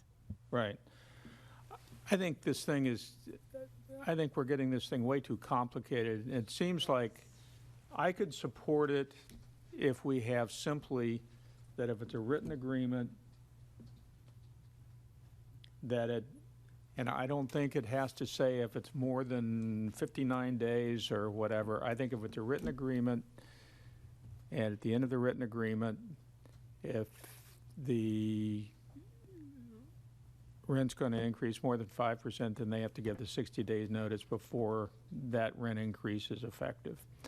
I think that part one. Part two, if we take all this other stuff out, I think we're foolish to start making cross-references to the state statute, because then the poor person trying to understand this is going, well, I don't know, because what applies in the state statute, now I got to go looking at it, because I think a lot of these may be mom and pa that have 1 or 2 or 3 rentals, and they don't want to have to hire a lawyer to figure this out. They also, I think it would be unfair to the landlord to make it so confusing to the landlord that if a mom and pa landlord didn't know that he has to give a 15-day notice of the rent increase, then he has to pay out $500 in fines because of that, unless it's clear. And so what I propose for the second part of it is simply say, as far as any other rental agreement, we could say anything other than a written rental agreement. Then we don't have to worry about whether it's month to month or it's on a handshake or whatever it is. Then there would be a 15-day notice provision. And that way, then we could cover the waterfront on what we're trying to accomplish. We're not trying to deal with bed and breakfast, and we're not trying to deal with all these other things that are covered under the statute in hotel rooms and anything else. We're just trying to deal with the garden variety renters. And so if we did it, say, on those terms and kept it simple like that, just A or B, that's the end. And then if we could have the opportunity to read the final wording before we actually vote on it, then I would support that. And I'm also thinking on that, one of the things we could do, depending on Ms. Stuprich's schedule, if she has time or someone has time to do this before the end of the day today, we could just suspend discussion of this today and take it up at the end of the agenda. And if time runs out and it's not ready to go, then we could continue it until Wednesday. And that we could knock it out today if that is appropriate. Thank you, Mayor. Fully support that. That's good. Any other discussion, council? Ms. Stubrich, I guess I should look towards you in that it appears that I have not taken the vote, that there is a consensus to move forward with this. With some changes is what I'm hearing. I can't commit to having it back to you by the end of today's meeting. However, by Wednesday, I can have some language. I can try to distribute that to you as well as have copies available to the public prior to Wednesday. Okay. Any comments, council? Just yes to. Yeah. Would you like a motion, Mayor? I move we continue this matter to Wednesday and request that the proposed ordinance be amended by the city attorney, consistent with the conversation and discussion that we've had relating to simplifying it. Okay. And creating it in two parts, one relating to written leases and of a year or more, and the other relating to at-will, short-term, month-to-month, whatever words are appropriate. All other. Okay. All other leases, and providing notification requirements for each category. I would second that, but making sure that we are err on For the side each of simplicity.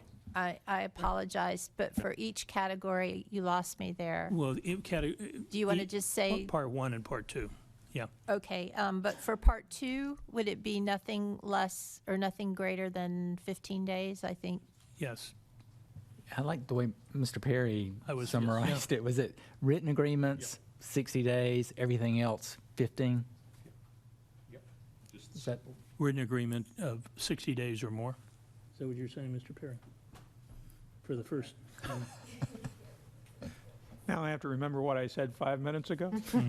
What I suggested was if it's a written agreement, 60 days notice. Yeah. Any other residential rental agreement, 15 days notice. Okay, so I have a motion by Councilman Crispin and a second by Vice Mayor. And for clarifying purposes, simplify needs to be detailed a bit more. And then Councilman Hutchison has a question. Yes, Ms. Stuprich, given the discussion of council and the direction that you've been given on the revisions to the language of this ordinance, and understanding that you can't do it by the end of our meeting today, but your intent is to come back to us during our meeting on Wednesday. Yes. Is it possible in that same time frame that you can come back to council with a legal opinion ensuring that we are not preempted by the state of Florida, applicable to state statute, Chapter 509, Section 509.0327A? I can't commit to that at this time, but I will check and see how our other resources are and if perhaps Ms. Vos or one of the other attorneys can assist with that. Thank you, Madam I Mayor. do need clarification, however, on Councilman Perry. He did say written leases, but that would be written leases of 1 year or more for 60 days? No, I don't think so. I think if it's a written lease, because it could be if it's a 6-month lease, I think there should still be notice. So if I have a 1-month written lease with you, written is the, yeah. Well, I think we have to settle on something. And I think if we just distinguish between written leases and anything else, then I think that should be enough. And they can still terminate at the end and rather than increase the rent. Could we say a written lease of at least 60 days in duration? I can live with that. Okay. Councilmember Hutchison. Yep, we're going down a path where it's getting, in my mind, a little bit more problematic. We're talking about where we just ended is a lease of a property for 60 days that requires 60 days notice. So after you sign the lease, that day you need to notify them of 60 days if you're gonna do something, related to rent increases, et cetera. So I Then it'd have to understand be in that it- lease. Right. I understand what we're trying to do. Or and- not. And my heart's in the right place as well, but this is where Well, I again, fall apart on it's, support. it's negotiating landlord and tenant. I can rent to you for 60 days at, $1,500, but after that, it's going to be $2,000. Thank you, Madam Mayor. Thank you, Dave? Mr. Goodrich. Yeah, see, we are overcomplicating this. So if I have a month-to-month lease, 30 days. I have a month-to-month lease. I can cancel it, basically the terms within 15 days written notice, right? And if we're saying you need at least 60 days notice to give more than a 5% rent increase, Means if I have a month-to-month lease and I want to raise my rent, I can't do it July 1st. I can't do it August 1st, but I sure as heck can do it September 1st. All it's doing is giving the tenant the ability to make a choice. It's not saying that you can't raise it or you have to put the notice in today. It means just that you have to give somebody a reasonable amount of time. It's not preempting anything. Worst case, the landlord is missing a rent increase for 60 days. That's it. We just keep complicating this more and more. I think what Mr. Perry's suggestion was good and simple. And I would push back, though, to say that we do have Ralph upstairs. We should be able to just craft something, one simple sentence, and have it to us so we can vote on this today. I would push back on that. The language for the ordinance rather than today, rather than Wednesday? Yes. Okay, we'll do our best, but Because then I we can can't commit. just do this and we can move on instead of moving this to what is, as you look at Wednesdays, it is an unbelievable filled day. Well, Yeah. just Vice Mayor, in all fairness to the attorney, if we can determine that we're not going to have major discussions, we're here to vote. If you don't like the language, we're not going to go into deliberations again for Wednesday. And to give people comfort on this is, you know, if in the month-to-months, what would practically happen if they don't have enough if they don't want to give the notice, they would just terminate the month-to-month. And they would create a new month-to-month lease, which we're going to need to really think about as well. But that's what a landlord would do. They would just terminate. Want to clarify the motion that was on the floor? And again, I'm going to clarify with what I think would be the consensus, that we would continue this. Wait, we need to clarify the motion by the clerk and what she has on the record, or? Okay, good. Keep Well, going, Councilman Crispin. Okay, well, let me try again. That we would continue this matter to Wednesday and amend the ordinance as now written, ask the city attorney to amend the ordinance as now written to allow for two categories of notification. The first relating to written leases of 60 days or more, which would require the 60-day notification of more than 5% rental increase, and the other, the second category relating to a requirement of providing 15 days notice for all other leases. And and my motion would also include requesting that the city attorney, as I know she will, make all good efforts to writing this language in the most simple and succinct and comprehensible form. Second. Okay, so I have a motion by Councilmember Crispin and a second by Vice Mayor. Madam Clerk, please pull the council. Councilmember Perry? Yes. Councilmember Crispin? Yes. Councilmember Petronoff? Yes. Councilmember Blankenship? Yes. Vice Mayor McCabe? Yes. Councilmember Hutchison? No. Mayor Heitman? Yes, it passes 6-1. Okay, that was easy, council.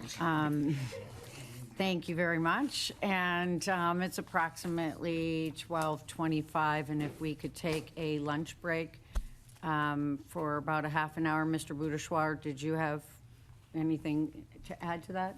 Okay, so we'll have lunch until, and we'll return at 1 o'clock.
Okay, council, we're back from lunch and we are on 13A. And Mr. Bouchard, Ms. Martin? Good afternoon, Eric Martin, Planning Director.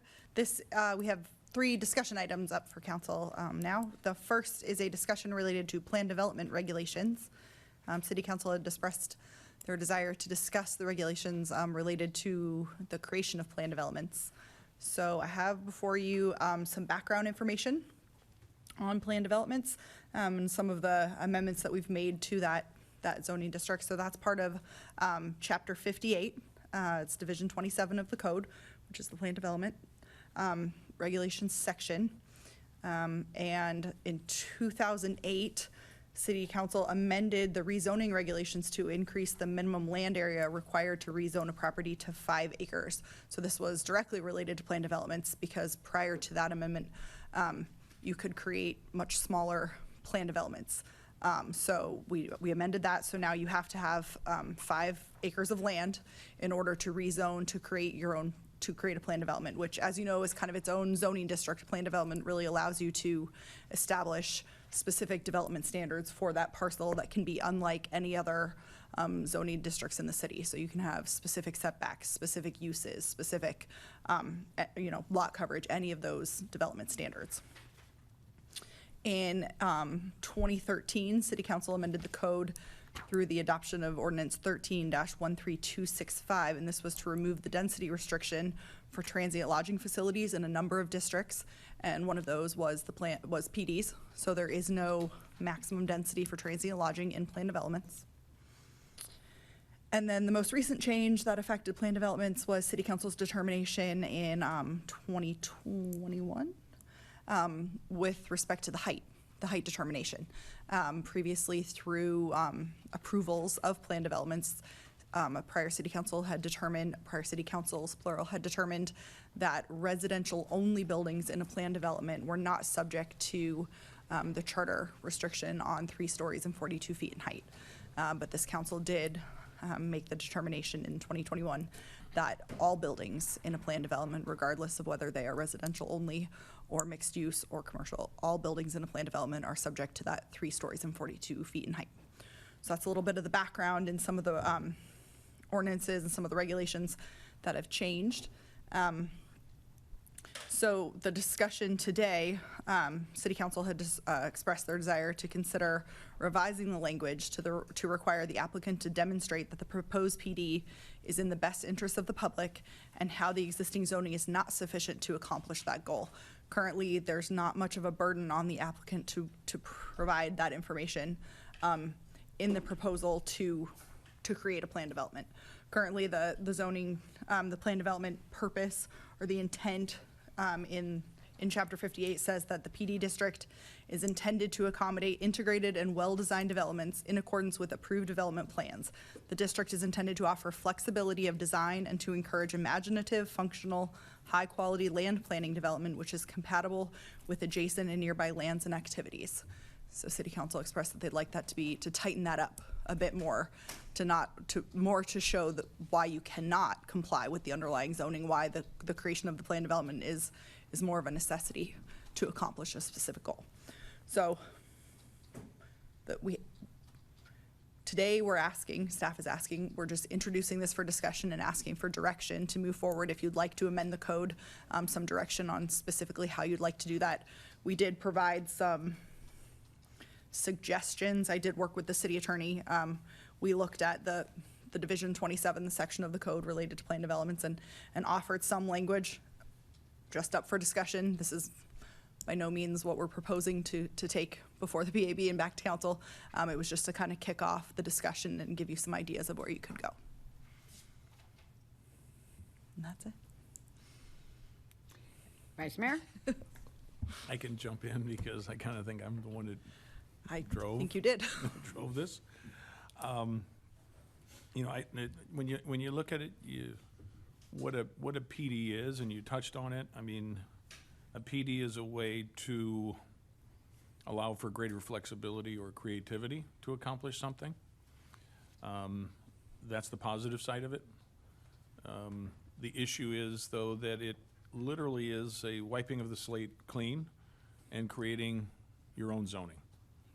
And that has possibilities of greatness and also has possibilities of implications into neighborhoods, et cetera. And that's where, as I looked at the ordinance that we have, we needed to add some things to ensure that we are putting boundaries on it. And a couple of the things, you've got some language in here that scratches at it. You know, I had gone out and looked at ordinances from around the country for concepts of it. One of them, that last sentence in red that you have, but under 58808 is, but it is not compatible with the existing zoning of the parcel. That's really not getting to it. I think language that I found out there is a PD is not intended to circumvent conventional land use regulations. That's tightening it up a little bit stronger.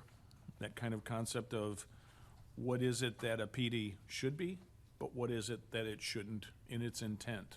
It should not be a way to circumvent. It should be a way to create something new or better. And there's a couple of other things that are out there that I think add to this, not just in, because that would be a sentence in the purpose, but there are others that do that as well. There's another one that says a PD should not be used to deviate from the provisions of the underlying comp plan or zoning in a way that contradicts its intent. That one is strong. That's, Yeah. that to me is more easily interpreted and enforced than the Okay. previous Okay. one. Because you look at it, the reason why, you know, we have the zoning for a particular parcel of land, it's based upon our whole building out of what ordinances come from our vision statement, through our comprehensive plan, to our ordinances. The community, the residents want to see and feel what it is for not just their neighborhoods, but their commercial districts, et cetera. And that's that flow from vision through comprehensive plan to ordinances. So the ordinances for a specific piece of property are based upon that logical flow. And then the comprehensive plan, the future land use designation, really guides all that. So for us to say the zoning that exists here and the future land use that exists here should be pulled off, we need to make sure that whatever is put in its place is fairly consistent with the intent of it. And Well, I would note, you can't, through the rezoning to plan development, you cannot change your future land use designation. The comp plan remains, and that will always govern. This is just the zoning layer that you're changing. but what we've seen in PDs is they've changed the future land use as well. The Naples future Beach land use? Hotel. Well, not as part of the rezoning to PD. They did do an amendment, a comprehensive Yes. plan amendment, but you cannot, through a zoning amendment, you can't amend your Yeah. future land use. And so I think that sentence needs, instead of that last red sentence, Mm-hmm. something like that sentence in its place, because it's setting out. Which you'll email to me. Yeah, I will email it. So I'll have that. Then underneath, so I think that's what we need in that first sentence in the district's purpose. That, to me, would firm it up. The other additions that you've had, the first one that says allow for the consideration of, that's fine. And the next red section, when a change in the existing zoning is the best interest of the public, that's fine. I just think that, well, and then for compatible for these purposes, I didn't really understand. Compatible with the purpose of fulfilling a public need. Yeah. Not just your own. To me, that language in red, the for these purposes, didn't really read well. It Okay. didn't fit. And that last sentence, I think we should just put a period after activities and then add in, and I'll send you the language. Okay. You know. Yep. How would we determine whether or not it is in the best interest of the public? How would Erica determine that? That's really, and then that gets into the next section, which you're talking, which is the standards for approval. Right. That's the part that, it takes it from a lofty purpose to an actual practicality, and I've got some suggestions for there as well. Okay. Because in the number one, there should be a word of consistent just before, in there on the first line. and maybe even densities, land uses and densities within the development shall be appropriate in their proposed location and consistent in their relationships to each other. And then the rest of it is fine. What section are you on? In 58805, number 1. So that's the standards for Yeah. approval. Yeah. Thank you. So that literally is taking, we've established what the purposes are and added another kind of quantifier to the purposes, but now we need to make sure that what's coming, we have some barometer. Similar to the variance? Yeah. They have to meet these criteria? Yes. And I'd caveat too, that when you say densities, you're not amending, the future land use will always govern density, but I think where you're getting at is we've seen within plan developments where you have a plan development that is, 50 to 100 acres, Yep. and you break it down into districts, but you are able to aggregate Yes. all of the density over that entire plan development into Yep. one area. So I would, my immediate reaction when you say density is, no, you can't do that because it's in the comp plan, but I think that's where you're going with that. So that, in that case, that I think that's appropriate. Yeah, that's exactly where I'm going. And then the rest of the next line, number 2 is fine, but then I think we need to add, because kind of in the question that Councilwoman Petronov said, so if you put that kind of stuff in the purpose, how do you judge it? There is a couple that go and further say that as you're changing the zoning that is existing to a new zoning, you need to have a specific list of what is required, and in this case, they term it as a variance. It's not really a variance, a different word, meaning a change from existing land use zoning to this PD. You need a specific list is required for the variances in each of the controlling zoning district or districts, and a general statement citing the reason for the PD. So in other words, if I'm changing it from 50-foot setback to 25. You can't just say, that's what I want. You have to say, that's what I want, and here's the reason why. Which is very similar, if you recall, in our site plan with deviations process, which is no longer in the code. We had a standard for approval that said Yep. that the deviations were clearly delineated, and that's, I'll be honest, that's where I borrowed this language from. Yep. Where you had to show exactly where you're deviating and, Yes. and why, and that it's the minimum. Yes, Not that, I can get away with a 25-foot setback, but I'm just gonna go for the 15, Right. because that would make it easier, so. So, yeah, that's in your number 3. I think the number 3 needs to be strengthened, but that this is the minimum to achieve is maintained. Then there's another one that says, a PD application shall list all requested variances from the standard requirements set forth throughout this ordinance, meaning the prior ordinance that you're doing away with to create the new one. I actually like that language better because it's not, all of the development standards that are applicable to a parcel are not necessarily just within the underlying zoning district. Because chapter 56 has your fence regulations, pools, all sorts of other encroachments, Yeah. yards, all those things in chapter 56. So it's not necessarily just the underlying zoning, it's all zoning. So I think that, So I think those 2, and then there's one more. See, you thought I was finished. And the last one is, I think, very pertinent, especially to our residents. And the last one says, if there is an adjacent residential neighborhood, that neighborhood will be protected from any significant adverse effects from such non-residential development. So adding that one is another one of the list of levels to be approved. And that would be very pertinent to some of the things that we've seen or experienced. And those are the things that I think can be added in here. And if you want, I can work with you to look at each one of these and see how or what. Thoughts? no, I'm on board Okay. with all of those things. So from my perspective, as I said, I kind of pushed this, and here's some of the things I think should be changed, and I open it up to others. Thank you. And Councilman Chrisman and then Councilman Blankenship.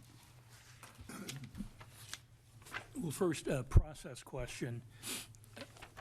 Are we, and this would be a question for the next 2 items on our agenda as well, is the assumed process that we're going to be, regardless of where the discussion comes out here today, referring each of these to the Planning Advisory Board for their consideration? Yes. Yeah, I would draft whatever direction I come out of this workshop Yeah. with. If we get there, draft that into an ordinance form and take it before the PAB. Okay. Just wanted to make sure of that. Well, whether it's for discussion today or at the PAB, I'd kind of like to hear the PAB's opinion of what I'm about to say, as well as here among council. But I think an overriding question here that we have to ask ourselves is, what are we trying to achieve here? Do we want to encourage or discourage PDs? And I think the challenge in rewriting or changing this ordinance is finding the right balance, which is difficult to do, where I probably, each of us might say we want to remain neutral. We don't want to encourage or discourage. We want the best possible outcome. But I think that some of in your cover memo, you mentioned site plan with deviations verbally, but certainly the removal of site plan with deviations was another change that we made that has a big impact on PDs in terms of from a developer standpoint, let's put it that way. But I think we need to step back and honestly ask ourselves the question, as we consider a variety of changes that are possible, of what do we as a council or a majority of council want here? Because we could structure something that would be so onerous and difficult that no developer is going to come forward and try. I mean, they would look at it and say, give me a break. And another option would be for us to, if we wanted it to be something that could only occur in rare and unusual cases, would we consider just eliminating the ability to do PDs altogether? Should we consider that? I think it's a question we should ask ourselves. And I don't know what the implications of that would be, Ms. Martin, in terms of, and how common or uncommon that is. But I hope you see the point I'm trying to get at is I don't want to pass something that in effect makes it impossible to do a PD. Practically speaking, I'd rather just say we don't want PDs if that's the road we want to go down. So that's the overlying concern I have, and something we can talk about here today. And I'd be interested in what the PAB would have to say about that as well. I have Councilman Blankenship and then Councilman Member Petronoff. Thanks, because I guess I had the same kind of question too. Like, are we just trying to do away with PDs or make it so hard that nobody would try to get one? Or are we just trying to prevent some abuses? Yeah. And certainly the things you went through sounded all right to me. Like, okay, we're trying to prevent some things from recurring that maybe happened in the past. So if we agree, if that's the philosophy, we're just trying to clean up some things or prevent some things, then that will maybe affect how we tweak this or make some changes. And I struggle with some of the language in the purpose section because of that. Is when a change in the existing zoning is in the best interest of the public.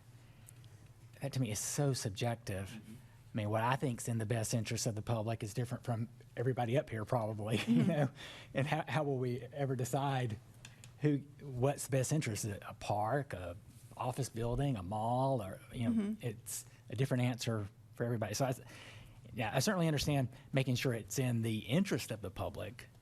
Best interest was what was throwing me off. Best is a very high standard, and fulfills a public need. I didn't know what's a public need. Is a public need being able to go to a restaurant?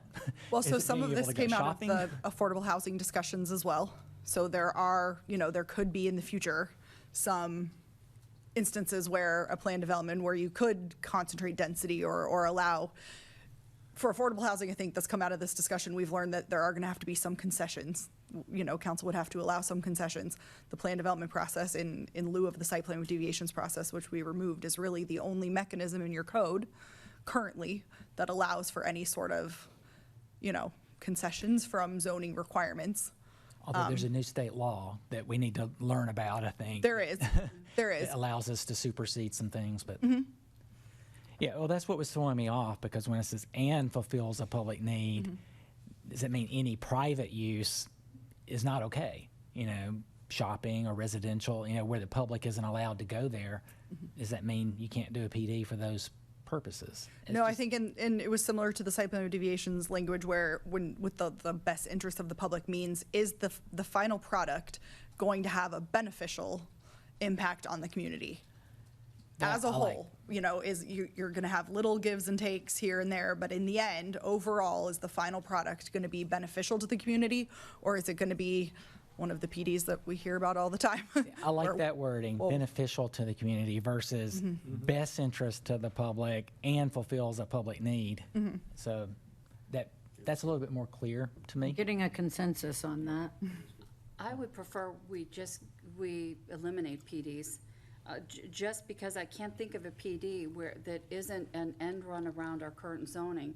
And if we want to make it compatible with adjacent neighbors, then you're going to be at odds on this. I mean, what PD has been done where we haven't exceeded height, density, setbacks? It is used as a workaround.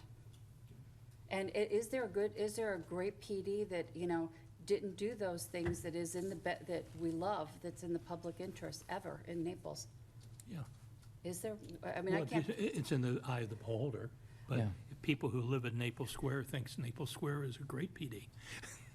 A lot of others would disagree with that. Yeah. A lot of people will ultimately think that Naples Beach Hotel is a great PD, but others would disagree. And It's always used to exceed what is in the zoning. I would agree with your point, if I could just jump on it for a second, and going back to Vice Mayor's last point about can't remember the exact language, but the injury to, injury. I mean, and I can't imagine any PD development that's occurred in recent years in the city of Naples that I can think of. All of them are adjacent to some residential neighborhood, and I can't imagine any of those residential neighborhoods not saying that this would create harm for us. You know, I mean, they're going to be instinctively opposed for understandable reasons.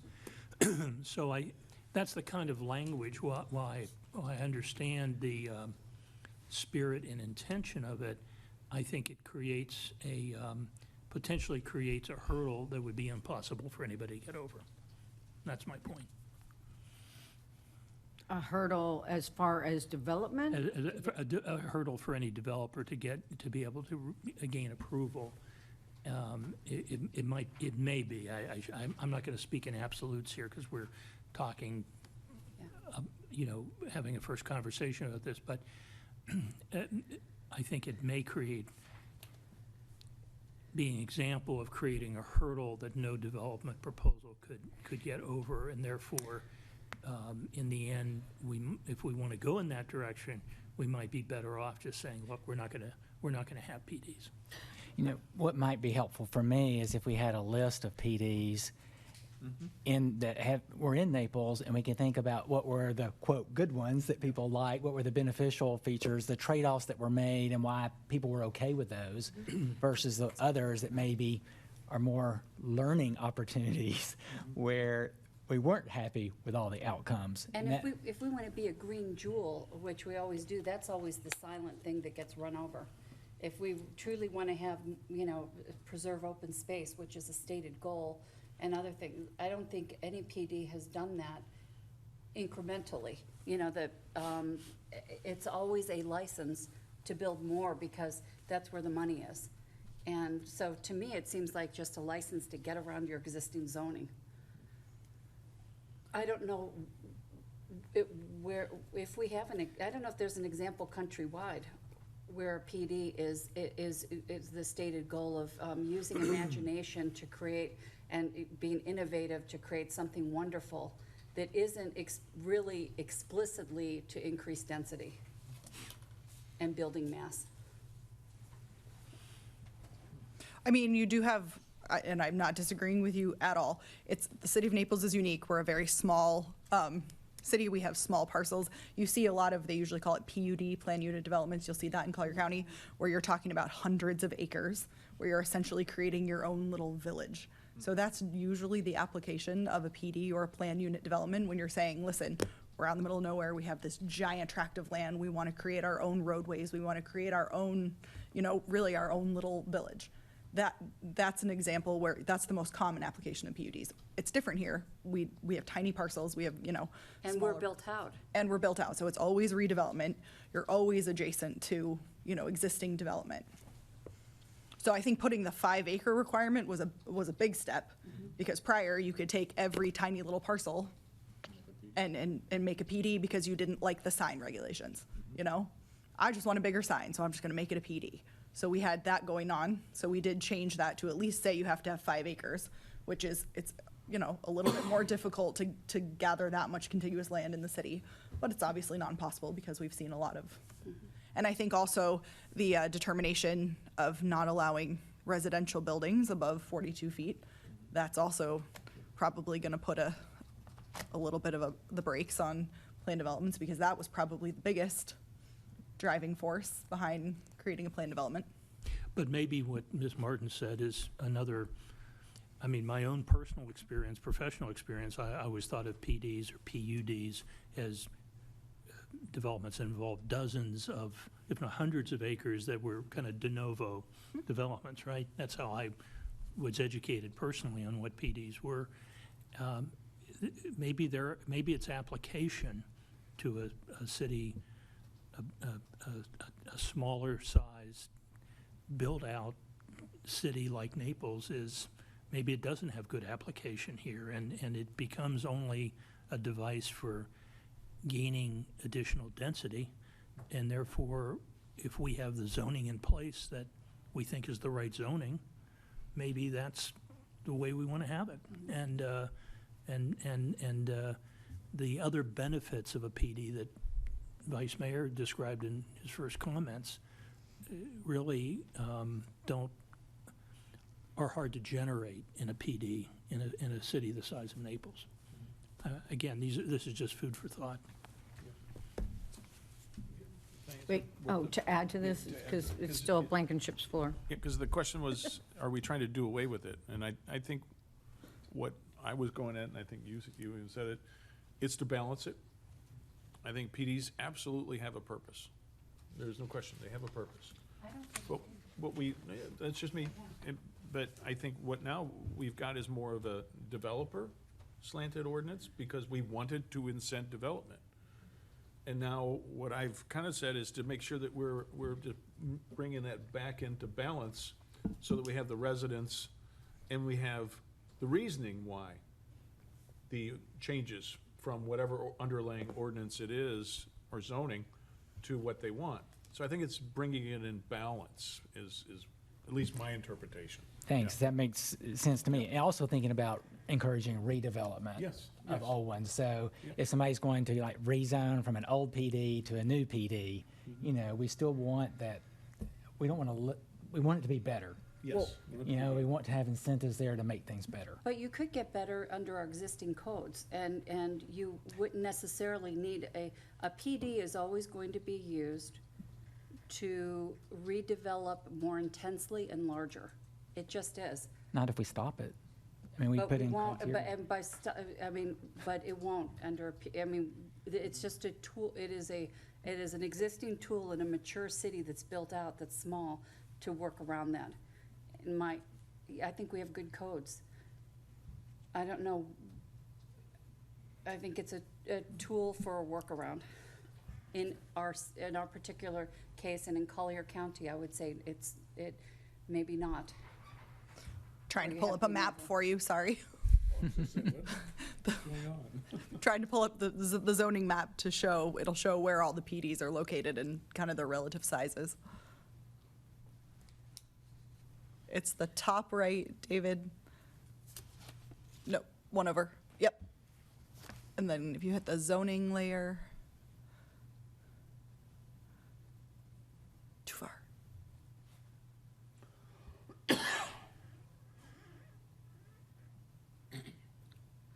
Yep. So it's tiny, but the yellow are planned developments. And I was just going to bring this to council's attention because I can provide you a list of the planned developments, but in the meantime, if you wanted to, so this is our city's interactive map, and I can send out a link to that. But if you right-click on each of the PDs where it says PD, it'll bring you the ordinance for that PD. So you can see, but you can tell the size differential between some of these planned developments. But it'll also show you when they were created, so you can see how that's changed over the years.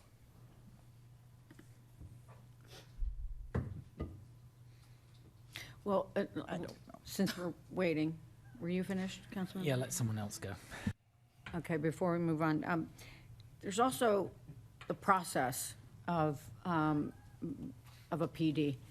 You know, some people come in and they rezone something, and then put it in a PD. So it's always a rezoning to create a plan development because a plan development is a zoning district. So you can go from plan development, rezone it to a new plan development, or you can go from, you know, R312 to plan development. But you always have to go through that rezone to PD process. However,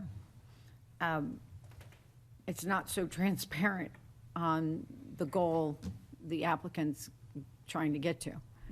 And if you want to work with the applicant to make the best project, it just seems like it's out of order, like the site plan review. Preliminary site plan review, administrative site plan review, or... Well, so, I agree, but there's a little bit of a nuance there in the sense that a plan development is a zoning district. It's just a zoning exercise. So a plan development you can rezone to plan development with absolutely no plan to build for years. So you have no concept of what the buildings are gonna look like, no concept of, you just want to establish zoning regulations. So you say, I have this piece of property, but it'd be way better if I could do these setbacks and this lot coverage. I don't know what I'm gonna put there, but I'd like to rezone it to create this. I mean, we have a couple plan developments that were created as plan developments and have never been developed. So on to the point of Councilmember Petronoff, you could still work with the applicant without creating a PD. What do you mean work with the applicant? If you want to increase the density or something like that according to our codes. Well, you can't increase your density in a plan development, but there is, I mean, in our codes, we don't have the deviations process anymore. So if you were to say, you know, these setbacks, I can't work within these setbacks, other than a variance, which is development specific, we don't have a process. The only way really to get any sort of relaxation on those development standards is through the creation of a plan development. And to Councilmember Blankenship said a rezone to a planned development. Is it a rezone? No, not a rezone. What'd you say? Well, I see in a lot of the redevelopments, they've been presented as a rezone from an old PD to a new PD. Yeah, not a rezone, but a... Isn't that what you... Are you talking about an amendment? Yes, amendment, that's it. Right, so you don't amend a PD, you have a plan development that has certain development standards. To alter those development standards, you have to rezone it, because you are rezoning, you are redoing that. So that's why you'll see amended and restated. You'll see repealed and restated. When someone comes in, you can limit the PD time frame? Or it can... But you can set it however you want. So the code says 36 months or 48 months, depending on the size, which means you have to establish that PD. You have to pull building permits and begin that development, or the plan development expires. However, that is fully within council's discretion. So we have other plan developments that have been approved with tenure. So they have 10 years to commence. Okay, thank you. I just wanted to clarify those. Next is Petronoff. Yes, on the PDs, in the process, you start, even, I think we ought to even relook at, do they have to go twice to DRB? Or can they just go at the very end to DRB? You can rezone a property without going to design review or through the site plan process at all, because design review is really only looking at a building, and a plan development is just zoning regulations. You look at a plan development the same way you would look at the R1-7.5 zoning district. That's not a building, that's a zoning regulation. In your experience here or in Denver or Colorado, have you ever seen a PUD, PD that has not resulted in increased massing, density, et cetera? Isn't that the tool for that? Yes, we have. Walgreens is a planned development because they wanted a bigger sign. Had nothing to do with density, had nothing to do with height. Our sign regulations did not work for them, so this was before the 5-acre requirement. They were able to become a planned development and have that big sign. So it was a workaround a sign? Yep. To get a sign? Yep, because you can change any of your regulations. Which kind of brings me to the point of that I think they are it is a tool to work around stuff. And if bad codes or, or bad zoning, and I think we don't have bad zoning, I think we have pretty good zoning, and given our tiny town and the redevelopment, we don't need that workaround tool.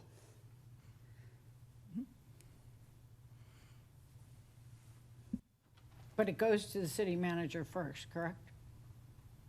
Or is that just rezone? What, I'm sorry, what Any was? rezone of a property has to go to the city manager first? No, it goes through planning advisory board and then 2 readings at city council. The planning department processes it, but it's just a development application. Goes straight to? They apply to us, and then, we take it as an ordinance, because it's a rezoning ordinance, we take it to the planning advisory board and then first and second reading before city council. Councilman Petronoff, were you complete? Just to reiterate, we have a lot of flowery language around the definition of a PD, to use imaginative, to be imaginative in building and build something extraordinary, and it really is a bunch of fluff words to increase massing and density, and I think that goes against the vision of our city, especially given we are unique. We're a small town and we are built out. I get it in the county. I don't understand that tool here, except for it is a license to get denser. And I think we probably have all heard issues on traffic, and it's increased every year. And I know I heard it on the campaign trail as one of 2 of the largest issues. And this exacerbates, these kinds of things exacerbated. So that I'm finished. Thank you. Councilmember Hutchison. Yeah, thank you, Madam Mayor. Just a couple of things. First of all, have we identified single residential properties in the city which are near, at, or over 5 acres in size? What do we mean by single residential properties? Do we have any properties that are over 5 acres? That are not currently planned developments? Right. Well, here's the thing, you can have 12 parcels. Yeah, I understand that. But do we already have some that are 5 acres? Anything on Gordon Drive that's 5 acres? I don't know that off the top of my head. That's something that we need to know, in my opinion.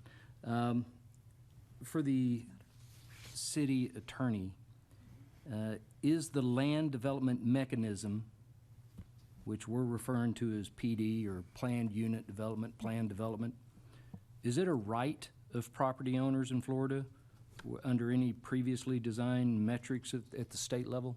No, it is simply another zoning category that is available if the criteria for the rezoning is approved. I want to go ahead and commend Ms. Martin. I think her information that she gave you is very consistent with what I've seen across the state and other communities. So I think she's hit every nail. Does could the elimination of a zoning consideration for a property owner, such as a PD, be considered a taking or subject to the Burt-Harris Act? They don't have it right now. Okay? So you're So just we're- basically recategorizing. And the development right, is it important for us to know if development rights have been assigned to property owners, either sold or transferred?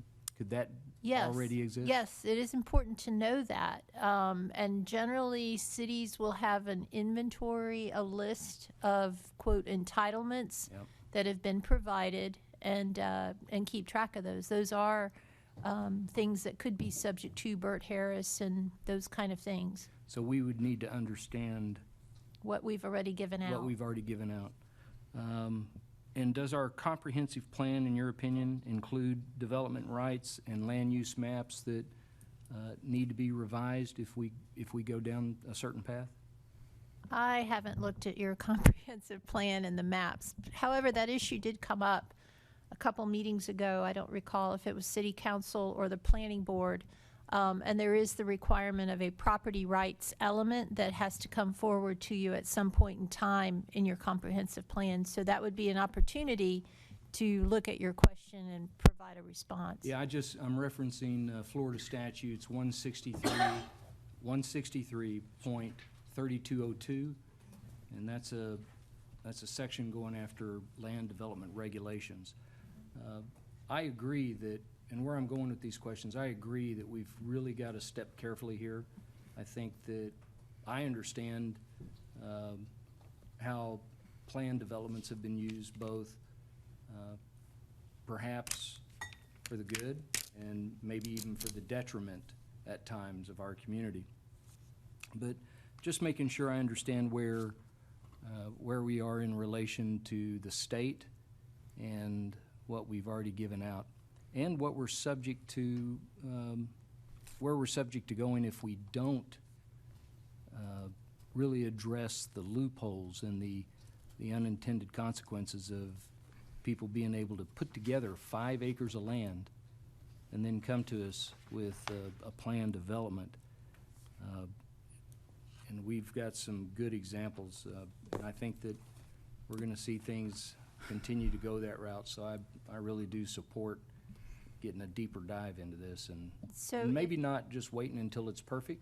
We do have some larger parcels, I don't Yeah. know the exact acreage, but on Gulf Shore Boulevard. Yep.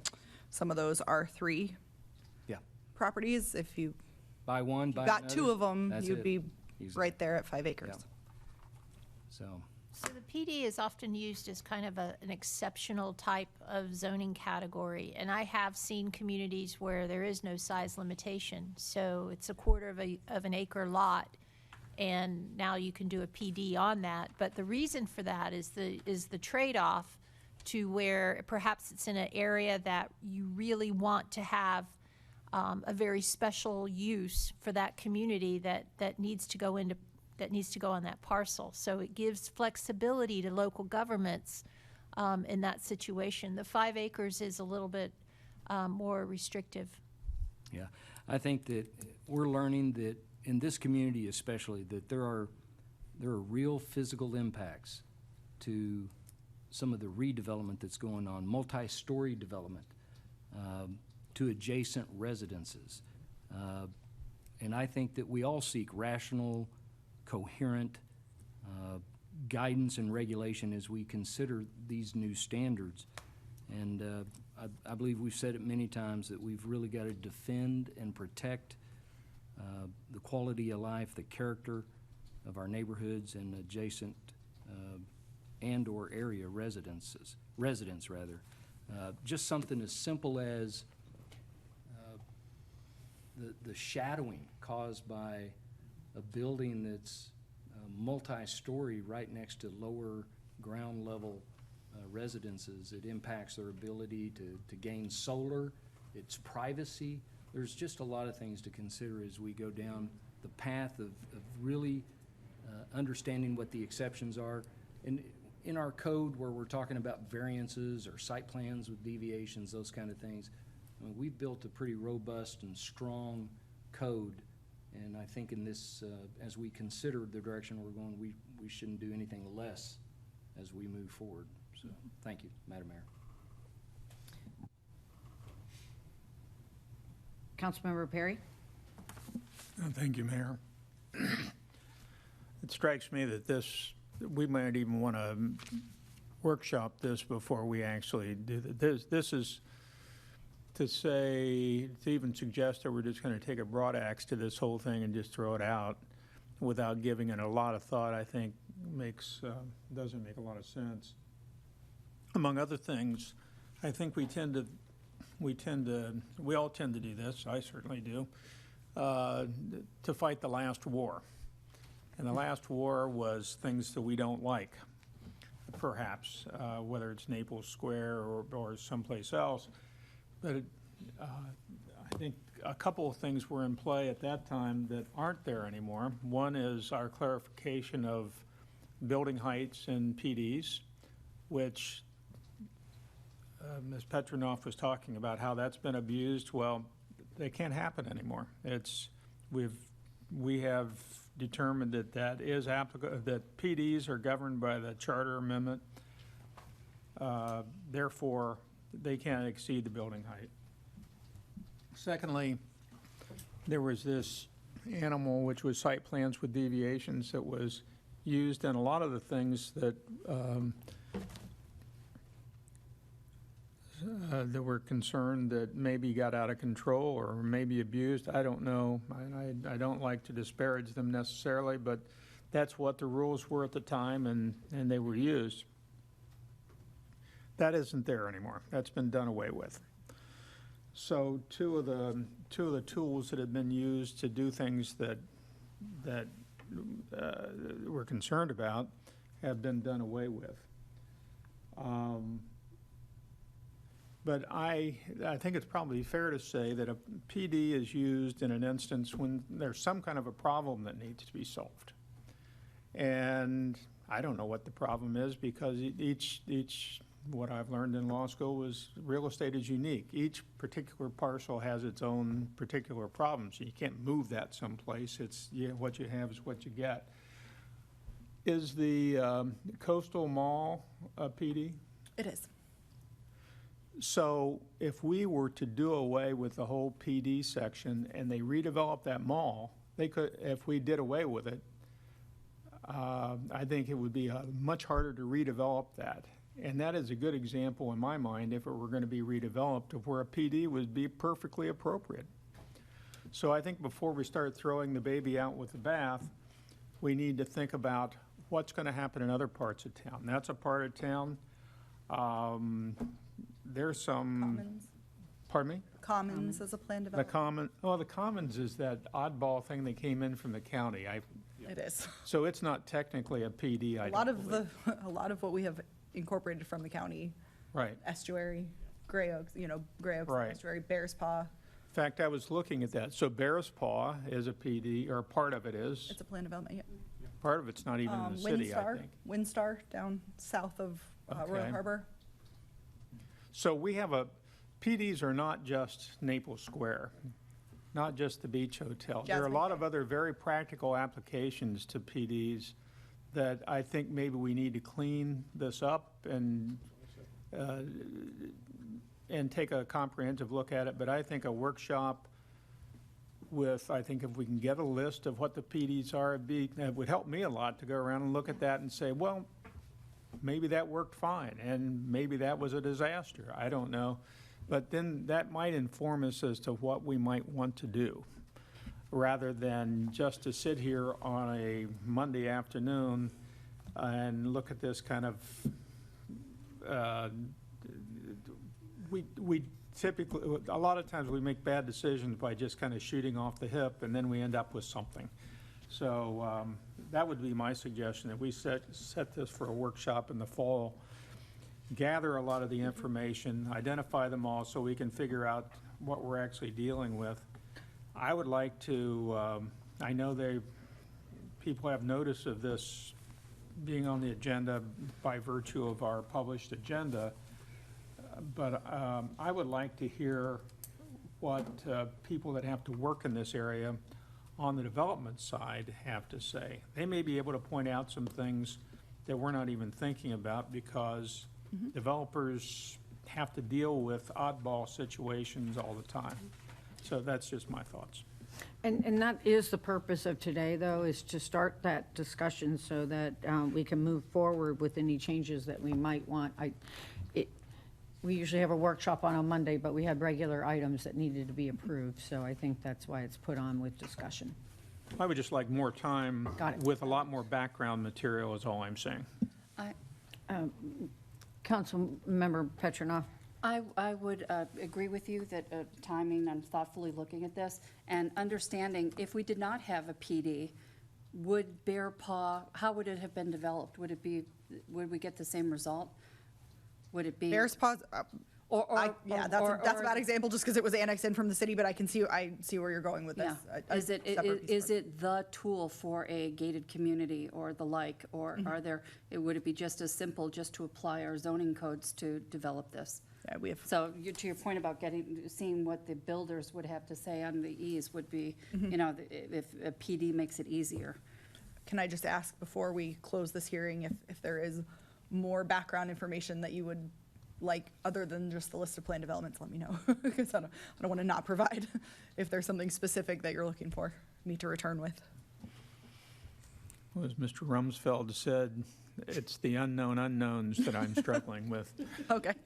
I think if we could get, maybe even long before we have a workshop or a meeting, if we could have a list of what the PDs are. Sure. I was kind of surprised looking at the map up there, and I can't see it very well, and I can't pull it up on my. I can try to drive that better. No, it's fine. Don't worry about that. But there were places there that I was just really kind of surprised, like just on the southwest corner of the airport.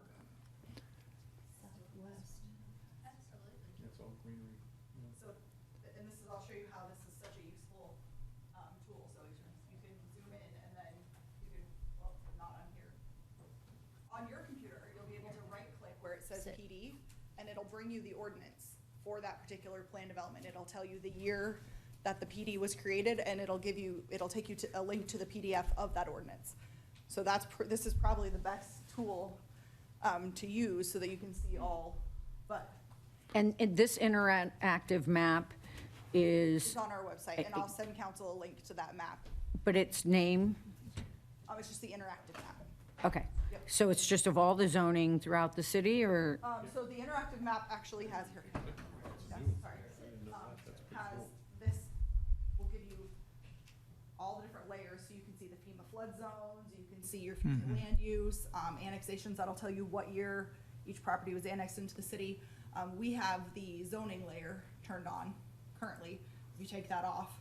It shows 2017 in the upper left-hand corner. Is it real time? Is it updated? We update the zoning in real time. I think that was just when this map was created, was 2017, but we do update that zoning as we rezone properties.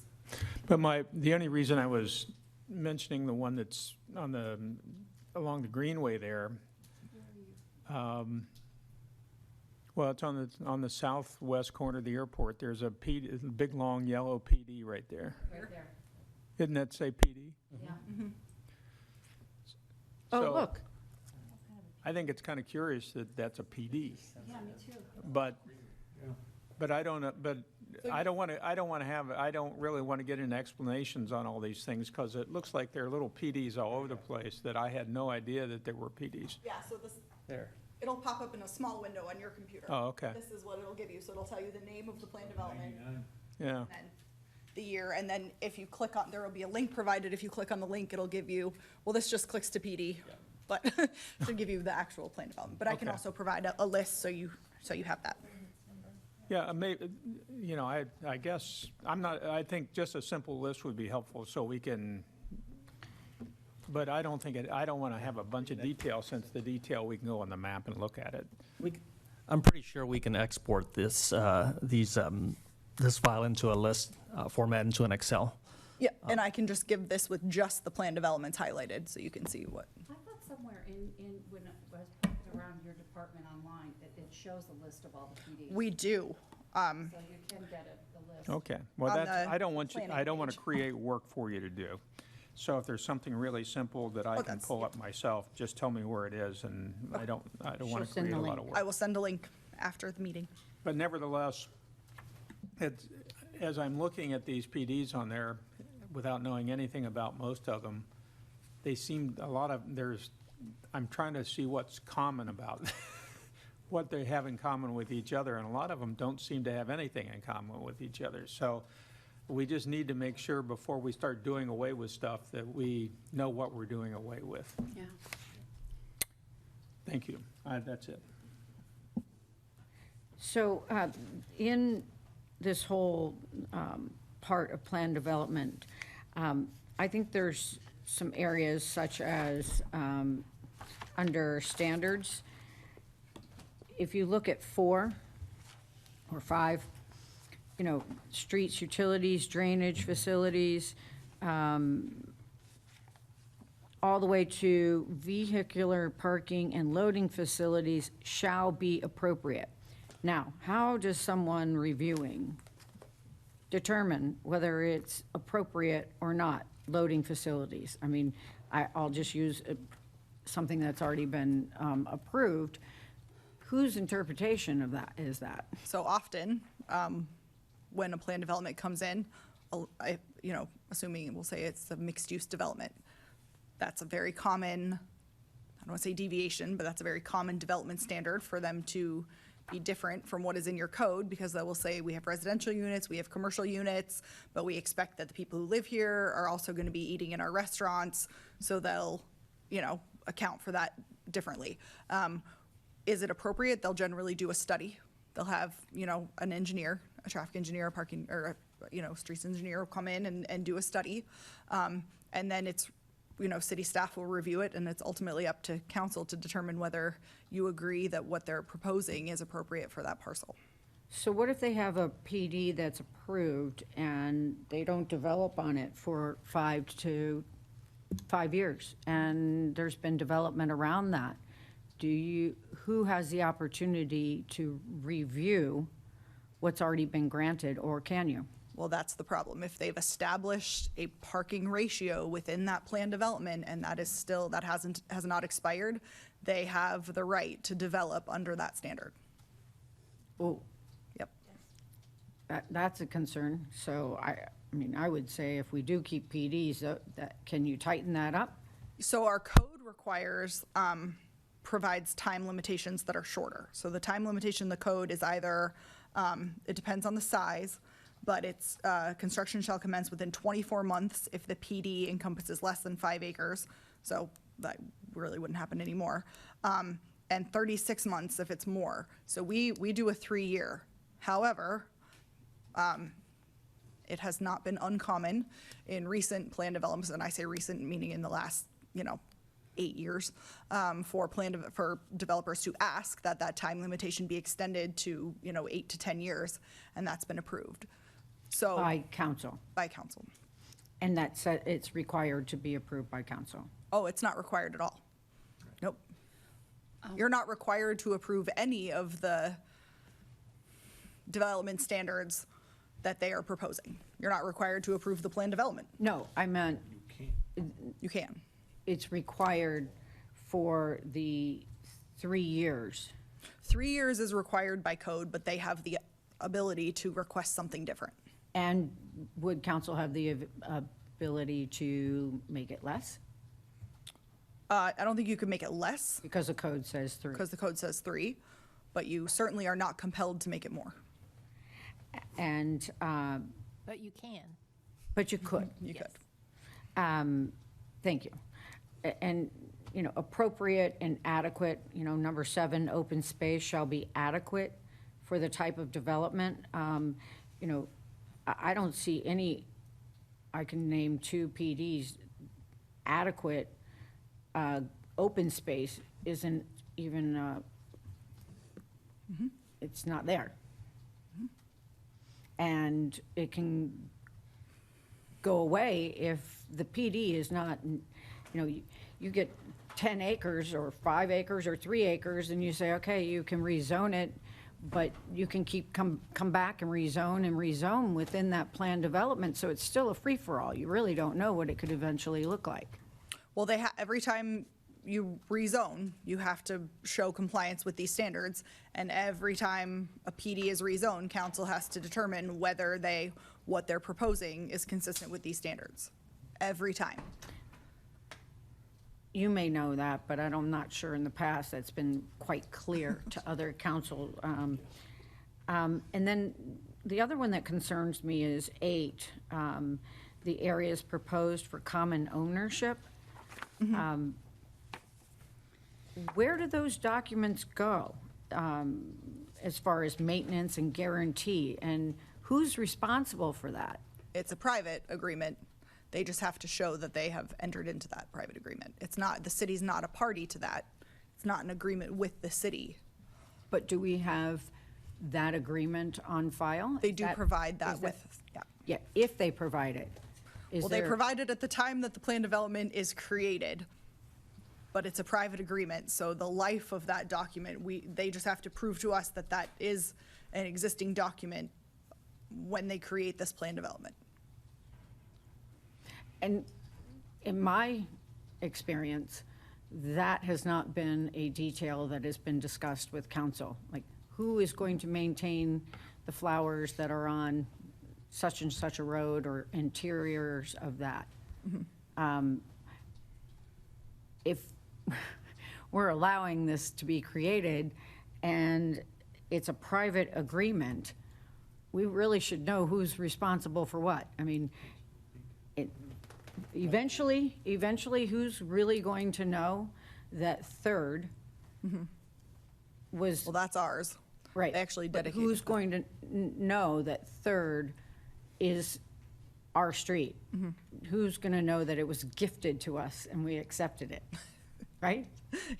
Dedicated gift, yes, yes. So we do maintain that. I mean, it's our responsibility. It's our street, but. And Mayor, the street dedication's in the public records and the It's in the plan clerk's development. office And they actually put that in the Naples Square plan development, that dedication, and then they recorded that dedication to the city. Right. But I think with respect to the landscape maintenance and those things, I see what you're saying.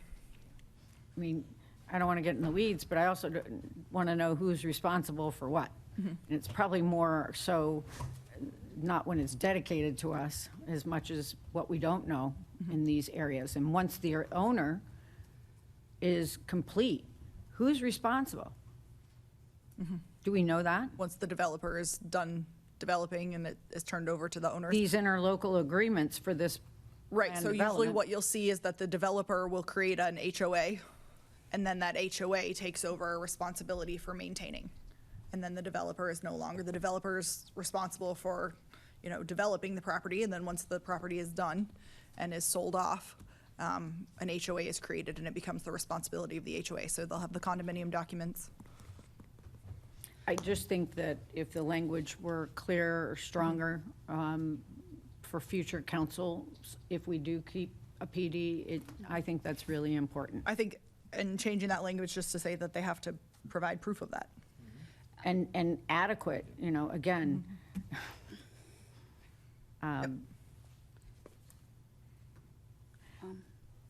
Councilmember Petrino.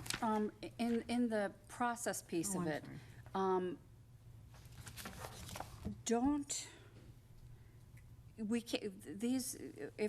if a developer wants to deviate from what is the underlying zoning and create their own zoning, don't they have to submit the final site plan and then they get the developments?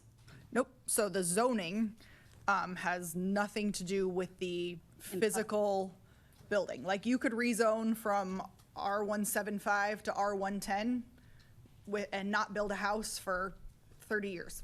You just change the zoning, because all the zoning is telling you your development standards, what you will have to comply with when you choose to develop. So the zoning mechanism here is separate and apart from the physical improvements that can happen later.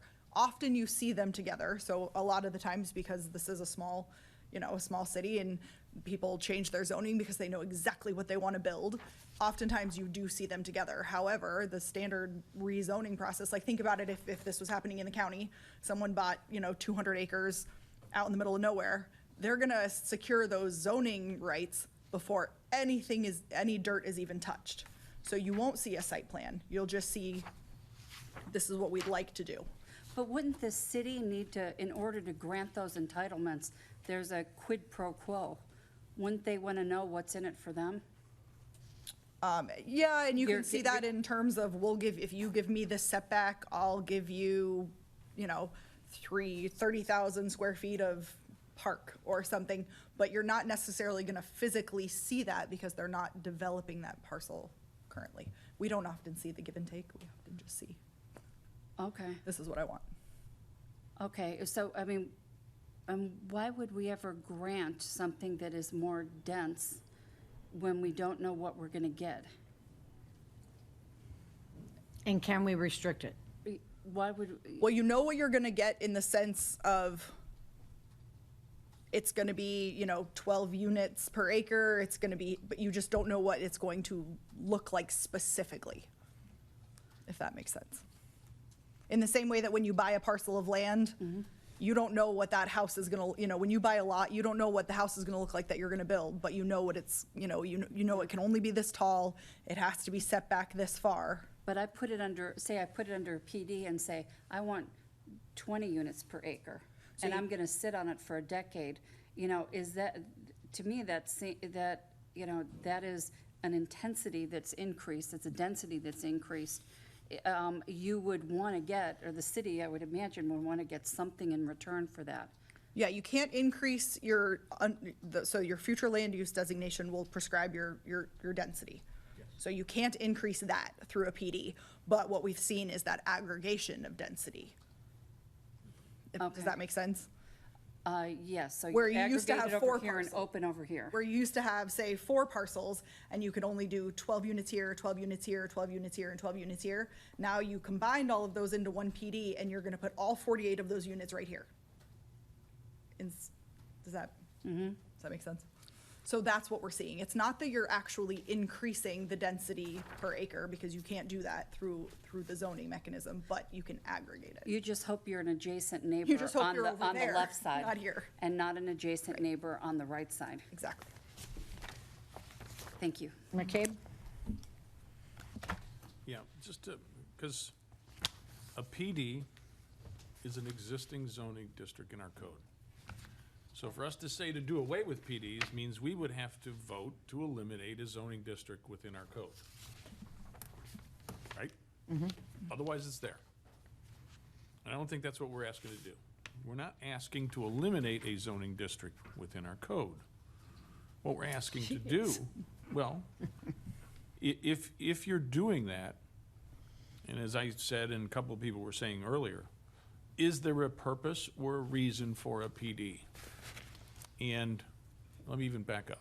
When someone said, well, we're here for discussion and it's Monday afternoon and, it's tough to talk about this. Well, we were coming to discuss it. So I personally have spent hours and hours and hours looking at plan development codes from cities and counties across the U.S. Not just for this, but even in the past, and reason why I brought this up to change. And I did it because of what I said earlier. We have a PD that is structured to be more development friendly. Let's create an opportunity to build and to clean sheet and decide what we want. And what I've seen as I've done all of this research is that many cities and counties have done what I'm pushing to do, is to think about moving that pendulum back towards the middle and definitely put the residents as a thought inside of this. and to make sure that if it is done, it's not just done as, here's what I present, which is what has happened. I want to rezone. Here's the PD I want. To, here's the PD I want. Here's what it was. Here's what I want to accomplish. And then here's why I need to have that.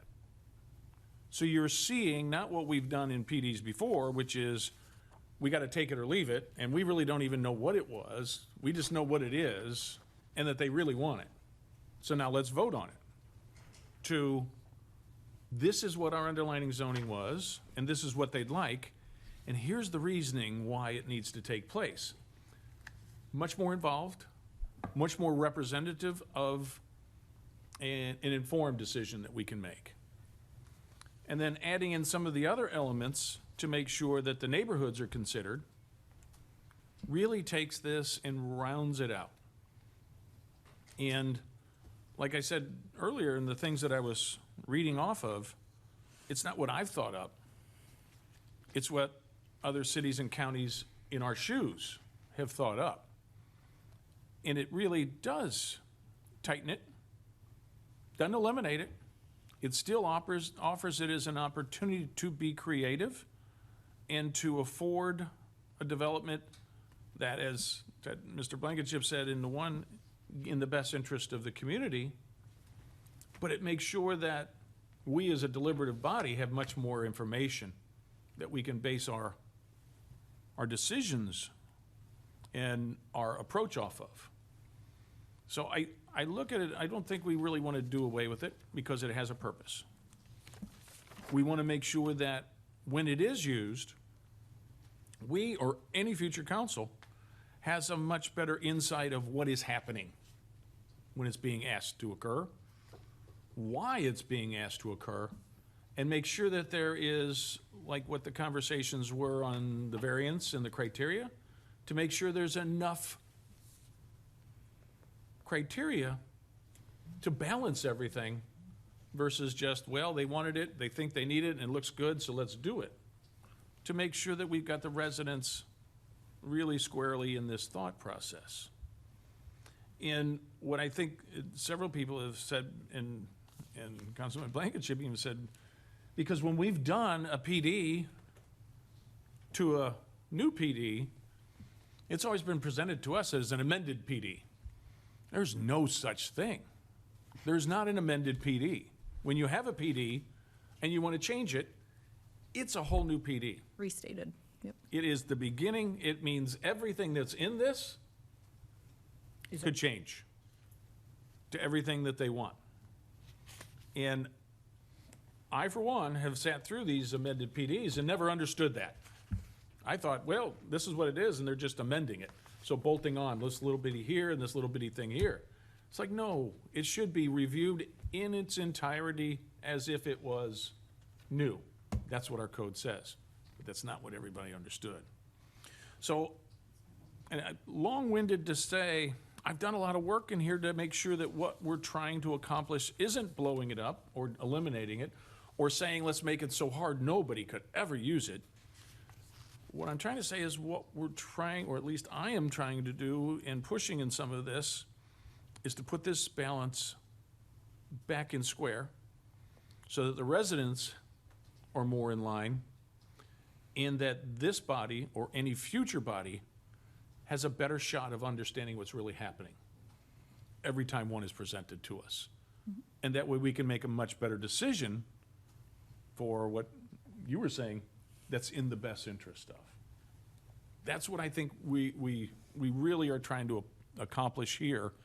And I don't think we're really that far off because we've got some good examples. And the ones that I mentioned today, there's 5 or 6 of those. That's out of probably 100 that I've kind of culled out. And I've looked through and said, yep, that's too restrictive. Or, oh, hell, nobody would ever be able to do that. Or that one doesn't make sense. But this one does have a ring and a resonance to it. And I've kind of, we bounced it off of you today. I bounced some off. And just to, are these practical? Mm-hmm. And I think we're close. I think we've got some good ones that will balance it, but not eliminate it as an opportunity for the betterment of the city. And So I don't think we're that far from accomplishing a really good resolution that will be the best for all, so. I think we need to take a look at the process too of how a PD flows. Because, you know, getting updated process maps and understanding what is an administrative approval, what goes to council, all of those, you know, flows to, so we know what is a large scale change and what is a small scale change. And I think your example, because earlier you said, what's the quid pro quo? And what has ever happened before is you really don't know, but you don't even know what the basic principles or premise is, meaning what was to what do they want. And if you don't even understand that, then you don't even know if there's anything that should be asked about, well, if you're getting this, then, and we're giving up that.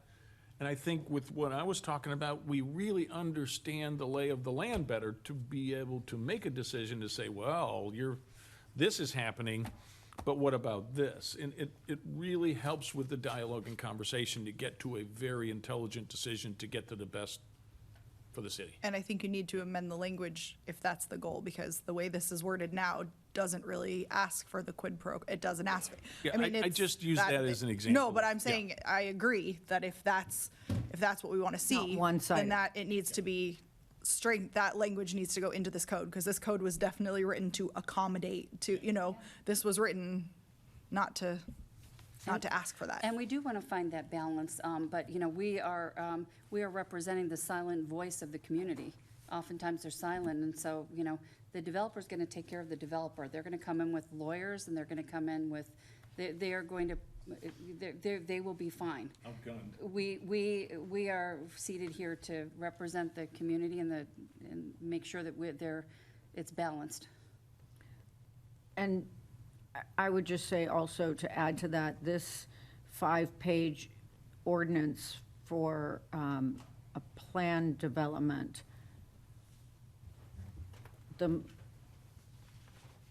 let's see, it's 2021-14664 is the most current.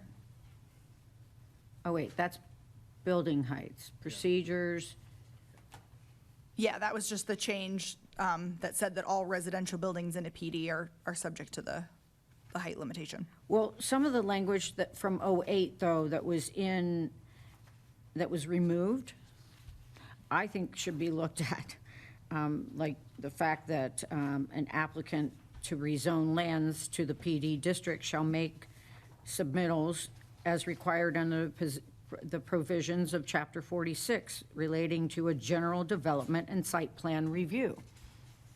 Mm-hmm. Is that in this ordinance? See, I'm in the 08. PD itself is the 4 pages that are I got it. in that, yeah. I got it, but in 58. '08, Okay. when everything was erased and reconstructed is what, I think some of these things, these are beneficial to be put back in, like for the application. Including like 46.33, section D. Can you read that? I didn't see it. I might have tossed it in my packet. Hold on a second, sorry. 4633D. Yep, 4633. Petitions shall be, this is, 4633 is site plan review. It says petition shall be reviewed within 60 days of submittal. Petitions for site plan review may be submitted simultaneously with other zoning petitions. However, other zoning petitions may not be presented to the Planning Advisory Board or City Council prior to receiving site plan approval when required. And I would say, I know where we're going, but site plan, if you go up to the intent of site plan and its applicability, the applicability of the site plan is only applicable to a new principal building or structure, in addition to an existing structure that is greater of 1,000 square feet, landscaping, lighting, paving, restriping projects exceeding 10,000 square feet, and then it says single-family residents are exempt. So if we are looking at a rezoning to PD for a specific building and you're following that process, then yes, we would do the site plan. But Site plan is not applicable to just a zoning exercise. So if it's just establishing development regulations and there is no principal building or structure, there is no addition to a building, and there is no landscaping, lighting, and drainage, then there is no site plan for council to look at. So we don't often see that. We do not often see just a rezoning for development standards. Usually we see them as part of the whole process, but every now and then you do see just that. I mean, we have one by the zoo. I think it's Moorings Park at Gordon River. That was about 8 or 9 years ago. They came in and created a plan development, and it's still vacant land. So they just established their regulations and then have not developed. So we've never seen the buildings, we've never seen what's going to be built there. But it wasn't moorings at the time. It was senior care first, yep. And then they rezoned it to a different PD, and it's just vacant. Okay. It's just north of the zoo, south of Golden Gate Parkway. There's a parcel there. It's vacant. Where a vet was. Yeah. Just north and east. North and east of that. It's behind the car wash, isn't it? Yeah. Yeah, exactly. Yep. So the other, Didn't even know that was in the city. They annexed it in, then they rezoned it, and then. so the only other, for me, is the transient lodging, and saying that there's not a maximum density for transient lodging. That's part of this item 13A, correct?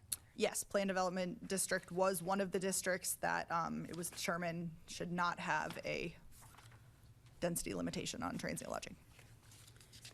Well, I don't know if I can get a consensus on that, but I think not having a density limit on a transient lodging in the C2A district or any other district is a mistake, but yes? Yes. Yes, Well, before I answer that, okay. this is within a PD, the transient lodging. Yep, so in 2013, an ordinance was adopted to remove the density restriction for transient lodging in C1, C1A, C2, C2A, and PD districts.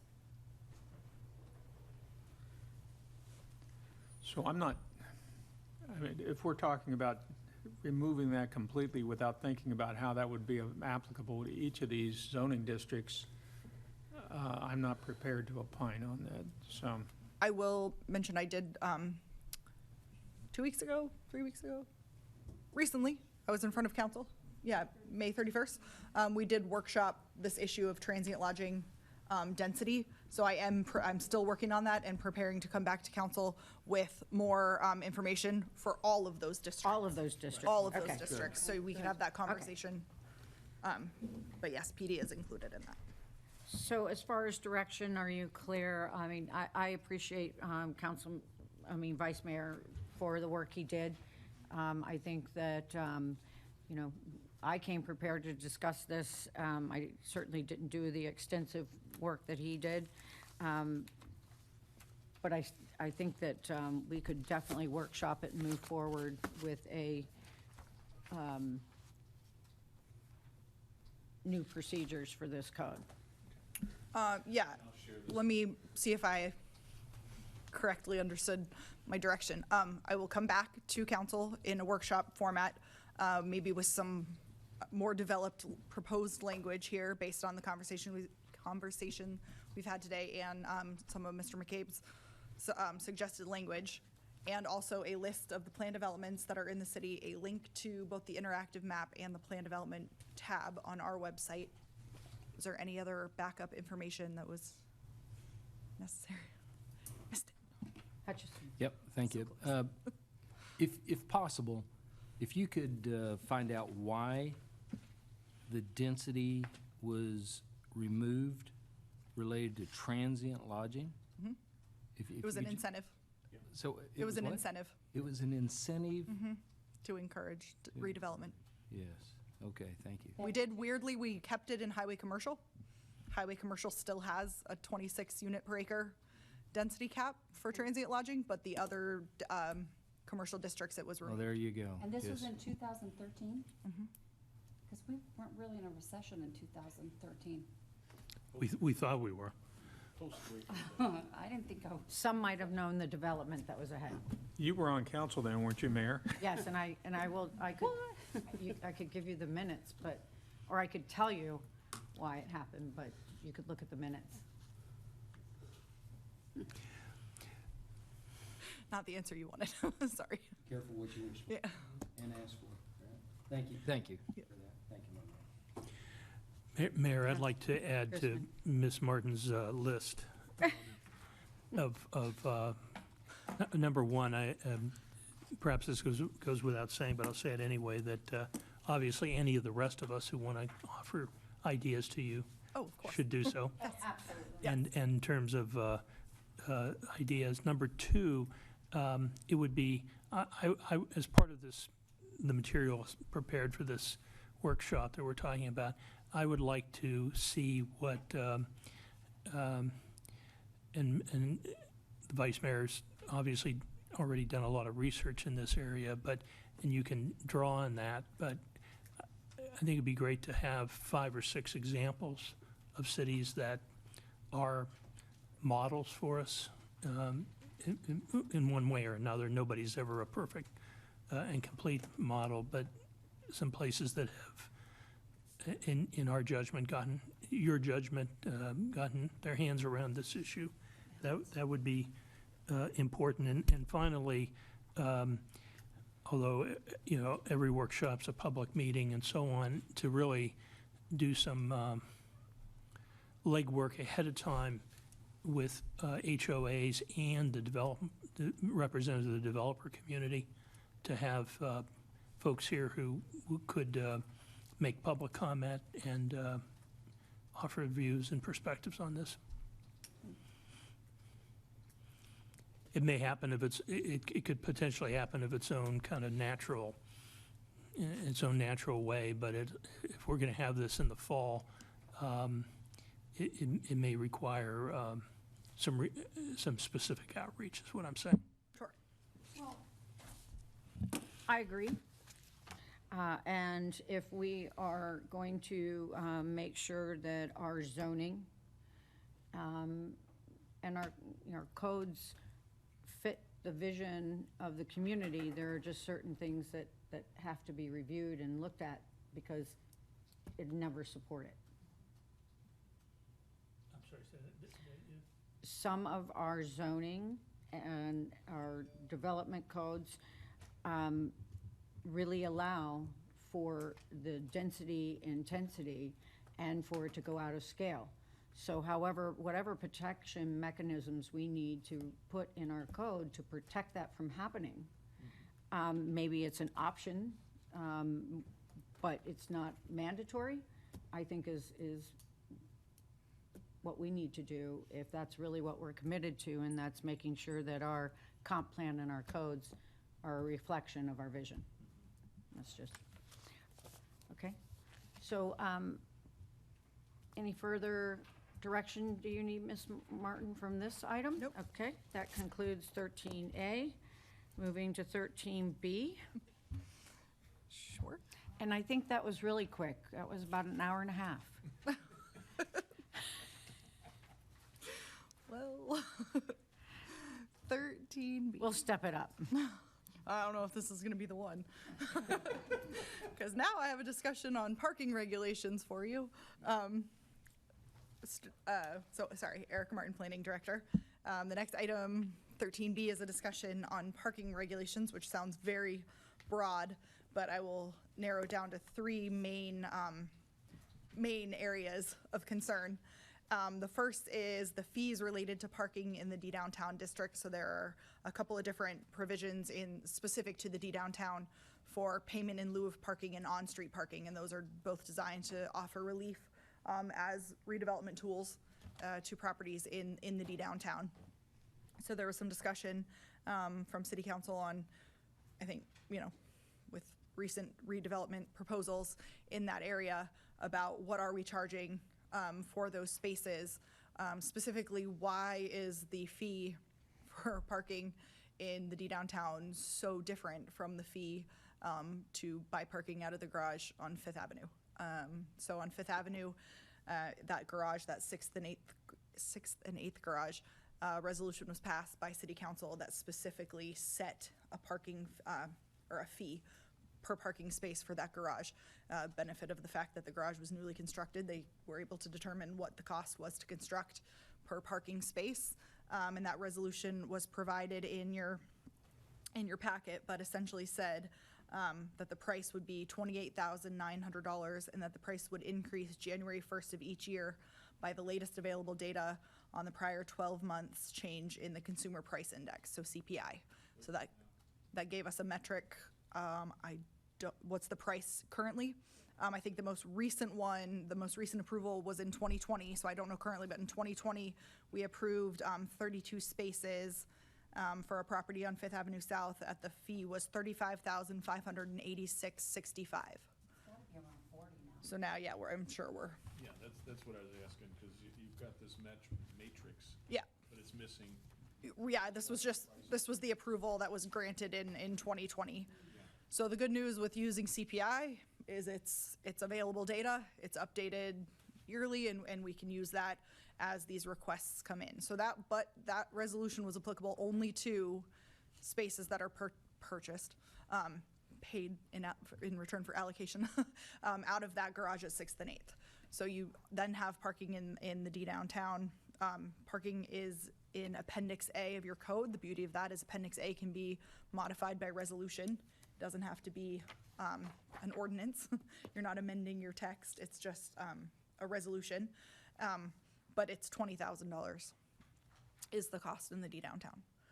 So in the absence of a specific resolution that allocates or that establishes a specific fee and an annual increase, there's no established annual increase for this one.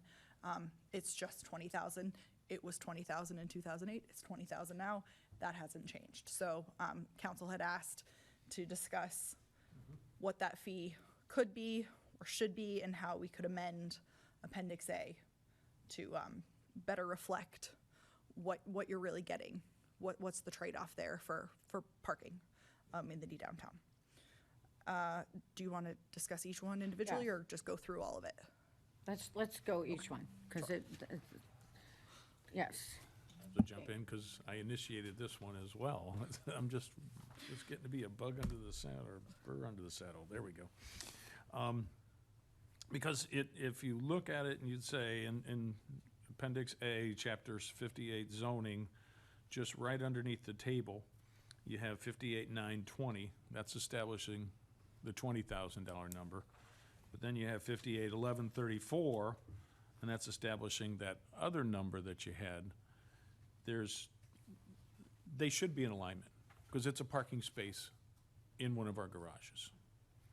They should be totally in alignment. And when you look at it, though, I see 28,900. I do not see the language for the escalator anywhere here. Yep, it's in the actual resolution. Okay, so it should be here, though. It could be. Yeah, it's in the. I mean, I look at it, if you're looking at this, you'd say 28.9, and I'm good, and then all of a sudden somebody says, oh, nope, it's 38 now, because that's about the estimate of what it would be today if you did the escalator. So I would recommend that we change the 58.1134 and 58.920B to be the same number. And when you look at a space in a garage today, if you look at the garage over that we're doing for the Gulf Shore Playhouse, and you divide it out, it comes to 38,888, roughly 39,000. I think we should change this to 58.1134 and 58.920B and say 39,000, but then say indexed annually by the CPI, because I think that's what or whatever it references is changed by, correct? Correct, yeah. Yeah, so we could take that language right out of the resolution. So we're Yeah. saying amend the line item 58.920B. Yep. And then also amend the line item 58.1134 just to include that CPI adjustment, but those two would Yep. mirror. Yep, and just mirror them, say $39,000 at the cost of parking space, and then it will escalate. But to have one at 20 and one at roughly 38 and change right now. I mean, it doesn't make sense. 39 is an estimate, right? We don't have a contract. Yeah, 39 is taking the $1 million of the design of it and taking the 13 million for the cost of it. It's not including the land cost for that. And the 13 million is an estimate. Yeah, 13 million, it could be more than that, yeah. So I'm just pegging it for a number right now and saying 39,000 to do that. So I would say that first, and then as long as I'm here, I would say the table up above to me is a little disturbing in that you have a 0 to 15,000 square feet. They can do 100% allowable. Means they don't have to park a car. Yeah, that's a third of a lot, of an acre, so you don't have much, but to have no requirement for any parking on space, that doesn't seem to make any sense. So I don't want to convolute the two. Let's just start with the 58,920B and the 58,1134 and say 39,000, and I'll open that up to see if there's any agreement with it. And with respect to the on-street parking too, that was a discussion when we, as CRA, when Yep. we were reviewing the 4110 plan. Yep. There was a lot of discussion about altering the on-street parking, and that's a bigger discussion because the way It's a that bigger discussion. program works Yep. is we have a pool of on-street parking that is able to be allocated to these properties. So if we do, as part of this plan, any streetscape projects Yep. that alter the amount, especially reduce the amount of available on-street parking, that could be an issue, because it's one thing to say you can allocate all of your spaces from on-street, but once that pool dwindles, if we make Where- that even smaller, it Yeah. could be an issue. So I don't want to convolute, I think first one is 58,920, 58,1134. And then the second is, because to do that, what's nice is it's a resolution. We can just change this at a next meeting, and it's done. As long as we're changing it, I certainly think we shouldn't have, anybody can do 100% off-street park, or off-premise, there, off-premise. Would you make those the same dollar amount too? Instead of $7,550 a space? That, you mean go up in that number? I would think that what we should do is, because that's on-street parking, what does it cost the city to do it? You're thinking going up to what? Yeah. Well, On-street's a little harder because Okay, we. let me, Yep. while you're thinking that, Councilmember Yep. Chrisman wanted to add into that. Yeah, well, I want to raise, and this is in the same spirit as the last discussion where I introduced the idea of just doing away with PDs altogether. It was really, as much as anything, meant to engender a conversation. I guess it worked. So here to me is the policy question that at least I'm struggling with. In a sense, it doesn't matter what it costs us to build a garage per parking space, 39,000 or whatever. What matters is what people are willing to pay, and what our objective is. Are we trying to, and keep in mind, with these downtown garages, and with, for that matter, the proposed garage over for the Gulf Shore Playhouse, this is all within CRA, right? It's all within CRA. The purpose of CRA is to incentivize development that we desire. It's to subsidize development as we think is appropriate and necessary. I've lost track in my memory, Erica, as to what, how many spaces we've sold in our downtown garages. The first one is sold out. The first one's completely allocated. Allocated. And the second one, not very many. Yeah. So a question I would just put on the table is, as we think about pricing these garages, is what's our objective? Do we want to sell those? Do we want to allocate it out fully, both of them? The one that's not, that's essentially unallocated at this point, as well as the one that's going to be coming online in the next couple of years. And it seems to me, if that's our objective, I don't know if it is, that we ought to be looking at pricing that would achieve that in a reasonable way, where we're not, because we're trying to generate revenue, yes, for the city and for the CRA, but we're also trying to price it at a level that people will pay.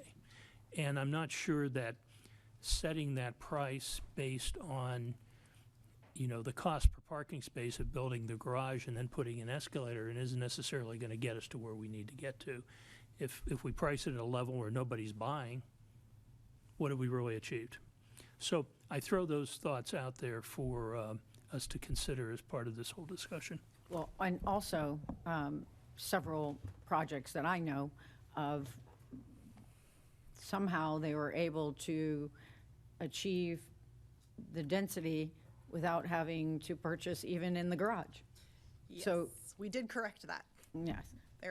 We may have allocated more spaces out of that second garage had we not allowed for variances and deviations and the like, which we no longer allow. We just passed that provision with parking that if you are in a district that has parking incentives, you are not eligible for a parking needs analysis or a variance or any other mechanism to reduce your parking requirement. So that will help. Okay, Blankenship? So yeah, I'm trying to understand this, the 75/50. So if people are redeveloping lots in the design district, and we already hear there's not enough parking on the street, but we have spaces available that they can theoretically buy or allocate at 75/50, aren't we going to make the problem worse? That people say, oh, instead of me providing parking, I can do it for this cheap price and allocate it, and then we've got more people chasing after fewer parking spaces. But there's only one way to allocate there's only transient lodging, correct? No, you can. And outdoor dining? Nope, you can allocate spaces. It's absolutely a redevelopment incentive. And I will say that, are we making the problem worse? If you go back to the origins of this, you had an area where we were seeing no redevelopment whatsoever. Yep. It was absolutely, and what's the problem we were trying to solve? Stalled development, no vibrancy, nothing. So the fear of there's too much traffic and no parking was not a problem at the time. But if we've hit that critical point where now we've redeveloped. Exactly. I understand, back then, but now, times have changed. So it seems to me we should raise the price. So either they provide more parking for themselves on site, or the city gets more money so we can buy this new lot to create more public parking. And it is, you can't, this one's a little more difficult to tie to the cost of developing a parking space, because there is only so much streetscape that we can develop on-street parking. It's a limited amount, so we're not really out there creating new on-street spaces because there's only so much street frontage. So I'm not sure if it should be the same $38,000, $39,000, $40,000 number or some other number. It just seems like it's too a little cheap. low. I think it actually used to be free for that 0 to 15,000. I think we changed that a few years ago. It used to be even easier. Naples Square did some of that, didn't they? What's that? Naples Square did some of on-street parking too. They created on-street parking, yeah. They created parking on 3rd and on 12th and I think 1st even. And use that for their. To meet their needs. Yeah. They have a whole plan development. They have a whole parking scheme that's unique to their. Scheme. Yeah. I didn't mean that in a bad way. I didn't either.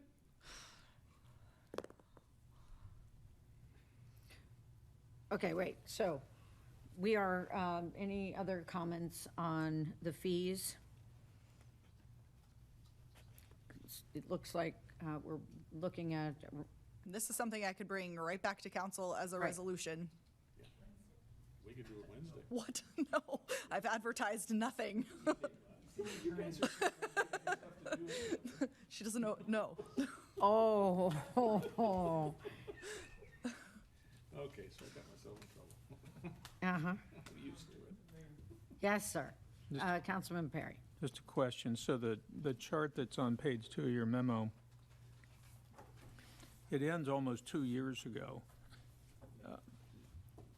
Is there maybe I didn't read this carefully. Did it freeze at that point? No, Or I provided that because it was an example of, I just provided the last Okay. allocation that we had approved was Okay. for that building on Fifth Ave South, and that was how that fee was calculated. So it would be more than the 35.5 Yes. once you do your new Yeah, calculation? because it would compound for the next 2 years, and it would be higher. Okay.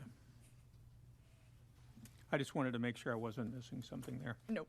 So that, and I think, if I understand my colleagues, that they're saying that all the garages should be this, whatever that number is. Is that right? Would they be this, they would be the same number? So just utilizing this chart that we have here, calculate it for 2022, and that would be the established Or just use fee? my calculations, as I was saying, of the cost of the new one, the Gulf Well, I Shore don't think- Playhouse. That one's already 62% occupied, even before we go for the next parking space. And that would be using the design and the projected build cost, not even the land cost, just the build cost would be $38,888. So then we'd be repealing the resolution that's already on the books for the 6th and 8th garage? Yeah, just supplement or supplant this 58 zoning and 1134, where it says per space, starting off at 28, just put it as 39, and the 58,920 is 39, and then have the little asterisk that CPI. says, these are escalated annually by the CPI. Well, but Yes. is there a reason that it should be 39, or should she do the calculations and it be I'll work- whatever that is? I'll work with Gary Young and get, I think that's probably the 'cause right I think you want to approach. tie it to an actual cost. Okay. I think that makes sense, but then but in the ones that are already committed in the Gulf Shore garage, they already have that at that price, yeah. Councilmember Hutchison. Yes.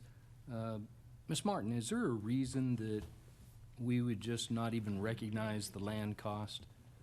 I mean, if anybody in business is trying to determine the true value of something, they don't get to ignore land costs, so why are we? I'm certainly not encouraging you to ignore it, and that is entirely For your council, discretion. why would we, What, you talking about the On new the- Gulf Shore garage? on the price per parking space for parking spaces in garages? And I understand that if we're trying to determine the real value of something, why would we ignore land costs? We shouldn't.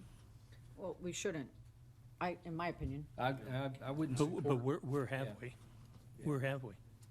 Well, is the Yes, land what? cost in the price per parking space on the chart in the packet, Was it? on page 2, price per space adjusted for CPI, did it start out with the land cost at 28,900 back in 2008? So for the 6th and 8th garage, Yeah. they did a study. That was determined based on a study. I do believe it incorporated basically the cost to build this garage in its entirety and broke it down by parking space, by how the total number of parking spaces. And that was in that city-owned garage. land. That is city land, yes. Yeah. I can get that study for you. I'm not to see what exactly was calculated into that, but it was Okay. based on, the idea there was recouping the cost to build Yep. that garage. Okay. But my point is So this. that's why I'm a little unsure if we want to mix those, if we want to assign this new fee to that, because that was that fee was specifically established based on the cost, on recouping the cost to build that garage when it was built in Yes, right. whatever year it was built. Yeah. I can't remember. So 2006?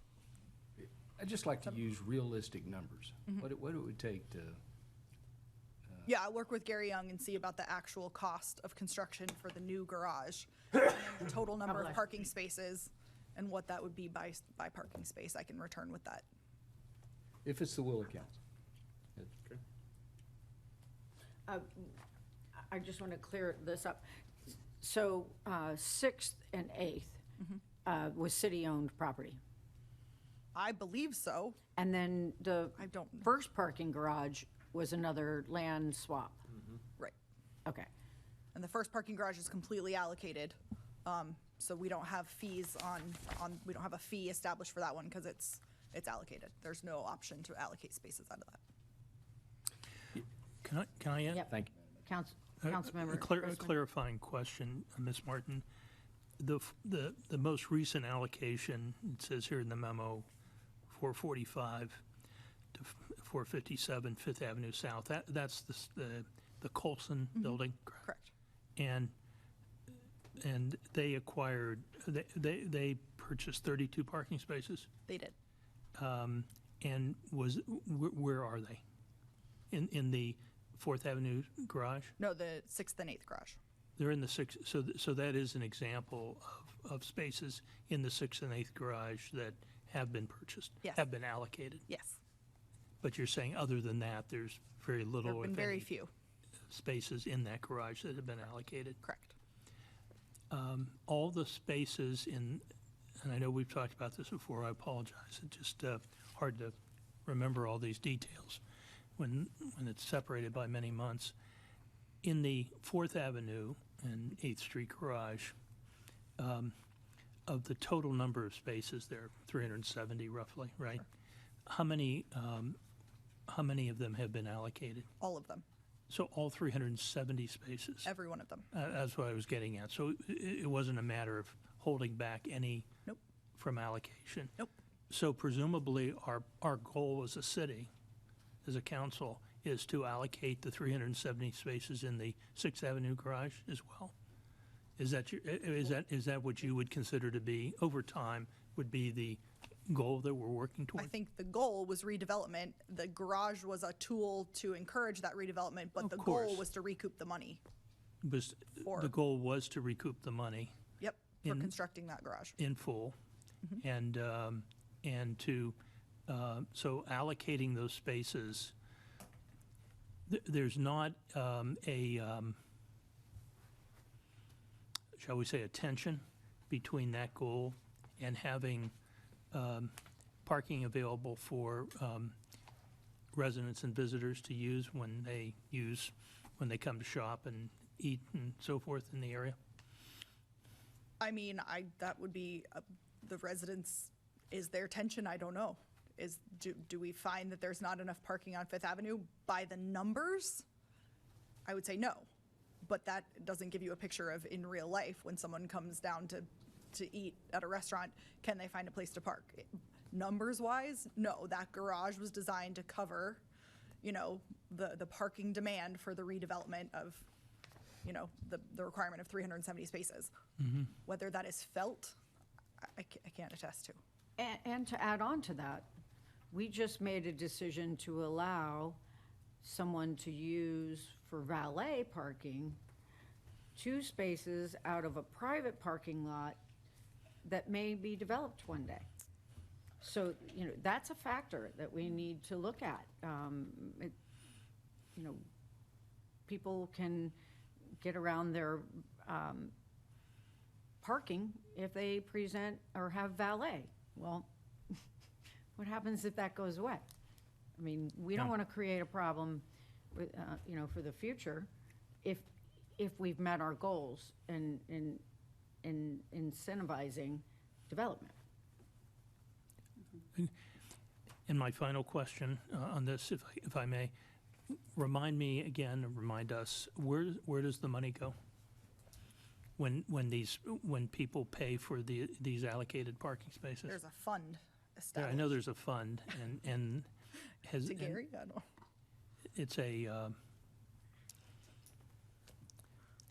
it's a standalone fund. That would be a much better question for Gary. I don't actually know. And do you know whether the money's been used over time at all, and if so, what it's able to be used for? No, I don't think it's I think it's just to recoup that cost. I don't know that it's been used for anything. I don't know for the 6th and 8th garage. I don't know if we've collected enough to.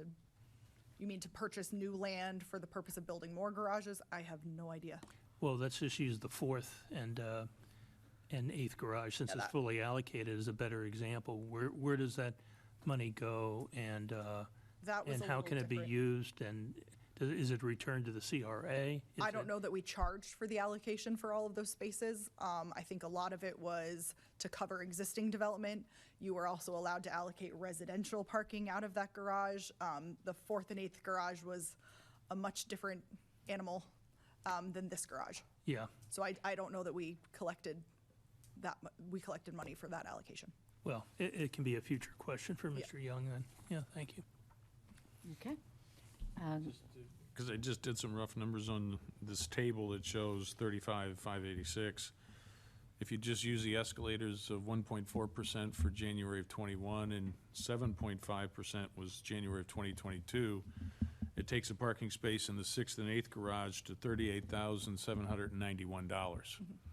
They're right there. Yeah. I mean, both garages. So if we used one for both, I would just want to, Yeah. go over this with Nancy because I think you tie them specifically to, that number was generated by a breakdown of the cost to develop that, you know what I mean? So I think instead of just saying, I wouldn't want someone to say, you just arbitrarily assigned a number, we can go back and show exactly how those numbers were established or generated. But Okay, so- isn't hypothetically the reason that those funds are there is to build a new garage? So we would be looking forward to the cost of a new construction. I'm not saying we're going to do it, but I thought that was my understanding of the purpose of those fees and why we're collecting those. To pay for the garage. for a new one or a Well, if it's to pay for the garage, and if we've already paid for the garage, then there's nothing to use to pay for. I guess it's to reimburse the CRA. I don't know. I don't know the theory behind it, but it seems like it's We do have a policy. There is a resolution, and we can get that perspective. for the next. Okay. Yeah, it's in that resolution. It's 08-12053 is the resolution for the sixth and eighth garage. Okay. Councilmember Hutchison. Yeah, just real quickly on that same train of thought. And I guess it would probably be in the resolution, but if we took money for a parking space, right, and we provided rights to an individual or an entity for the parking, and something happens to that garage, are we compelled to offer and honor that commitment? And that's the interesting thing, and that's why it's worded so funny in here. It's a payment in lieu of. So we always say you're purchasing spaces out of a garage. You're not really purchasing spaces out of a garage. Really what you're doing is kind of waiving or forgiving the parking requirement for that development, because we don't, you don't reserve them. It's not, you don't say, I get space 12 on the first floor of this garage, and those spaces are still always available to the public all the time. So it's really a forgiveness, a parking forgiveness, more so than a purchasing a direct spot. Okay, thank you. So, council, the question that we need to get a consensus is McCabe presented, I want to say it again, Vice Mayor? Yeah, that we either join 581134 and 58920 together in one number and have that as stated here, and then have the asterisk that it's increased by CPI annually. Oh, sorry, it wasn't on. I'll say it again. So 58920 and 581134 join together and then have one per space number as current, so that it's not looking like it's 28,900 or 20,000, but having it as 38 in the case of what the sixth is, 791, or just round it to 39, and then have it asterisk to increase, so you can see that on this page as well, annually by the CPI. Got it? Yep. Okay.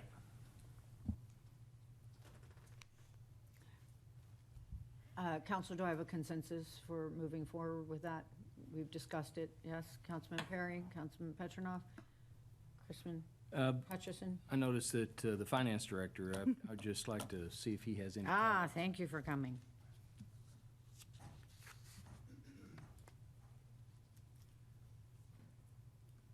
Gary Young, Finance Director. I only came over from the purpose, from the context of what's the fund and what can it be used for. To be clear, it is to offset costs for future parking, but it also had caveats in it. It could be used to retire the debt associated with the construction. And so I believe it last time it paid a portion of the debt, it was like a $900,000 transfer to offset the payment obligations. It was 2020, I believe. So it's not just to build future lots, it's to retire the debt. It's also to do certain upkeep if necessary. And when the most specific one I can remember was when they converted it to having the numbered spaces, because it wasn't originally equipped to do all of that various stuff. And that was just, they spent that out of there, and anytime they upgrade that or do anything to that, they do that as well. So, and you do have two different, even though it's one fund, it's two different pots of money, and there's two different resolutions, and you make sure that you have those and know the difference. But there's the Fifth Avenue, which is one restricted component, and then there's just simply, I believe it's titled the D downtown. So because they're not synonymous with one another, and therefore the portion that is in the D downtown can be used within the whole district. The other one is for Fifth Avenue parking. So when I update you those, or give them to Erica and she can send a resolution, we'll give you the updated balances per restricted amount, and that way you have that as well. Okay. So we really do need to maintain two separate dollar amounts, even though they could be the same. They could be the same, but one does, Because it's of kind two of that different whole doesn't work in ordinances. reverse part. Yes, sir. Okay, so we would need to have two line items, same number, kind of thing. Okay. Well, and also because the way you'll see how it's 58,902 or 920 is the code section that responds back to. 58,1134 is the provision in the Fifth Ave overlay that provides that parking. So that's how Appendix A ties. Nope, no. Have the same number, but it's still. They have to be separate line items. Yep. And then, Madam Mayor, if I may, I had a follow-up question for Mr. Okay. Young. Mr. Young, so when we're looking at these values, which on the charts here, it's labeled price per parking space. The value ties back to the construction cost and adjusted by CPI.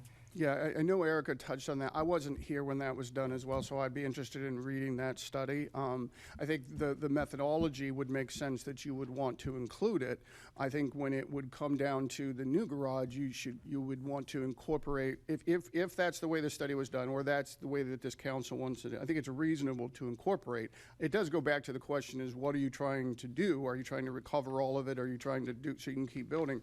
That's a separate issue. But assuming that you did that, then you would, then you would simply merely come up with, dividing the number of spots. I would remind you on the garage, though, you're going to turn around and weight that. Doesn't matter what you agreed to in the agreement. You need to adjust all of the spots, not leave the residual unencumbered, for lack of a better expression, that was a result of the agreement. So my point is, we did a recent appraisal, and let's just, with the CRA on the garage, and if you brought in the partial property, it doesn't matter that you gave away 100, and when I say gave away, that's you traded.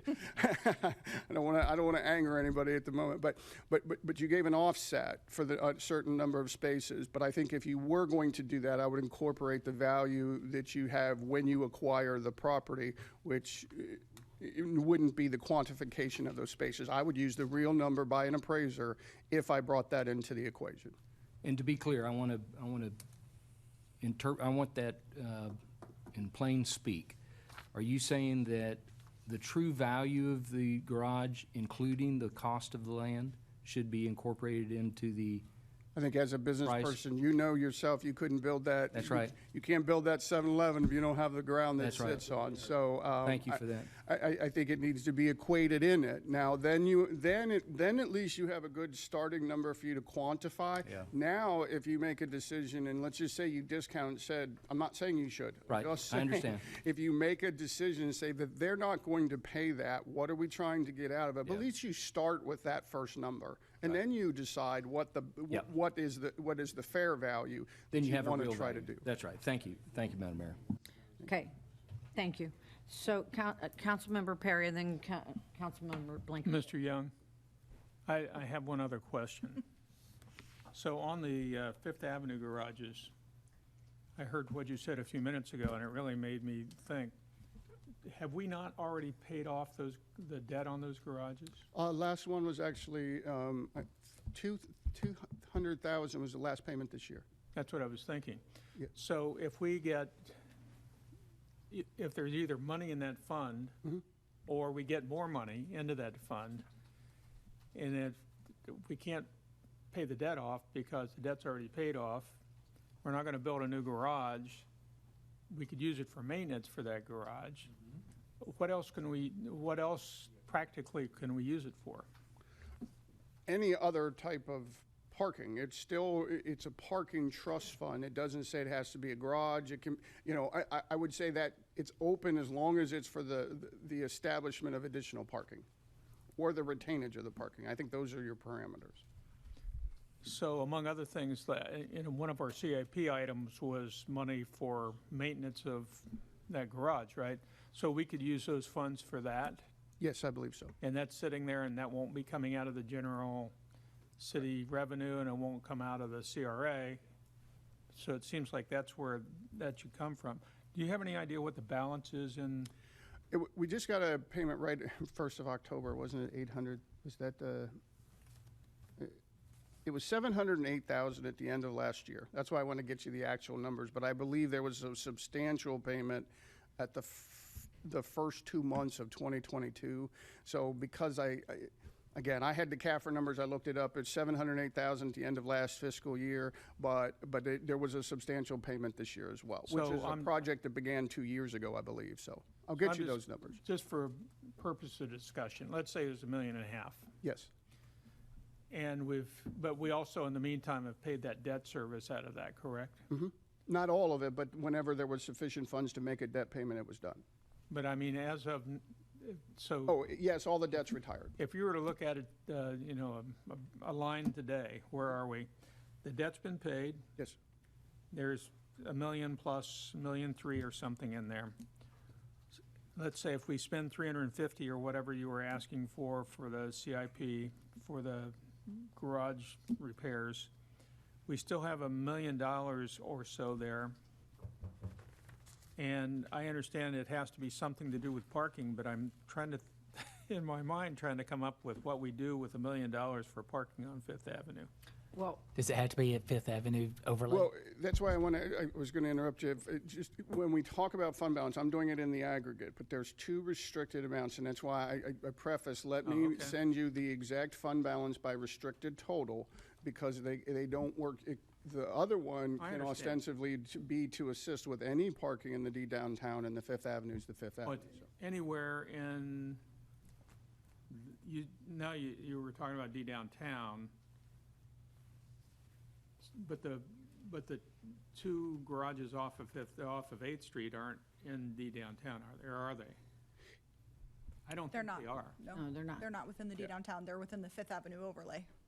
So I'm just Well, looking anyway, if we can get a clarification for that, because I'll get you that exact number. And the it seems like there's it's kind of like there are other pot of money for buying green space in downtown from that used to be the rule over in D downtown. And I'd like to understand, this off topic, but I'd like to know what's still in there, because it's just kind of sitting over here with nothing to do. We might want to give some thought about that, but we should think about that on the parking. And I definitely think if we need $350,000 to do repairs, that it seems like that's the logical place for it to come from. Thank you. Councilmember Blankenship. Yeah, if we're finished talking about the fee for the garages, I wanted to circle back to the fee for on-street parking in D downtown, where it's $7,550 per space, and it looks like that was set back in 2011, so 11 years ago, with no CPI increase. Correct. Or eliminate it. Or eliminate the possibility. Yeah, that's one option. Another option is increasing the price by the escalator, what it would have been, using the same methodology. A third approach would be to start anew and say, what would it cost now to go buy land in the downtown and turn it into parking, what would that cost be? Yeah, and I'm sure, I don't know what that number is. I have no idea. Over 3 million for a half acre. Per space. But it seems to me that is something we should consider if we want to allow people to continue to buy it or pay into the fund instead of providing it on site. It should be a realistic number because that's what the city will have to do. But it We're going doesn't- to have to take that money and go buy land and turn it into parking. And so I just found, this will answer hopefully both questions. So I just found in the D downtown, the payment in lieu of parking trust fund established. So the city payment in lieu of parking trust fund account is hereby established, into which shall be deposited all payments made by developers pursuant to this section. The city shall use monies deposited into said account for the exclusive purpose of paying the cost of construction or reconstruction of parking spaces in the district. Said cost includes the cost of all labor and materials, the cost to acquire all lands, property rights, easements, and franchises acquired, the cost of financing charges, the cost of interest prior to and during construction, and for 1 year after completion of construction, discount on the sale of municipal bonds, the cost of plans and specifications, surveys of estimates of costs and of revenues, the cost of engineering and legal services, and such other costs and expenses necessary or incident to determining the feasibility or practicability of such construction or reconstruction, administrative expenses, and such other expenses as may be necessary or incident to the construction or reconstruction of its financing. Very, wow. So, Didn't even take a breath. if we had this idea that we were going to be out of here in an hour and a half Yeah. total. So yeah, if the intent of the money that we collect for these allocations is to cover all of those, then I don't However, think 7550 is going to do it. We really need to look at this in the bigger picture. If we're allowing transient lodging not to have any, they can have parking on street, not on premise, then we're allowing people to buy street parking. And we have outdoor dining, they don't have parking requirements. Yeah, we got Do to we that, even have any spaces to have them purchase? I mean, how do we? We do. So, D downtown, you are required, you're not required to provide parking for outdoor dining in Fifth Ave overlay. You are in the D downtown, it's the 3 per thousand. And I can tell you what we have. We break up that pool of on-street spaces as north of Central and south of Central in the D downtown. And I have a chart. Yeah, we haven't gotten to the outdoor dining thing yet, but didn't we have a recent petition where for 30 tables, they had to provide 3 spaces or something like that? Yes, it's because it's not based on number of seats, it's based on the square footage. Right, and right. You can pack a lot of, We're all coming in a boat. so for the on-street spaces in the D downtown, we have left north of Central, we have 274 spaces remaining, and south of Central, we have 120. So a total of 394 spaces available in the D downtown for allocation. See, it's So at 3 hard. per thousand, that's a lot of, Yeah, and it's hard to believe there's really that many spaces available when we keep hearing from business owners that their customers can't find a parking space. To give an idea, Wait, because we do have an idea to know how much land would cost for parking. Because we just got the trade for the Gulf Shore Playhouse, $3.4 million was the appraised price for 1.04 acres. And the parking lot, if it was just a surface level parking lot, would be 106 spaces. So if you divide that up, that means that each parking space, just for the land, without actually putting asphalt down for people to park on, just for the land at 106 parking spaces would cost $32,075 per parking space. so I would, again, work with the city attorney, because I don't know if we can put a cost on public lands, but I could certainly work with Andy Holland and find out with these streetscape projects that we've done, Yeah. how much does it cost to Well, we've got create another these example, spaces? 3rd Avenue North. I was going to mention We're that. doing in the right-of-way there, we're putting 18 spaces. Right. And it's costing $135,000. Right. So 135,000 divided by 18 is $7,500 per space. For So the that's pavement. For the pavement. That's for the pavement. Right. no land cost. Okay. So, All right, Petrino? That's- I think that, just stepping back from this, and this alludes to something Councilman Chrisman said a while back, like, what are we trying to solve here? Are we trying to solve for liquidating costs, either fully or partially, based on real costs adjusted to CPI? Or do we want to not do that and rein in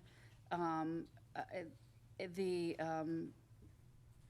ability to develop more because parking is not required to be built by the builder within our codes? It's really, what do we want, what are we trying to solve here? It's not, Obviously a parking problem that we don't have, but we still need to build parking garages. Well, do we want to make money in that way? Is that a revenue, do we view that as a revenue generator that we want to maximize and sell 300 spots? Or because the flip side to that is now you get more development that does not require them to allocate some square footage for parking. And, I would tend more toward the latter than the former. say the latter. The latter would be to rein in this ability to not provide parking, but pay for an allocation in order to not have to build it and build more square footage for living or more units. Makes- We're dancing around what we're trying to solve for. Yes, Mr. Boudreaux. I hear two conversations happening. One is related to the value that Yeah. you place on these spaces and how you calculate the value. The other is a use policy question. And I'm hearing what you all are saying in terms of our current policy, how we allocate the ratio versus what we may consider in the future. So the question is, do you pull back? Do you hold on to these available spaces? And I had a question earlier regarding available spaces. Doesn't mean that these spaces that are available for allocation aren't being used by the public, right? We went at some point when this program was developed, we counted every on-street, Yes. striped on-street space in the D downtown, broke it into north of Central, south of Central. I can say of those totals, not very many have been allocated. But they're being used. Oh, of By the course, public, yes. and that's where the complaints we're hearing from the retailers. Because again, that allocation is not an allocation in the sense of, this is your parking space now. Yes, it's not reserved. It's just a forgiveness, Yes. really. It's not. We could sell them a planter box and achieve the same thing. Okay, thank you, Mr. Boudreaux. Councilmember Perry. Well, it seems like we might want to consider two different things. Well, first, Mr. Boudreaux, I'm going to set that aside, what you're saying, but you're quite right. But also, I think we need like kind of a middle term resolution. And then the long term, I think if we're going to hire a consultant to redo our land use codes in that area, parking is an integral part of that. It's going to be a big conversation with that 4110 master plan. Right, and so rather than us trying to fix something that'll fit into something that we don't even know what it is yet, we should, in my mind, we should focus on what is going to get us from here to there Well, without trying to solve the long-term problem. I agree with you. My only concern is we need to address the value and the use policy, because I don't know how long it's going to take to get us to that final piece, but that could be 2 more years and then.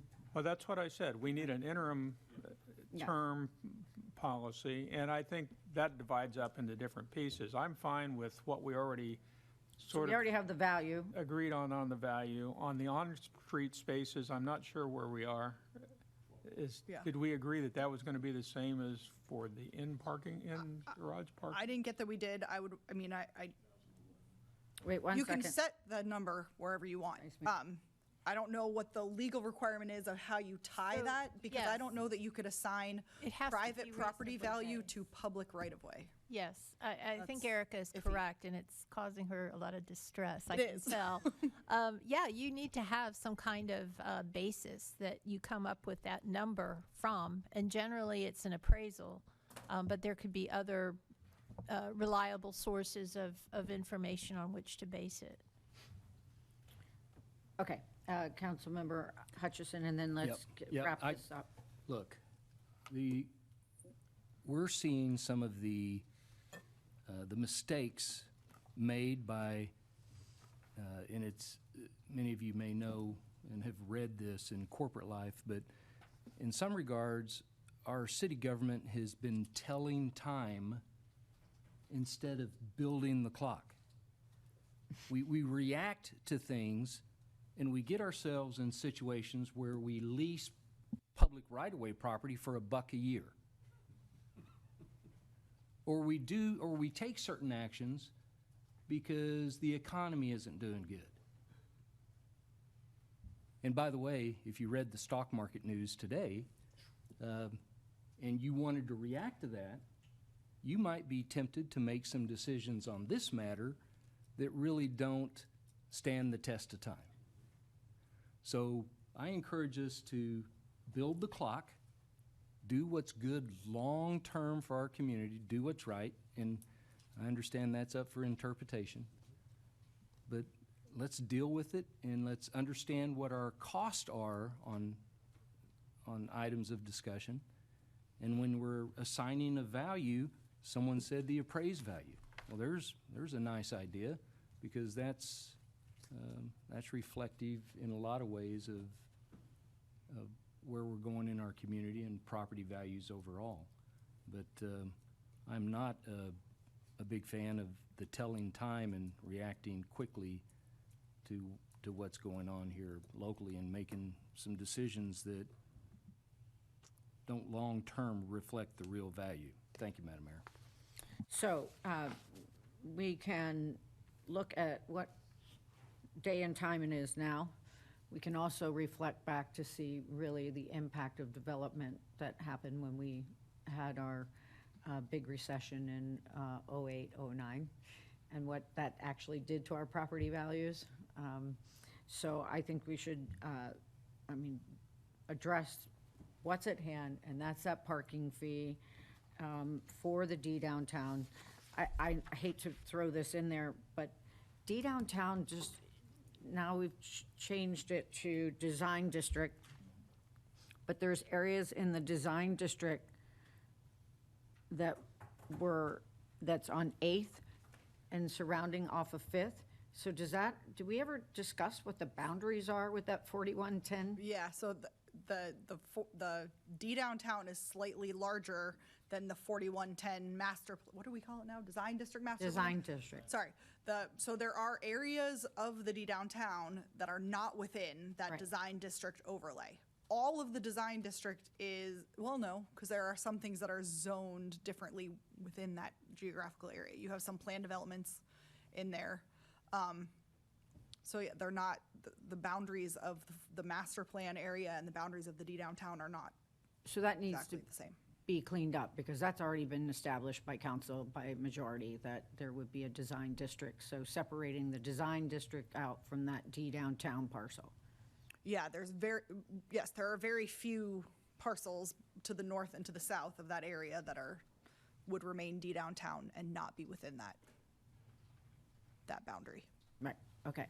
So for recommendations, we need to look at the parking fees.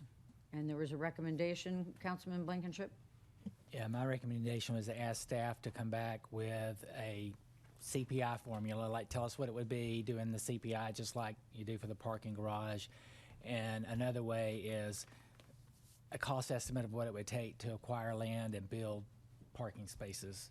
And so we can see what those two numbers are, and we might choose one of them or something else, but at least that would be helpful data. Guidelines. And you want CPI if it compounded back to when this was established in 2011 or 2008? Yeah, I'm not sure how they came up with a number in 2011. I was going to don't say, know if I it can was- look to see if I can couldn't find tell. that study from when that was, I can find that text amendment, when that ordinance was passed, creating this on-street. I know it was amended roughly 10 years ago, because I'm fairly certain that before 10 years ago, 0 to 15,000 was free.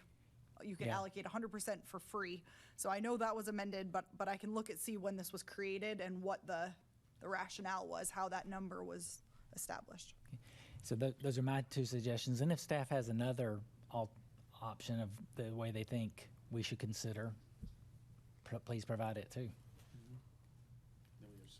Councilman Grossman, Hutchison. Yeah, so, Ms. Martin, when you say look back and try to determine how that number was determined, are you essentially, it's one thing to say, I'm going to go back and find out how that number was determined. It may be another to say, I'm going to go back and look at that number, ensure it met the thoroughness of all the variables that I described. Remember all those variables you just described? Does that match up? Right. Yeah, to be honest, I went back and looked and saw how the resolution for the 6th and 8th, I went over that study. We hadn't talked about amending this fee, so I hadn't looked back on how that 7550 was established, but I can find the ordinance that created that program and see what the discussion was and how that number was generated, and if it took into account all the factors that you talked about. Thank you very much. I don't Thank know you. that it did. Thank you, Madam Mayor. The next thing, and as consideration, is the outdoor dining ratio for D downtown or for Fifth, because they're two separate. Yes, that'll be, of the 3 parking issues, that I have that on here as the third one. Outdoor dining in general. Or have we already segued into the D downtown portion? Or have we already? And I'm behind. Pardon? Sorry, I had broken this agenda memo up into 3 categories. One was Appendix A, the second was the D downtown shared parking provision, and the third was outdoor dining. So we didn't get a consensus on the shared parking. I personally think shared parking is going to become an issue, but again, who knows what the future is going to be. In the design district? Yes, in the design district. Yeah, so the D downtown, I'll just give the brief overview. The D downtown is a unique code. It was designed as a redevelopment tool, and unlike other districts in the city that rely on Chapter 50, which prescribes a parking ratio for each specific use, restaurants being a more intense, like 1 per 100 gross square footage, commercial being 1 per 300. D downtown said all commercial uses are going to be 3 per 1,000. So 3 spaces per 1,000. That includes outdoor dining in the D downtown. But there was an amendment proposed, not in the original drafting, not in the original creation of the D downtown, but there was an amendment proposed in, 11. I think, 2003, that introduced a concept in the design of parking facilities section of the code that says that reserved parking is not allowed for commercial uses. So I included in the agenda memo a excerpt from the minutes. It was introduced at the Planning Advisory Board discussion of this ordinance was proposing many amendments. They did a study, Heart of Naples, they did a study of the D downtown. The Heart of Naples Committee was established. They provided their findings to the Planning Advisory Board and City Council. Planning Advisory Board recommended this inclusion, that the reserve parking is not allowed. So that was added into the D downtown. So what that means is that you cannot have a sign that says, parking for this shop only, all others will be towed.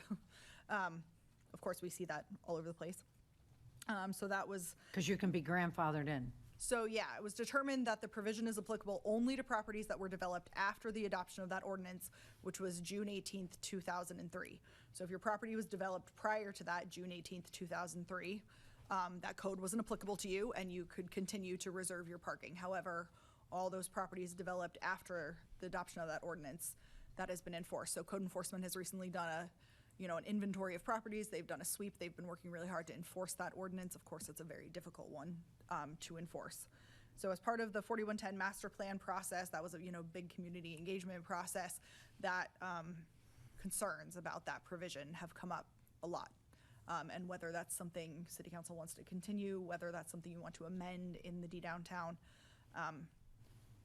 So lots of weird parking provisions in the downtown. There have been questions about the liability that is assumed by private property owners if it's kind of that park once and visit, many different establishments. It's that idea that you can, park here, maybe you're gonna eat dinner here, but then you're gonna, walk to this gallery or go over here, and only park one time. So it's just, I don't have any suggestions. It's just, council wanted to discuss that. I would say it is a topic that has been debated a lot in that 4110 master plan. I would assume that it will come up a lot more as that discussion of those zoning regulations comes about. We'd get much more public input on that discussion. So I don't know that it's something you want to break out individually and discuss on its own, or if you wanted to keep that in the context of that master plan discussion. Can I have a suggestion? Councilmember Chrisman. So, just to calibrate us for a second, the shared parking policy in D downtown has been in place for a long time. On paper, there seems to be a lot of available parking, correct? On paper. On paper. And, but what we're hearing more and more from various businesses and others is that there's more and more of a crunch. And if we did away with the shared parking, what would we replace it with? And you don't have a recommendation for us at this point in time. I don't mean that critically, but yeah. So I think this is really a complicated and difficult issue. And I think it we know the D downtown goes beyond the design district, but much of it is incorporated by the design district, and this is an issue that has come up in the context of the master plan. And I think this is one of those areas that really cries out for getting some third-party consulting expertise. And there are, people who do parking-related consulting nationally. I'm sure some of them are Florida-based or do work in Florida. But I think we ought to consider looking at retaining somebody who could come in and look at this in detail, and maybe DPZ could be helpful in making some referrals to us on qualified consultants who could come in and look at it within the context of the implementation of the master plan, but understanding we're looking at it for the whole D downtown zoning district, not just for the area covered by the master plan. Because I'm just not sure we would have the, for us to just try to tackle this internally. I'm sure we could eventually do it, but I think this is an area that could really benefit from some fresh perspective. And I don't, you say, what would you replace it with? And I appreciate that, because I don't think you could just take that out. And the reason is you have a much lower parking requirement in this district than other districts, because the assumption is I don't need to park 100% of this dress shop and 100% of this restaurant and 100% of this bakery, because someone's going to park here and then visit all of those. And that's why that 3 per 1,000, which is lower than your other districts, works. That's how it all works together. So I would caution, don't look at all of these parking things individually and think, oh, well, we'll just amend this, because you may run into issues with that, because it was designed to all work as one cohesive district, and that's how that was designed to work. That if you park here, we don't need you to park. We don't need to provide parking for you in this parcel, because you're going to enjoy all of those. So I don't know in practice how well that works. The D downtown is not exactly the same as Fifth Ave, where it's just one street and you park here and you're going to walk up and down. The D downtown's a lot more spread out. But again, the goal was the end product. In the end, when this redevelopment area is fully redeveloped, are you going to park here and walk around? Well, just from past knowledge, there's a parking problem. Because, and people do move from area to area. They may walk streets, but no one, I haven't seen people walk from Fifth all the way down to Fifth. Yeah, D downtown's a much larger geographic area than the Fifth Ave overlay. So it's been redeveloped. It's kind of spotty. You know, you have areas of high concentration and then areas where it hasn't really been redeveloped. So are people walking those distances? I don't know that they are. But. So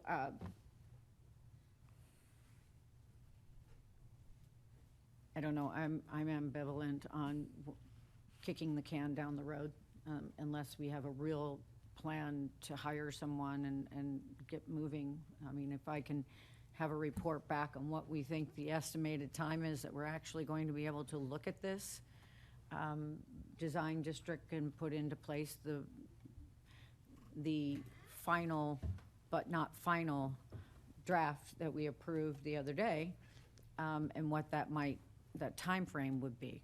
I mean, that's reality. But we already, do we want to discuss? Or are you looking for that outdoor dining?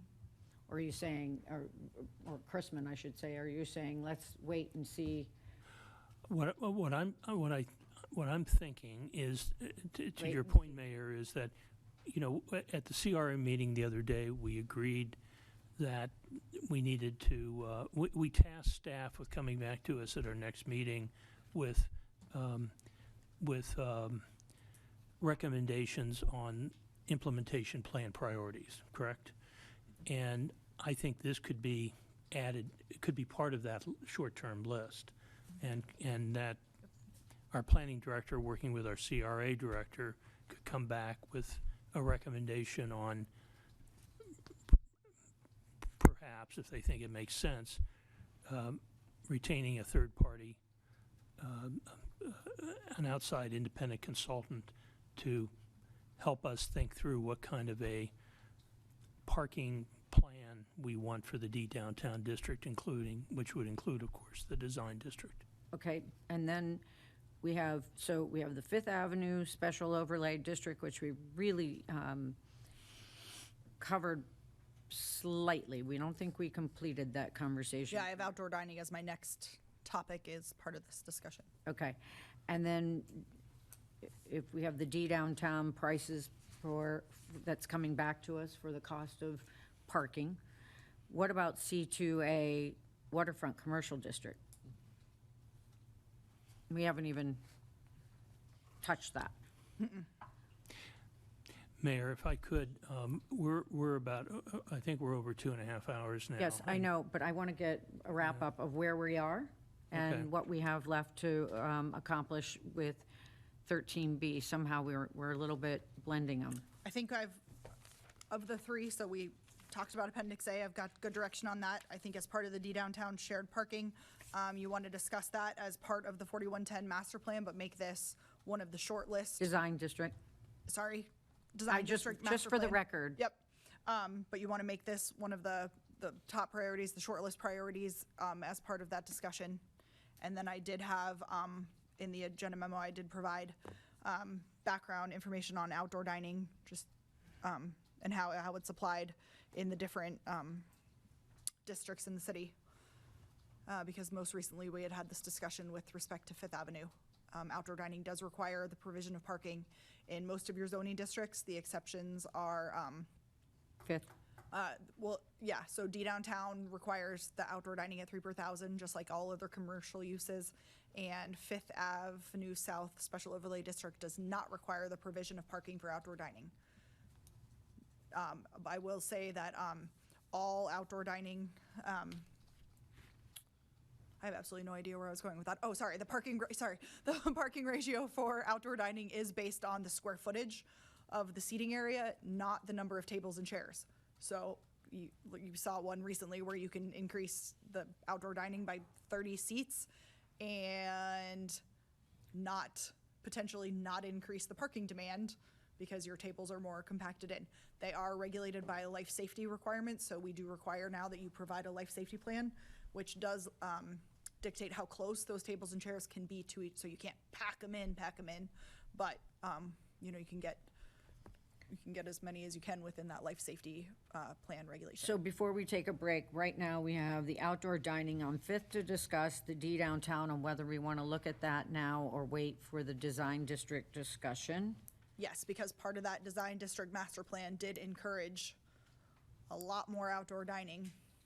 That was a key element of that proposal, was really pushing outdoor dining in the interiors of blocks and exterior. And we've seen since COVID, obviously outdoor dining has become a premium. Every restaurant has increased and or established new outdoor dining.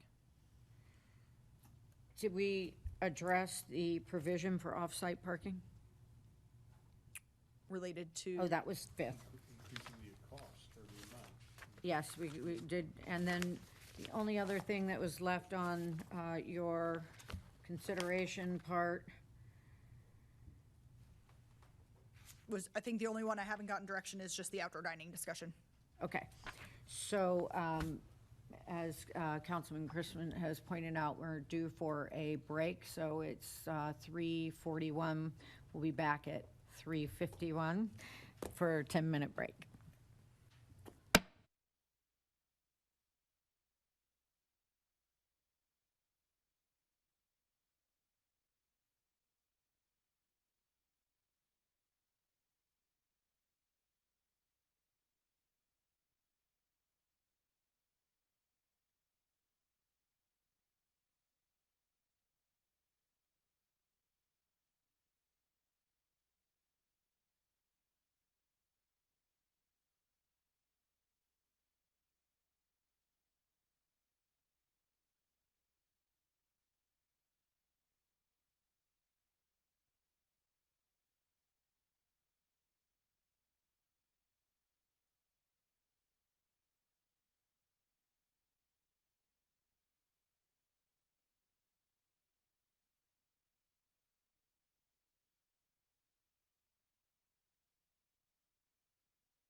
Okay, we're back from our break and continuing with 13B. Ms. Martin, to wrap up. Yes, the only issue of the three that is left for discussion is outdoor dining and the parking regulations pertaining to outdoor dining. So in the agenda memorandum, I provided the different regulations district by district. And really, council wanted to focus on the D downtown and the Fifth Avenue overlay district. So as I mentioned before, the Fifth Avenue overlay district does not require the provision of parking at all for outdoor dining. And the D downtown requires, parking requirements will be 3 spaces for every 1,000 square feet of outdoor dining area on private property and 5 spaces for every 1,000 square feet of outdoor dining area on public property. So the two issues that council wanted to talk about, not only the parking, but also the, I know this is under the parking memo, so we may have to come back, but also the provision of outdoor dining on public space has become an issue as well, most notably in the in the Fifth Avenue overlay district. But as you can see, that's allowable elsewhere in the city. The D downtown does provide specific parking regulations for public space. So, Fifth Avenue Council, Councilmember Perry. Well, my understanding, this original reason for excluding, well, for several of the parking concessions on Fifth Avenue was an incentive for development of Fifth Avenue. Mm-hmm. Is that right? Absolutely. And that's from 30 years ago, or 25 years ago. Yes, sir. And it seems to have done pretty well in the meantime. I think incentives should be used to incentivize something until there's no need for them to be incentivized. And I think it's time that we repeal those parking incentives and allow Fifth Avenue to go back just like every other business district in town. Councilwoman Petronoff, would you agree to that? Yes. And Councilmember Chrisman? Yes. Hutchison? Yes. Yes, yes. Yes, so the question is, what would that, would it go to 1 per 100 square feet? Like, is that the requirement for indoor dining in the Fifth Avenue area? Well, there is no, that's hard to say. There's a specific, our code does provide a parking ratio for outdoor dining, not specific to the Fifth Ave overlay. Fifth Ave just is. You could do that, or you could do the parking ratio for restaurants and just consider outdoor dining the same as indoor dining. Which is the 1 per 1, that was my question, think indoor so. dining, it looks like it. Sorry, I don't know. I don't see where, if we're trying to match usage with indoor or outdoor, I think it's the same. And so I think I would lean toward doing it with, how any other restaurant dining. What is it on Third Street? I'm looking. Do you disagree? No, that's my question, is what is the it? requirement Yeah. for indoor dining? I mean, I'm assuming that a study was done on dining So at it's- some point that says it's appropriate. 3 spaces per 1,000 square feet of outdoor dining on private property and 5 per 1,000 square feet on public. And that's in 56-126, which is your overall outdoor dining. So that's everywhere in the city. But indoor How dining? about an indoor dining? That's my question. Is 1 per 100. Right. That's where I think we should. For restaurant, everywhere. So to me, that's like a 10 by 10, that's one table, basically, right? One parking space per table, kind of 10 by 10? And it's gross. That's gross square footage. So that's all the square footage of your restaurant. and everything. Kitchen, hallways, bathroom. That's a good point. So it's not just the table. Does that generally work for indoor dining? I mean, have we ever done follow-ups and said that's appropriate? Well, does it work? So restaurant is, and I think the DPZ said this when they were here, restaurant is the most intense commercial use you can have on a property. It's also the most valuable use in terms of bringing liveliness, and that was, I think, probably why we required no parking for outdoor dining in the Fifth Ave, is because we wanted those restaurants. So does it work? Yes. The problem we run into with requiring properties to be developed at 1 space per 100 square feet for restaurants, with requiring that for restaurants, is a lot of properties are not developed to that standard. So it's hard for a restaurant to infill an existing space because that's a much more intense parking ratio. So if you build a building to be retail, and that's 1 per 300 square feet, and that goes out of business and that building is vacant, a restaurant cannot then occupy that building because a restaurant is a much more intense at 1 per 100. But that is our problem on Fifth, because we were supposed to have So a Fifth just- mixed use of commercial And Fifth, department stores and restaurants, not just restaurants. right, I mean, I think, I can't remember what the number was exactly. I think they said it, the number of restaurants in the distance of Fifth Avenue, but it is alarming. You do have more restaurants than I think probably any other use in the Fifth Ave overlay. But Fifth Ave did parking a little differently. I will find it. They don't differentiate. Commercial is commercial, whether it's retail, whether it's office, whether it's restaurant. And that was to allow that turnover of uses. So it's not 1 per 100 in the Fifth Ave overlay. In the Fifth Ave overlay, I think it's 3 per 1,000, let me verify, but that is straight across the board for all commercial uses. So that if a realtor's office goes out of business, a restaurant can go in. So as you've seen coming out of the recession, quote unquote, and as the market has picked up, restaurants, that is the predominant use in the Fifth Ave overlay. So if we did, you could just say that all uses would require that 3 per 1,000 would apply to outdoor dining as well as the indoor dining. It would just be a standard parking for everything. Or what if we said indoor dining, outdoor dining throughout the whole city would be 1 per 100 square feet of dining space? Dining is dining. And apply that to the Fifth Ave overlay? Everywhere. Everywhere. Yeah. May I I don't interject? know that you would allow any. I know exactly what you're going to say. Stick with Fifth, because we just said that we No. Also, you can buy that, so No, I don't know no. that you'd create more parking. Yeah, no, and this is a great conversation, and I'm listening silently, but then I'm compelled to speak every once in a while. I think it depends on location. I think to Erica's point, in destination locations like Fifth Avenue, people aren't coming there for one purpose, which is to eat and then leave. They're experiencing the street, they're going to other places, versus other restaurants that may be in standalone locations someplace else in a city where they're just going to eat and then they're leaving. So I think there's a little nuance there that you need to consider. I don't know what the solution is, but I don't know that all restaurants are really kind of the equal situation in terms of the visit. Understand, but what about 3rd Street area? What about Venetian Village? I mean, they all have similar situations. I think third was 3 per 1,000 for outdoor. What about indoor? Everything's frozen. Everything is 3 per, No, everything's frozen. I'm sorry. Oh. I'm trying to look it up.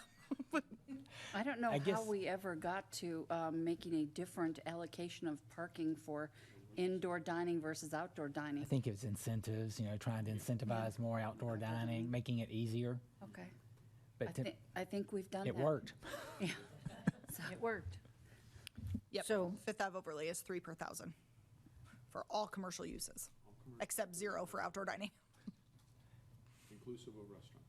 inclusive of restaurants. So that those businesses can change out and not run into issues. 3rd Street, 3rd Street does not have the same. 3rd Street goes to Chapter 50, which is different parking requirement per use. So that would be the 1 per 100 for restaurants. indoor and outdoor Nope, outdoor dining in Chapter 56 then is 3. is the 3 per 1,000 on private and 5 per 1,000 on public.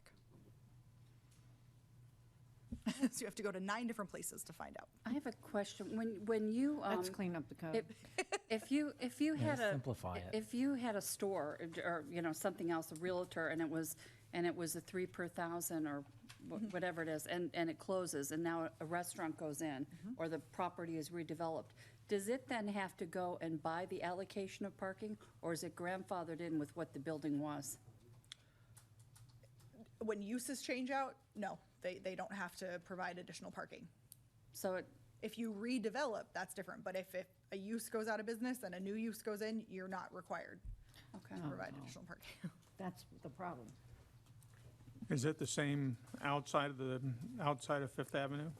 That's So Fifth Avenue. on Third No, Street? Outside of Fifth Avenue, when the parking is different by use, you do have to provide. That's why we have trouble with buildings, like if you develop a parcel based on furniture store, which is our least restrictive, probably nothing else will ever be able to go into that building because every other use has a higher parking ratio, Or they would just buy the allocation.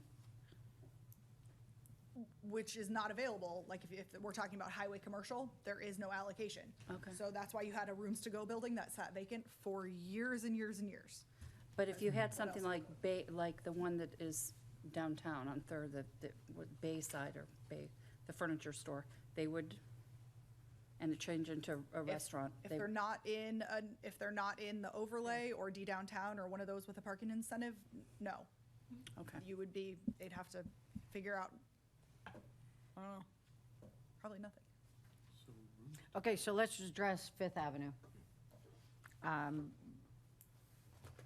And having indoor-outdoor match. That's what I heard. Yes. Makes sense. Now, Which is 3 per thousand. 3 per 1,000.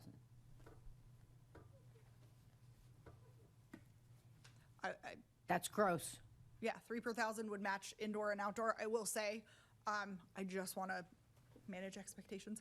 I don't know that that's going to result in a lot more parking spaces because in Fifth Ave, they're just going to buy them. But we'll get the money. But they're going to buy them at a higher cost. And there's Well, no yeah. other alternative. Now they're going to spend more money. But yes. No, Fifth Ave has been the same, yeah. Within a couple But $100, that's. it's virtually impossible to provide more on-site physical parking in that district. So if someone decided they wanted to have outdoor dining, I don't think it would be possible for those. Maybe there's one or two, but most parcels aren't going to be able to physically provide parking. But they're in a district that allows for payment and allocation. So that's what would happen. But what this does is it prevent, I don't know how many more spaces are available for restaurants, but it'll help to kind of manage Yes. the addition of more restaurants on top of what you already have. Councilman Perry. Yeah, well, one of the things I'm still trying to think through is we've incentivized certain things. And we're talking about taking those incentives away to some extent. In this case, it's outdoor dining. I just want to make sure that we think through, okay, what's the ramification of taking the incentives away? The other thing that I want to understand is, so if we change the regulation as it pertains to outdoor dining, I would assume that anyone that presently is allowed outdoor dining, as long as they don't change anything, Right. would not have to conform to that. Correct. But let's say we have someone who presently has outdoor dining, and they come back in for a minor modification of their outdoor dining. I'm thinking of one that's not very far from Third Street, up about 2 doors, 3 doors,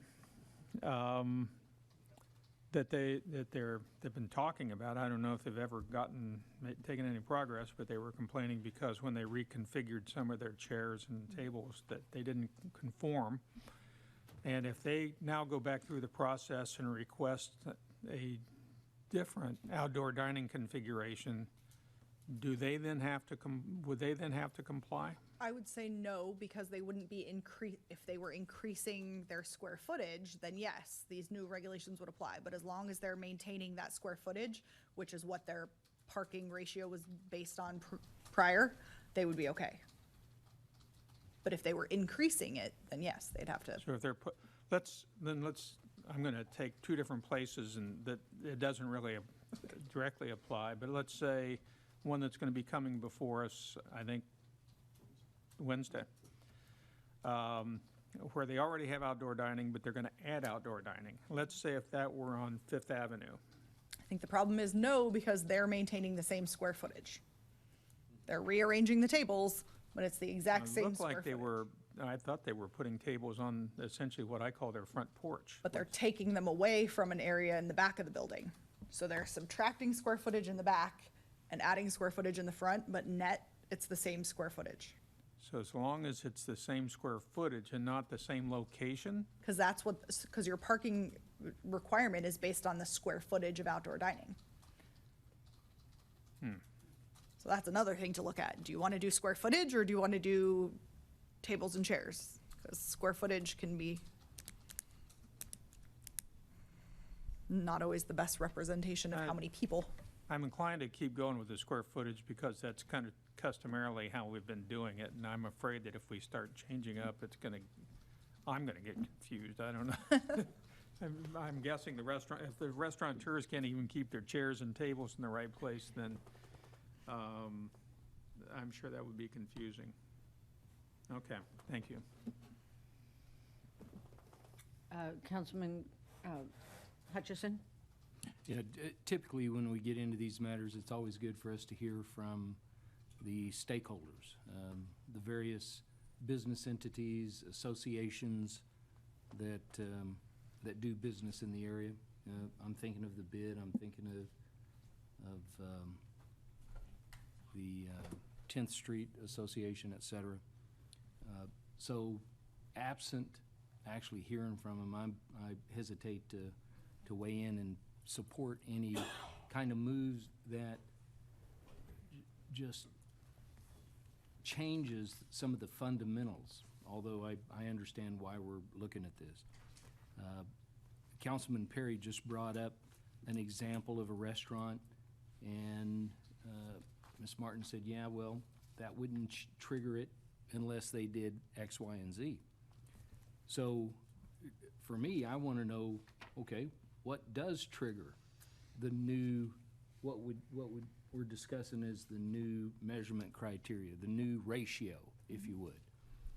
And so I'm supportive of actually making sure we have an opportunity to hear from these stakeholders before we take any concrete steps. So. I would agree with you to a certain degree, because this really is about policy, and it's really looking at what incentives we've given and where we're at. Yep. And I think we can see that from a council, by the parking needs request. And there's a lot of variables that have changed, but we're not making that decision today. Nope. But we can make the parking fee decision, and we are giving direction to bring them back. So they'll have a chance to weigh in. So the public would have a chance. Understood. Okay. And again, the bid has the responsibility of looking for new businesses. They have been the ones who have been bringing in more restaurants than retail, so. And I'd like to say also, we're using 1 per 100 on the inside of a restaurant, right? Right. And the kitchen and all those other facilities factor into that. Yes. So if you extrapolate that and you now you overlay the outside dining, well, the outside dining doesn't have all that, right? So it's actually 1 per 100 is more liberal, if you would, than what we've done on the inside, in my opinion. You don't have all that. You have actually more space to benefit from the ratio. So you're saying you like the gross square footage? Yes. Okay, thank you. Personally, thank you. Okay, Direction Council. Yeah, I think we need to look at the ratios, because that example we had a couple of weeks ago where they added 30 tables and only had to have 3 parking spaces, that just doesn't feel right to me. Maybe it's not 1 per 100, but it's 3 per 1,000 doesn't seem right either. And coming on to that, Councilman Blankenship,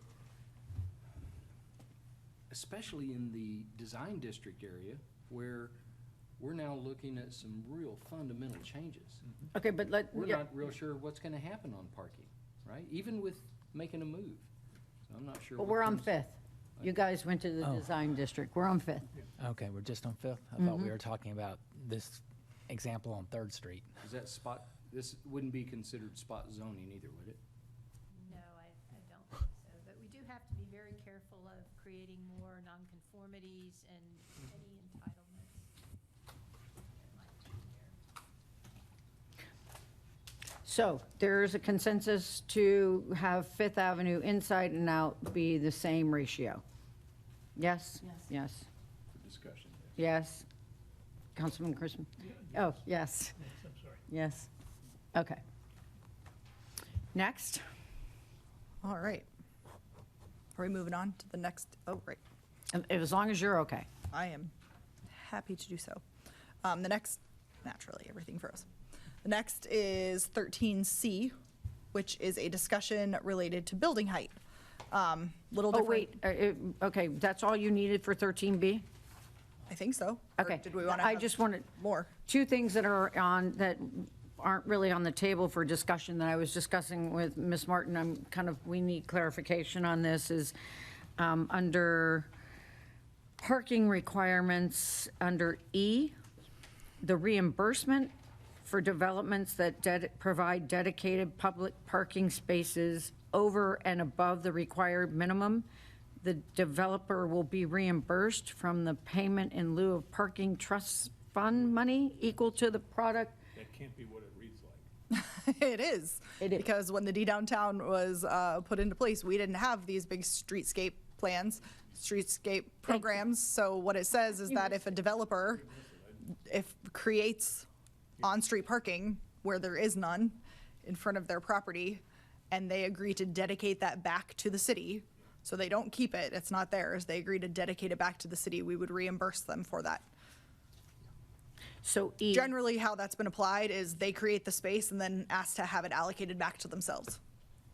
So we don't reimburse them, but we don't charge them, and it's a, So is that what happened in front of the collective, for example? possibly, I don't know about that specifically, but there have been a number of projects since I've been here that have done They have exactly parallel parking in front of that they've carved out in front of the building. That's entirely possible. And there's been on-street parking on 10th forever, so I don't know exactly. But that, just so we know, that's under 58-920 section, correct? Yep. So then moving on to the next one we need to look at is that number 2. Under a reasonable minimum number of contiguous public spaces sufficient to be easily interpreted as a public parking amenity shall be provided.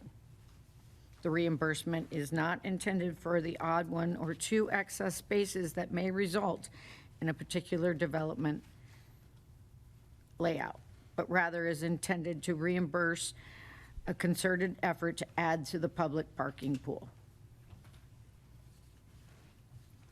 That's on 406 of the memo.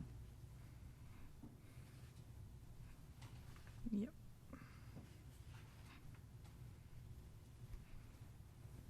And we don't want to keep that. I think it's something we need to look at. It's very. Any comments about that, council? Page 406, under 2.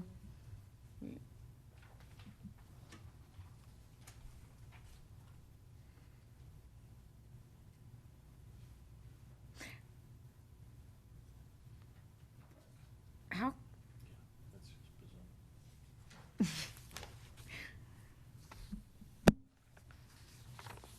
If we want, I guess, I thought I heard that we wanted to get rid of the reimbursement provision entirely. So that would take care of subsection 2. Council, do you understand, and can you make that decision?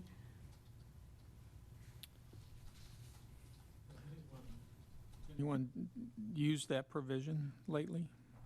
Yes, but not in the sense of we're just out of the goodness gonna develop these and then ask for reimbursement. What we've seen is we're going to develop on-street parking in front of our project, but then ask that it be allocated back so that we don't provide that parking on our site.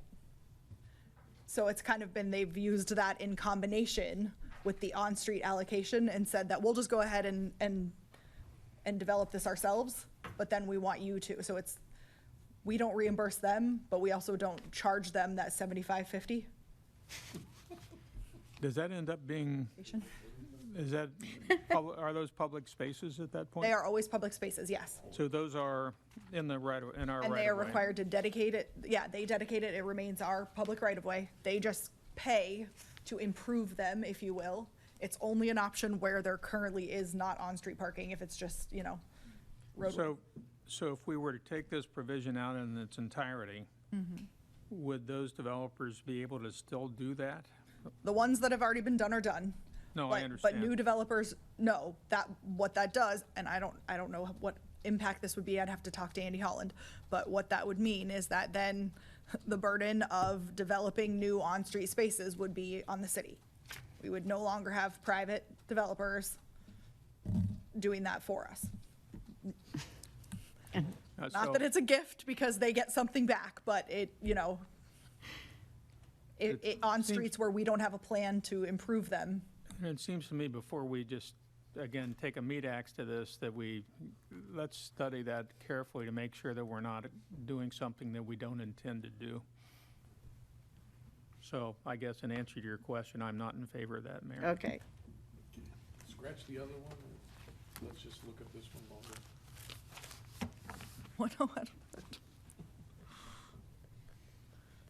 I can talk to Andy and see, and look through CIP and see what, you know, what streets have not, where have we not developed on-street parking? Are there plans, you know, in future CIP for that? And what would we really be looking at? Because I don't know how much of it is undeveloped. I don't know how many parcels this would really apply to. Councilmember Petronoff? I would like to see some examples. Okay, well, let's bring it back when we have that discussion.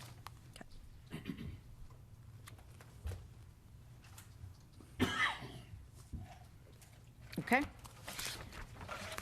Sorry, moving on now, 13C, that concludes 13B. All right, 13C, Erica Martin, Planning Director, is a discussion related to the measurement of maximum building height. So we've had a lot of discussion about building height. This discussion is not necessarily about changing the number, the allowable height, but this is a discussion of how we measure that height. And I believe, unless I got this entirely wrong, that the focus of this discussion would be on residential properties. Nope, never mind. Take that back. I did. And I could start talking to it because I was the one that brought Go this for one it. up again. And the reason why I brought it up is the buildings in the city are getting higher and higher. And they're getting higher and higher because of the FEMA concept. And it doesn't necessarily mean that they should be getting higher. They're getting higher because of the terminology of where the vertical height should be measured from. And a good example is right across the street here. And according to the building code, it says building can be 3 stories and 42 feet in height. So it means you have 42 feet in height. But then the code says that you have to start measuring the vertical height of the building from FEMA. So the building across the street, FEMA is, I can't remember if it's 8 or 9 feet. So that building should be 42 feet from 8 or 9 feet. Let's just say 8. So from the street, or from the FEMA 0, that's 50 feet. But if you start the building where FEMA is, in other words, you start construction at FEMA, that building will still be 42 feet. But according to the code, I'm sorry, the definitions, definition 44-8 says that commercial buildings, wait a minute, I got it here somewhere. See, I lost it. Well, the definition states Want me to read it? that building can only be a maximum of 1.5 feet from the sidewalk. So that building there, you didn't start building that building at 8 feet at FEMA. You started building that building right at the sidewalk, which basically for that building is probably less than 18 inches higher than the crown of the road. So that building is still 50 feet in its entirety. So because you start measuring it is not where the building started, gives that building extra height, and hence what we're experiencing in the city, extra height because of a measurement criteria, not the actual building or construction of. And if we're fine with that, great, but I don't think we should be fine with it because we're getting taller and taller buildings when our code is saying they should only be 42 feet. Then there's also, so when you said just straight single family, it goes into commercial and it also blends into multifamily. Because you have an example of multifamily, which is R3T18. R3T18 allows 75 feet or 7 stories. If you put a garage underneath, you get an extra 12 feet. So you got an 87-foot tall building. But then the code says you start measuring that 87-foot tall building, and this is where those criteria comes in, the greater of, and then you have the 4 elements. And basically the greater of always arrives at the 1, which is FEMA's first habitable floor. So if you go down to Gulf Shore Boulevard, FEMA's first habitable floor is 18 feet. So you start measuring that building 18 feet in the air as a habitable floor. And then you have a building that can be 87 feet tall.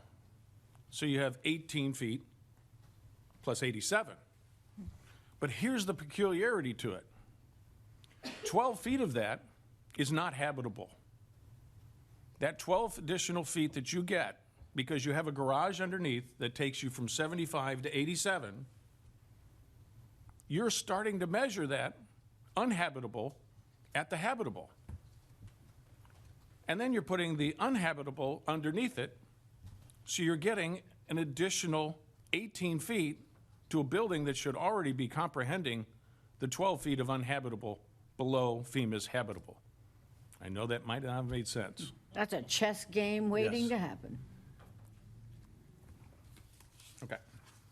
Need some diagrams. Yeah, need some diagrams. Well, you know what? One.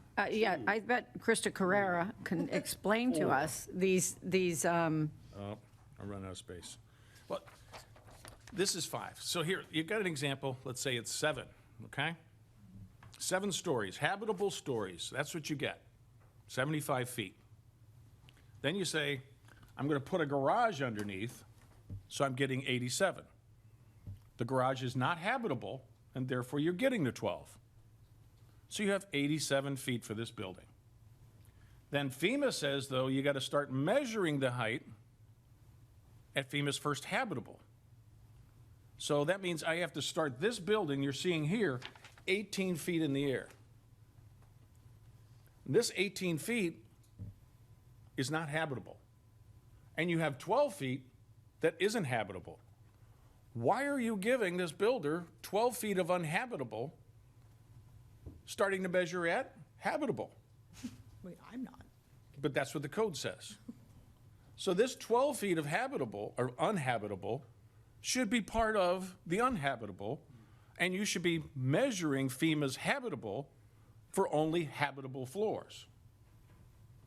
I'm seeing a whole bunch of questions. It's perfectly clear to me. So, because we are getting, and again, the reason why I brought it up is we are increasing height in our city when we shouldn't be. We are giving credit for uninhabitable spaces starting to measure at habitable levels. And a good example is what we have here in the D downtown, 3 stories, 42 feet. Only 2 of those stories are habitable.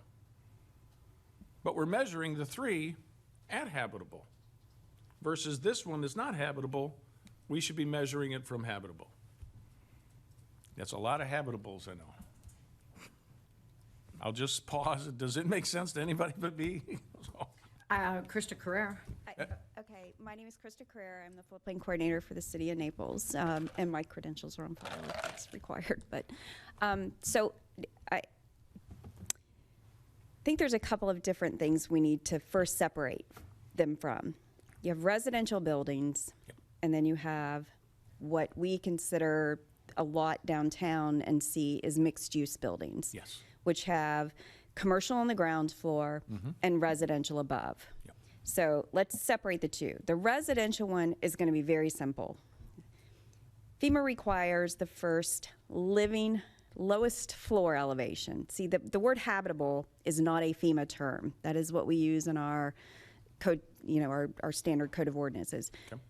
FEMA uses the lowest floor elevation. That is for residential, it's very simple. That is your first living floor, period.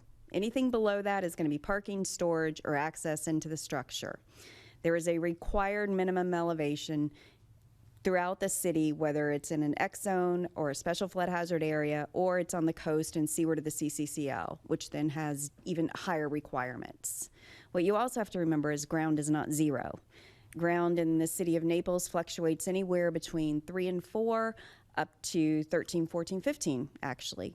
So it all depends on what code we're looking at, what flood zone they're in, and what is required for I'm speaking just residential, for what their residential living floor is going to have to come in at.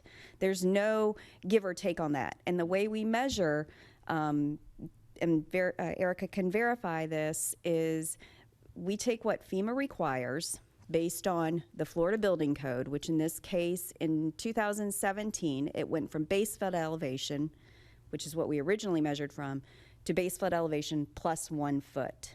So we by state code, we have been required now to add that extra foot in. So you do see fluctuation from some of the residential homes that were built under the same flood map, but because building code required, you're now seeing a foot of elevation difference for new homes. So they strictly can only measure their habitable floor from that, whatever that required elevation is for residential. And there's no way you can't put anything on grade basically in the city. It's going to have some minimal elevation to it. Even in an X zone, we require a minimum of 18 inches above the crown of the road for them to start their first habitable living floor. So residential aside, you're not going to see, unless you're on the beach, you see the ground floor parking areas. Well, that's because their minimum floor elevation requires them based on probably seaward of the CCCL, you're gonna see the 17 or 18. And grade down in that old Naples, Gulf Shore Boulevard, Gordon Drive section is probably gonna be, it ranges anywhere from 4 and 5 up to 7 and 8 actually. So you'll see a fluctuation. So a lot of them have designed that, but they don't get anything out of it. They're still being measured strictly from whatever the minimum required floor elevation is. Now if they want to go higher, they lose on their height. So whatever their height requirement is, 30 feet or whatever zoning district it is, they are strictly relegated to that elevation. So what she's saying is that if you don't have, if you have your design flood is what we call it, the +1, say is at 16, but your grade is at 8 and you don't have enough room for parking in between, if you choose to set your first finished floor higher to accommodate that parking, that comes out of your 30-foot or whatever your maximum height limitation is. You don't have the ability in the city to establish your own finished floor. And I mean, we have people who ask that, especially with like climate change and sea level rise. I'd like to build my house higher. You can set your finished floor higher. However, where I'm gonna measure your max height is from that design flood, regardless of where you put that floor. So if you try to accommodate parking, that's at your own, you're taking that out of your height for the rest of your house. So like the new residential building that you saw on Gulf Shore Boulevard, I think it's 1620. 1820? 1820 Gulf Shore Boulevard North. It's all ground floor parking, but they are strictly required to measure from BFE +1. Well, they manipulated the building and got what they wanted, but they didn't manipulate the code. They had to stay within the code requirements because they are a 100% residential building.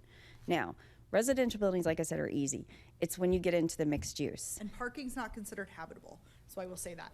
So you are gonna look at a house and it's gonna look like more stories because you'll see garage. You can have an enclosed garage below your finished floor. And so that's why I think it's that perception of height and how height is actually measured. Because if you can accommodate that parking below, that's not gonna count against you by FEMA. That's okay. There are a few things you can have But these. in that first. So this new garage that I see looks much smaller. Is there a minimum height for a garage? Residentially, I don't. Residentially, yes. I want to say it's 7 or 8 feet, but that would be a Craig Malay. I know that there is a minimum height on garages. So we don't see a lot unless it's on the beach line. We used to see a lot of homes that would build garages on the ground floor, and that's when FEMA's flood maps had changed back in 2005, and we had some really super high elevations going 13. on. Yes. So you saw a lot of homes that were designed that way. When the 2012 maps came in, elevations went down, and elevations down in the south part of town went down 3 or 4 feet. I mean, substantially they were reduced. So then all of a sudden you started seeing houses go back down again. And then Krista can correct me if I'm wrong, but I think what we see more often than not, and we just had a discussion about this, is people hiring coastal engineers to get map adjustments to go lower, not higher, lower, because Overall. You get more height. these homes on the Gulf, they don't want to go higher. They want to go lower because they don't want steps. They want their living areas to be level. You're only allowed to bring in so much fill. So, I mean, I think there's this fear that the trend is everyone just wants to build higher and higher and higher. For single-family residential and a lot of our residential buildings, we're actually seeing the opposite, where they're going to the state and asking to be allowed to build their finished floor lower. Correct. And the new maps, the new flood maps that are still in limbo right now reflect that for a lot of our coastal properties. They reflect the lower elevations, so that's what the coastal engineers are using as part of their platform to get in and get approval to lower the base flood elevation requirements. That maybe it's a VE 12 or 13 and they're going to like an AE 11 or 10. So they are being reduced in that sense for the residential. What flood maps or what year? They're the two, well, we have, our current ones are 2012. We have preliminary flood maps that came out in 2019. We did public meeting back in March of 2020, the first week, right before the pandemic hit, where we had public meetings over at Baker Park to show the new maps. And then we've kind of sat in limbo. We had an appeals comment last year at the beginning of the summer, and now we're just waiting on FEMA to issue a letter of final determination for us on that. Once that letter gets issued, there's a 6-month implementation period, and we'll do a lot more public meetings just to let people know. We'll come back to council, show you. But the maps for us, and the majority, don't necessarily change. Park Shore probably is seeing the biggest change in the flood maps, but that's about it. Yeah, and I think that this is where I think it needs some clarity or clearing up, because you just mentioned it, Erica. There is no definitive, this is the elevation for your property. This FEMA elevation, first build, +1. You get a consultant to come in and do an analysis of whatever to come up with what that number is. But those consultants are going to make it lower. There isn't a book. Well, there is. Go to. There's a flood map. There's a flood map. That the builders have to use that I look at to verify. So I look on and I have a property and I look and it's AE 10, which means they have to build to 11. The majority of homes strictly are set off the flood map. It's the buildings that are seaward of the coastal construction control line that we are seeing the letter of map revisions for, the majority of them, that one, have higher elevations because they're state mandated. So they have to build to the CCCL requirements, the coastal control line requirements. So you're seeing those that are higher. Plus, when they go in, they want to reduce what minimal requirements they have. That's why you're seeing some of the flood maps get reduced on those particular properties. So that's the area that I keep hearing, that people are bringing somebody in to determine what that is. Right, But those are the standard, areas. they look at The flood map. maps, correct, correct. And that's determining 10, and that's 10 NAV, right? NAVD, yes. Yep. Yes. And +1. Correct. Okay. Correct. So that's residential. Now you get into the mixed use, which is commercial residential. Residential floors are always going to be at BFE +1, no matter what. They can never be lower. So you're always going to have that set at BFE +1. Where you're seeing buildings look higher is because of the way the charter reads from FEMA. Most of them have the commercial ground space at elevation, or the 18 inches, I think, above. D-downtown requires you to be 18 inches. 18 inches. So More than 18 inches. So you're going to always see basically a commercial setting on the ground floor, which is going to give you that extra height, and then the first living floor is going to be way up here. So they're gaining basically. If it were a residential building, it'd be parking under there, and then you'd have your residential buildings. But you're getting that commercial use out of it as an added floor. It's not, we don't call it habitable, because what happens is under floodplain purposes, they have to dry flood proof that section. So if they're below the required flood elevation, they're allowed to have a commercial use there, but they have to put, you know, you'll see the panels come out and stuff during storms. So they're getting that extra benefit, I guess, to have that commercial space and that commercial use below the required flood elevation that they would normally have to have, because we allow dry flood proofing in our community. But that's the point where I was saying, but they're measuring the 42 feet, starting at 8 feet. Correct. Because that's what the code says. Yeah. Yes. But they're building the building starting at 18 inches. 5, yeah, Yeah. 18 inches above Yeah. the crown of the road. So that's where, in that case, they're starting the measurement to 42 feet at 8 feet in the air, but they're starting the building at 1.5. So they're picking up another 6.5 foot of building height Well, just because of the measurement. That's not 1.5. That elevation of that property is probably 5 or 6. 5 or 6. Yes. Okay. So But you're still gaining. Yeah, you're still gaining. You're increasing the height. Correct. Instead of saying you should be measuring the building itself and only using FEMA's first when you're starting that building at a residential or I keep saying habitable. Your lowest floor At elevation. habitable, only then do you start at FEMA. You shouldn't be starting measuring a 42-foot building at FEMA's habitable when the first floor is not habitable. I mean, that's the See, there I go language with directly in the charter. Right. Is Pardon? how That's not what it says, though. Not in the charter, charter says FEMA. Yes, right. not habitable. I don't think But FEMA is. it doesn't say But habitable. FEMA is the That's habitable. the problem. The Right. FEMA's Right, first. so I'm saying it's the code Yep, is consistent with the charter. The charter says 42 feet measured from FEMA. right. But they're starting the building not at that. They're starting But I the think building. otherwise what you're going to get is just dead space. That building is going to visually look, because they can't, the building starts at the ground. Right. You're Height getting is always that. going to be measured from FEMA. So really what we're talking about is what do we want to allow in that space between? If it's And it's either going to be nothing, Yeah. or it's going to be If it's activated space. commercial, which Then they is what just it all is, then they could put commercial. It's not nothing.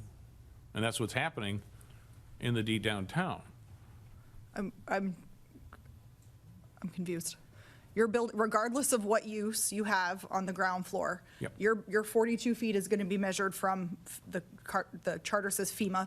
The code made it a little more clear. So that design flood, that's where your 42 feet is going to be measured from. Right. Regardless of what your grade is. Right. So that building, if it had no uses in it, that building is going to look like that no matter what. The question is, do we allow them to have that commercial use in that space between the ground and FEMA? Or do we just require that to be dead space? No, or do we start measuring it from where it's being built. So referendum. Because right now, that is saying that that building is 42 feet. That building's not 42 feet. That building's much taller than that. Well, no, but what the code says and the charter says is that building is 42 feet from FEMA. And that is what that building is, 42 feet from The FEMA. charter says that. I Yeah. thought it was the ordinances said that. Can I jump in real quick? Just a quick question. So the city of Naples base flood elevation is consistent with the FEMA base flood elevation? Correct. Okay. So what I see happening along the coastlines due to sea level rise and other reasons and updated FEMA maps is this issue where new construction or significantly renovated properties are being mandated to comply with the new base flood elevation. And some communities on the East Coast are exceeding. They're requiring in excess of FEMA's base flood elevation, sometimes a foot, sometimes 2 feet, to kind of get ahead of the game, if you will. Because these homes that are being built, you want to, I use the term future-proof. You want to err on the side of caution so you're not dealing with flooding issues into the future. But as the base flood elevation goes up, if you don't change your overall height, you're having this issue where the living spaces are now crushed and you have 10 feet per floor to deal with this issue. So I hear what you're saying, and on the East Coast or some of the other communities that I'm familiar with, they're looking at the actual structure, not habitable, whatever term you want to use. They're not counting the freeboard space. They're counting from the first layer of block, visible block, to the top of that structure, and that's your height. So I don't know. I'm learning. I'm trying to understand how we apply our code relative to that dynamic. So our code is Habitable seems to consistent be- with, well, our charter says all commercial zoning districts in the city of Naples shall be limited to 3 floors and building heights of 42 feet to the peak of the roof, measured from the first floor FEMA elevation. There you go. So regardless of what That's is 14.1. happening in there, That's that 14.1. building is gonna look exactly like that. The question is, do we allow them to take advantage of that as commercial? Or do we just require it to be dead space? Because it's gonna look like that based on the charter. Or it's referendum and we change how that's measured. And But if our you measured code it is from consistent grade- with that. Yeah. If you measured it from grade, though, you're going to lose that 6 feet or 7 feet, whatever it may be, from whatever is required because of FEMA. And we have versus- issues, FEMA, the reason we word it this way is because you're always looking for that consistent. We don't have raw land here. Everything's redeveloped. There is no telling what natural grade is in the city. It's all been altered, Yep. probably at this point twice. So FEMA is something that gives a developer a reasonable expectation of where this is going to lie. Because if we measure from grade before you fill, grade before that building is demoed, after it's demoed, Yep. what does that mean? So it's not a consistently applied We're boxed in by measurement. the charter. We can't. I don't know, we're boxed in. I mean, that was what We would have to do a people charter wanted. referendum I think it's the habitable. to that's- get that addressed. Our code is For- just for consistent commercial. with that language for For commercial. the commercial buildings, we are Yes. bound by the charter, and to do anything to change that, we would have to change the charter. So that, Oh, wait, so. Yeah, no. The charter is a limit. The ordinances could be more restrictive, couldn't they?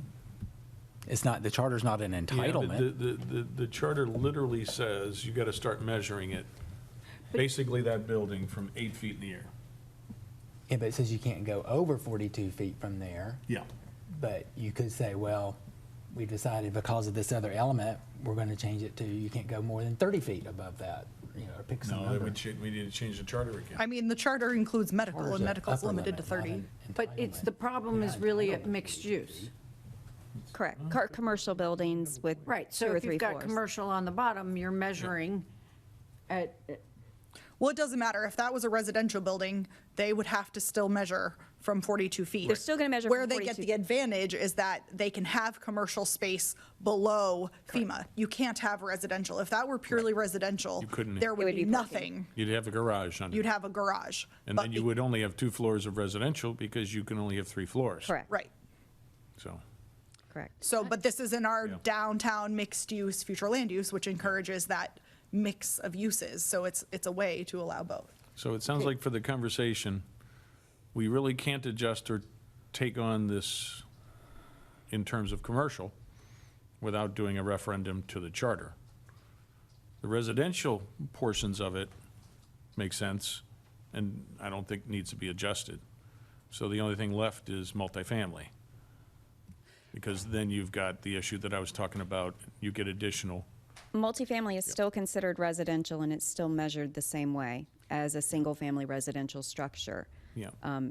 The only difference is if it is what we're seeing with the mixed use, and now we've kind of pinned down the code. We've gotten better guidance on what is really considered a mixed use building versus what is multifamily. So just because you have a gym and a club room in your mixed use, in your multifamily building, that is not a mixed, that does not make it a mixed use building. Still That is still residential. purely residential. That is a residential building by all counts. And I don't know that's the measurement that you're concerned about with residential. I think it's some of the allowances. Yeah. We're always going to measure that from FEMA. Well, here's a, Well- you have an R3T18 that allows 75 feet for 7 floors. You put a garage underneath and you get an additional 12 floors. So that's an allowance that you Yeah. don't like. Yeah, well, no, but then here's so that's R3T18. You do R318, and you can't have the 12 feet if you're seaward of the coastal construction control line, which is exactly the kind of concept. You're getting a garage, and in R3T18, you're allowed to put that garage above the FEMA.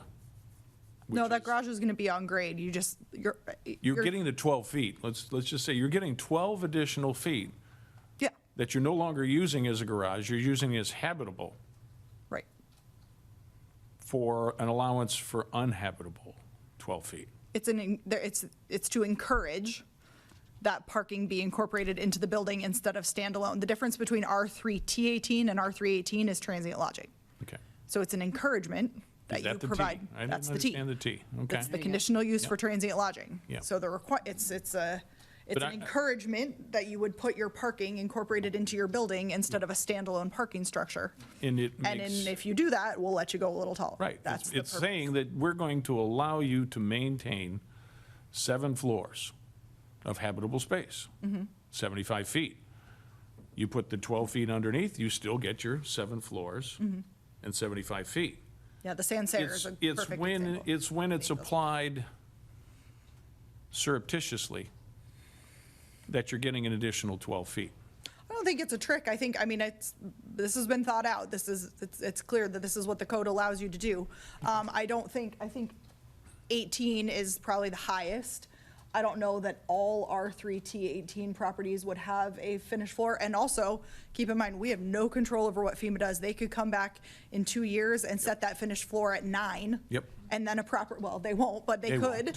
And then a It's gonna property go up. wouldn't. Right now you're saying you already get 18 feet and now we're giving you, this 12, but you might not always have that. We have no control over FEMA. That's a variable we don't have control over. So what we're saying here is that regardless of where FEMA sets that, we're encouraging you to put your parking under the building. And if you do that, we'll allow you to go taller. Yeah. And at FEMA's levels, you automatically get the parking underneath it At FEMA's levels today. today. So For you're some getting- properties, I don't know if that's all properties. Yeah. I'll let other people, because I'm the one kind of, hogging it, but I still see that this is an area that basically you're allowing double dip and getting additional height of uninhabitable 12 feet when you're starting and measuring it habitable, and you're getting higher buildings. Yeah. Yeah, absolutely. Thank you. Councilmember Petrinoff. This is a question for our city attorney.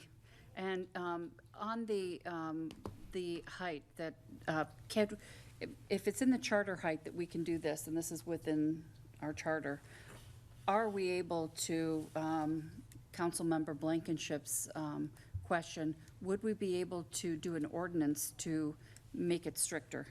I think you can, because it would then not be in conflict with, and I think there's actually language in there that says limited, shall be limited to 3. So you that can't limit would be an upper end limit? Yes. So it would get around the recognition that we've got this dead space and maybe a double dipping going on. We could do an ordinance that would address that.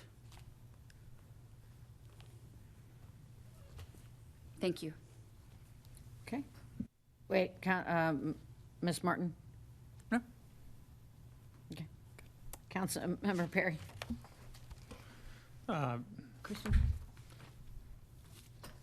First off, I think we're not getting around something because there's, if it's residential, that even if it's R3 T18, it's still going to, that's not constrained by the height limit in the charter, correct? And actually, I noticed, and this is just something that may be an anomaly here, in the material that you had with the previous item, there was section 58809 on building height. And assuming that's still in the code, it doesn't seem to make any sense. As it says, within the planned development district, the maximum height of a commercial building, of all commercial buildings, shall be limited to 3 stories and 42 feet, which we already have in the other ordinance, whatever it is, where the controversial one from last May. Sure, yep. So We have the building height ordinance that you're talking about, which is the definitions. We Right. have the charter, but then we also have maximums in each zoning district as okay, well. but if They reflect the charter. but the default is as from the section that we're proposing to repeal the amendment to whatever that section is, is 3 stories and 42 feet, right? Right. So this is really kind of redundant because whether it's commercial or, actually, this may be a little bit of a misdirection if somebody's reading this without looking at that, because they're looking at this and saying, well, it only applies to commercial buildings. And we made it clear that it's applying to residential and commercial buildings within a PD, correct? Correct. Okay. So it seems to me that it makes sense for that to just completely to be repealed because it doesn't serve any function anymore. But even if that's not correct, you want to clean up the first floor FEMA elevation language in that. I think that got missed when you were changing the terminology. Because in the other sections, we're doing whatever the new language is.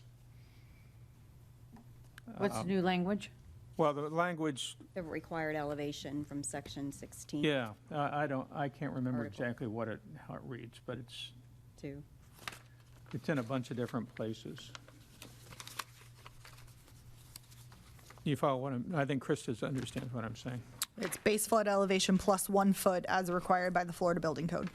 Right. And because you replaced it, I think almost every place, except I noticed that looks like it's something that just got overlooked. If you follow what I'm saying. I do. Okay. That's all I have. Thanks, Mayor. Member Crispin? So I'm following parts of this, and perhaps not others, but I'm trying to think through where we want to go with this. It seems to me you've got 2, maybe 3 givens here. One is what the FEMA rules are, as we need to follow them. One is our charter height amendment language and implementing ordinance. And the third is perhaps Florida Building Code requirements. Those are all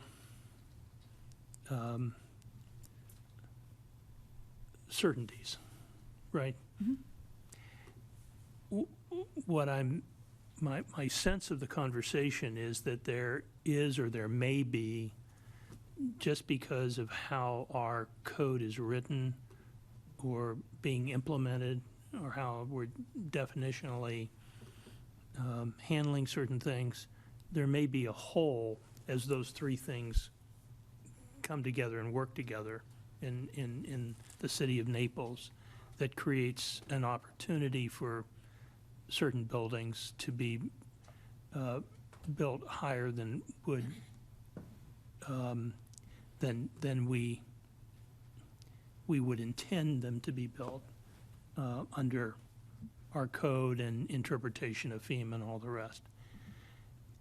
If that's the case, then that should be correctable. I'm not sure how, but that should be correctable, and that should be where we go next with this to determine how we could amend our code to remove this hole or gap in how we're going about measuring height. I'm playing this back to you as how I'm interpreting this conversation. Am I interpreting it correctly? I think, yes, I think. And obviously I'm talking about commercial or mixed use. I'm focusing on that piece of it. Yeah, I think there's two different things at play here. Is there a gap in how we measure height, or do we not like the height allowances? Because I can see how that can look like a game, how it looks like a loophole, because you're allowed this, but if you do this, you can have more, and then it's measured to the midpoint, but then you also get embellishment above that. So there's all these things. I will say it was intentional. It wasn't a loophole. I think, it's knowingly put into the code that way. If you don't like that, that's absolutely something we could look at changing. I don't know, from our perspective, from people who enforce this every day, and we review every single building that is built in this building, I don't think there's a gap. But I think it's a complicated concept. It's not something that everyone every day looks at. It's not like you look at it and say, oh, it's 42 feet. And it's just 42 feet. I mean, there are so many different layers to this, but there has to be because we live in South Florida, so we have FEMA and we have all these different regulations. It's out of necessity that those are a little bit more. There are these variables, and that it's a little bit more complicated. So I don't know that there's a gap. I don't know if there's a way to make it more clear. I think it's. Well, the problem is too, let's just take Fifth Avenue, for example. Fifth Avenue has approximately 5 different flood zone elevation requirements. You start at 7 and you go all the way up to 12. I mean, it fluctuates depending on where you build and how close. And we have 8s and 9s that there's 8s and 7s that get closer to the bay, but then it goes back to 9. So I mean, and we're going to lose all of our 7s. There will be no more elevation 7s on the new flood maps. There will be no more elevation 6s, which we have in Royal Harbor. And then we have a lot of 7s throughout the old Naples area. We have 7s on Fifth Avenue. Part of 7 is where Naples Square is, Bayfront. Those are all going to be gone. So everything will go up to 8 and 9s.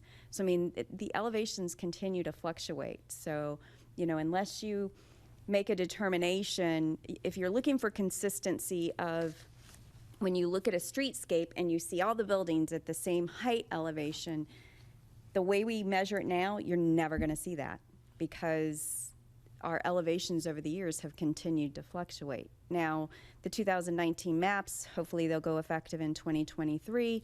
Those are pretty set. I don't see those changing for quite a long time. So I mean, could we have something fairly definitive at that point? Possibly, yes. But, right now, these maps have been in fluctuation for years and years and years and years and years prior to the 2012 adoption. So, do I think we're finally getting a really good product that's going to help us? Absolutely. But, if you're wanting to look down Fifth Avenue and see straight across the board a nice skyline instead of the staggering that we have, unless the code is substantially changed, you know, and we continue to use FEMA as a base elevation, you're going to see staggering, because as you get closer, it's going to go higher. But we also, you know, the new, what is it, 5th and 5th? That's McCabe's building. You know, part of it was built on an X zone. It was a high ground area because there's a ridge line going through it. So, you know, they met all of their code requirements without even having to elevate at all. That first floor was actually at BFE +1 because it was set on a ridge line. So, I mean, but then you go right across the street or you go right beside that building, it drops down. So, you know, there was more fluctuation in the height elevations. It's just, you're never going to have that consistency unless you come up with a completely different code that doesn't use FEMA as the elevation basis.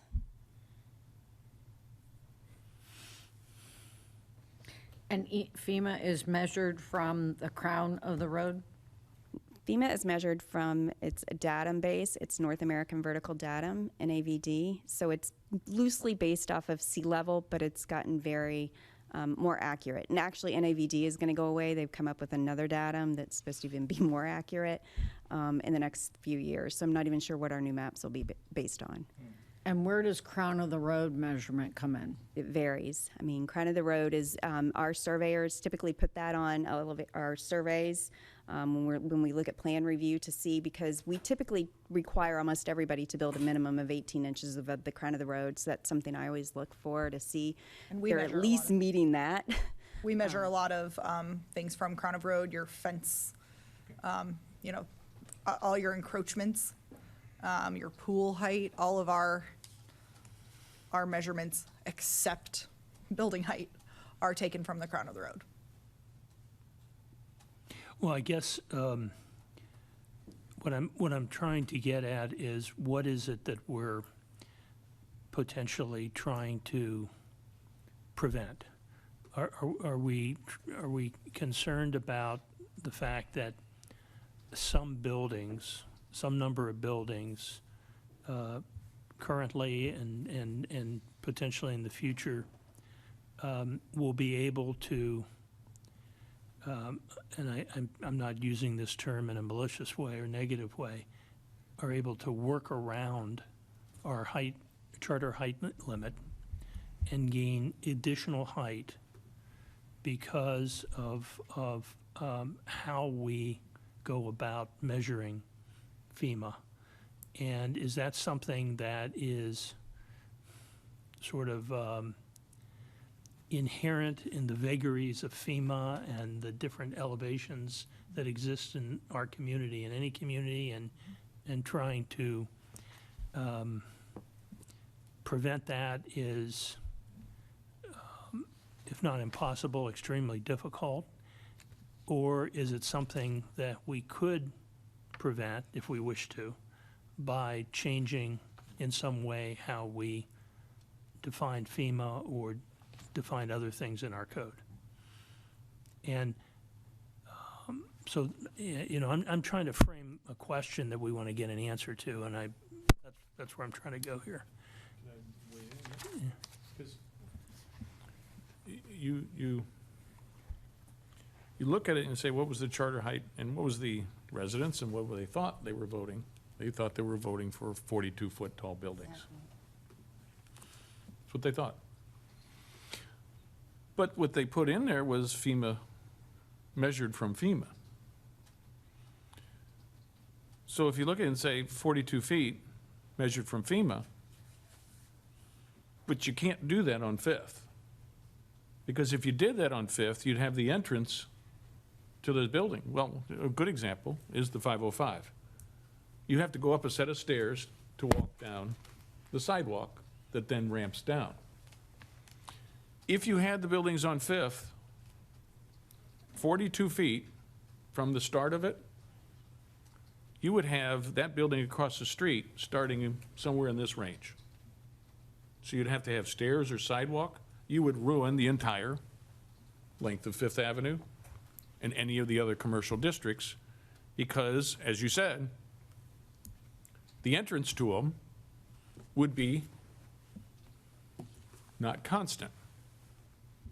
But since the first floor is commercial and doesn't have to be above the first floor FEMA, or that flood elevation. We don't have to say or adhere to what the or what the charter says. As Councilman Blankenship pointed out, we can change this that says means the vertical distance measured from the greater of. We can simply say vertical distance measured from 18 inches above the elevation of the average crown of the road. And we're done. We're done. Because then the 42 feet would be consistent, and we would have 42-foot buildings, like what the people that passed the charter thought we were going to have. So it's not difficult to get to the solution. It's simply addressing this selection here and saying 42 feet means 42 feet. I could be oversimplifying it, but that's what. And, Ms. Carrera? Well, no, that's an acceptable way to measure. You're just going to lose out on the building of, instead of a commercial floor and 2 residential floors, you'll have a commercial floor and a single residential floor. If you have your first floor is commercial, 18 inches from the crown of a road, and the first floor is supposed to be 12 feet in height, and you can have a 42-foot building measured from there. Right, but that's different from a 42-foot building measured from 12 feet. Yes. So what she's saying is, instead of having a 3-story building, so commercial with 2 floors of residential, you're going to have a 2-story building. You're going to have commercial with 1 floor. No, you'd still have 3 floors, and you'd still have, commercial has to be 12, and the others could be anywhere 8 to 10 feet. You still end up with 42 feet. 42 feet measured from right here Yep, is very different from 42 feet measured from right here. yes. That's going to come off of the top of the building. Well, no, see, and what you're missing is that building over there is not 12 feet and 10 feet and 10 feet. That building's 12 to 14 feet on the first floor, to 10 or 12 feet, to 14 feet on the penthouse. But if That building's not 42 feet. if the crown of the road elevation is, say, 5, and Yep. FEMA is 12, you are now measuring 42 feet from elevation 5. Yes. So the top of your building is at elevation 47, whereas before, you got 42 feet from 12. So the top of your building was going to be that extra 7 feet. Now you Yes. are taking 7 feet off the I'm top missing- of that building. You just have a taller building. But you can still have 2 residential floors as long as both are above FEMA. From the road, you still have, you've just got more more height in each of the individual floors. That building there is not 12 feet first floor, 10 feet second floor, 10 feet third floor, and then an 18-inch slab in between the floors and the ceiling. Each floor is more than 42-foot accumulative. So you have higher ceilings because you're measuring it from 5 or 8 feet in the air. You would, if you measured it from the crown of the road and said 42 feet, you would still end up with a 12-foot first floor, so that's 12 feet. You'd have 1.5 feet is the slab in between, so that's 13.5. You'd have 10 feet, so that's 23.5. You add another 1.5 feet in, that's 23, 24, 25. And then you add another 10 feet, that's 35. And you add another 1.5 feet, that's 36.5 feet. You're not even at 42 feet, and you have 12 feet, 10 feet, and 10 feet. So you have a very functional building, and you're still at 42 feet in height. So you're talking from a human scale. Yes, from a human scale. Which is standing in a street looking at the building. Yeah. And this is what I was getting at earlier. What cities are being forced to do, because you're measuring from the crown of the road, and then FEMA or your city is telling you your finished first floor needs to be here, and then your building height maximum is whatever. Yep. Of course it's going to be higher. So you're faced with the question of accepting that or lowering your maximum height, which then creates building problems for residential properties, commercial properties, and so on. Yeah, residential only, it's a whole Mixed different use. story. Yeah. It's mixed use, Yep. or it's a multifamily that has a garage on the first floor. You should be measuring from 18 inches above crown of road. And that's where your height comes from. Because you still are getting fully functional buildings with very acceptable floor-to-ceiling height ratios. I see what you're saying. Yeah. Okay, I think this is definitely something that Mr. Budeshwar wants to work with staff and having a better, well, it is a summer project. 'Cause- There you go. You needed another one. Well, I agree, though. no. No. Councilmember Separate- Blankenship? So separate question, the top measurement depends on the kind of roof there is, whether it's a flat roof or gable, or, I mean, is that the way the code is still working, that For what? Because single family is to the top, highest point. Multifamily is dependent, generally to the midpoint of a roof. yeah, so, but I guess I'm understanding why. Why not just say, in every case, we're gonna measure it to the tip top, just to be consistent? Is there a reason why I we have do it no different idea. ways? No, it's been in the that way code since for a we've long, been long, here. long time. Yeah, I don't know. The interesting thing is that, Just means from a simpleton standpoint, just to say it's, we're always gonna measure it to the I think it was tip the top. design of the roofs at that period too, you got a lot of mansard You had- roofs, you yeah. got a lot of, which you don't see very much anymore. I mean, coincidentally, I think architecturally, you see a lot of flat roofs now. Is that because we got rid of, I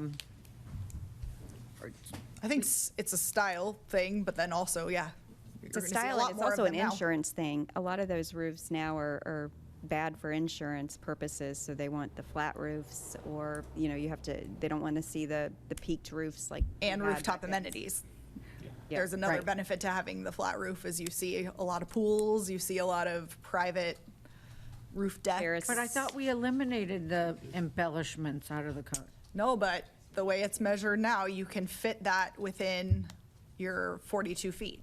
If the top of your railing is at 42 feet, I think it's what, a 42 inch for, Has to be 42. 42 inch for safety railings. safety. So if you set your roof height 42 inches below that, you can have your pool, you can have outdoor living space, you can have all sorts of stuff, spas on your roof. Oh, I didn't realize that. Is that because it's under the floodplain? It's because it's under 42 feet. The max height is 42, so as long as everything's under 42. Okay. Are there other questions, direction, of concerns to share, so that when they work on this over the summer? As long as it's under 42 feet and they have the embellishments up on the roof, then do we care? Because, you know, if it's a scale that a person's seeing and their expectation is 42 feet, I don't think they care if it's windows and an inside or a rail, some rail. It's usually a parapet, yeah. and then- Yeah, then, you know, I think we would be indifferent. It's really the issue of going up to 42 feet and then having all these extra credit embellishments that Of 7 sneak in. feet on Yeah. top of that, yeah. And that's no longer allowed, so. Right, okay. I think we could possibly do some examples. We can pull the plans for the one beside you guys, possibly some of the Fifth Avenue, the newer buildings, so that you can see some true, real examples of what's out there. Okay. Do you need further direction? Nope. Okay. Councilmember Blankenship, did you have something to add? Okay. All right. Thank you very much. You're okay, Mr. Budeshwar, on this? Yes? Oh, okay. It's clearer than mud. Okay, council, that concludes item, thank you very much, Ms. Martin. 13C, moving to public comment, and by the way, for the record, on the last discussion items, 13A, 13B, and 13C, I did not have any public comment. I had none. Right. And so moving to Public comment in general, I have none. I have none. Correspondence and communications. Ready to start, Councilman Perry? Nothing today. I have a couple items. One is I wanted to do a shout out to some thrill seekers in Mornings Park. This just tells you the health and well-being of our community. We had 5 thrill seekers, that's one of which skydived for the first time at 13,000 feet, and he liked it so much he went a second time. This particular individual was 82 years old and had a lot of fun. So congratulations to Peter Goff and friends. The second piece is I attended this weekend a Boston's Children's Hospital program that NCH has adopted, and this is really through our residents, Nancy and Bob Anthony, and it's called Building Bridges to Understanding Behavioral Health, and they're trying to integrate it with the pediatric care in NCH, and it was the first module of, I believe there's 3 of them, to try to get the care that we need for our children, that because it is an epidemic right now, the mental health for screening, anxiety, depression, and ADHD through the pediatric arm, because there's a lot more pediatricians than there are these healthcare workers that specialize. So it was really a wonderful program, and it's going to be ongoing. The training's going to complete, I believe, in July, and rolled out to across the county. So that's all I have. Thank you. I have nothing other than to thank everyone for the nice birthday greetings, for the birthday cake, and a special thank you to Ms. Petronoff for getting the hat. Uh-oh. I'll bring it on Wednesday. Thank you, and happy birthday, and many blessings, and Thank you. good health. Yeah, I have nothing, and other than the fact that my birthday has been moved, and so Till summer break. I'll get back with you later about when that's going to happen. So thank you. Vice Mayor. And I have nothing for today. Sorry, I have 3 things. Oh, good. One is first an update from the Affordable Housing Advisory Committee meeting that I attended last week, which was, I think is indicated at our joint meeting with the county commissioners, a full house. Lots of people are there and engaged, which is encouraging to see that people recognize we're in a crisis and that we need to do more.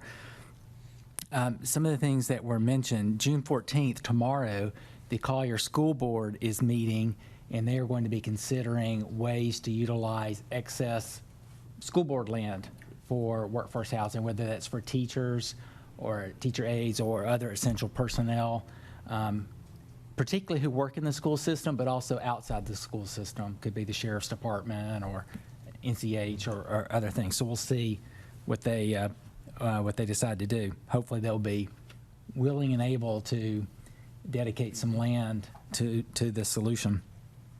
Then on June 22nd, the Infrastructure Surtax Committee is meeting, and they're going to be looking at ways to prioritize the $20 million that the County Commission set aside as part of the 1 cent tax, to see how that money, they're going to recommend to the County Commission how that money could be spent and processes to use for basically acquiring land to utilize in workforce housing.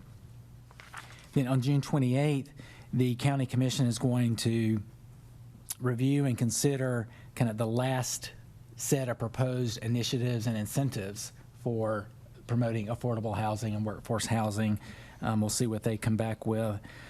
There was clarification of the affordable housing unit possibility in the Eastern Lands in the proposed town of Big Cypress.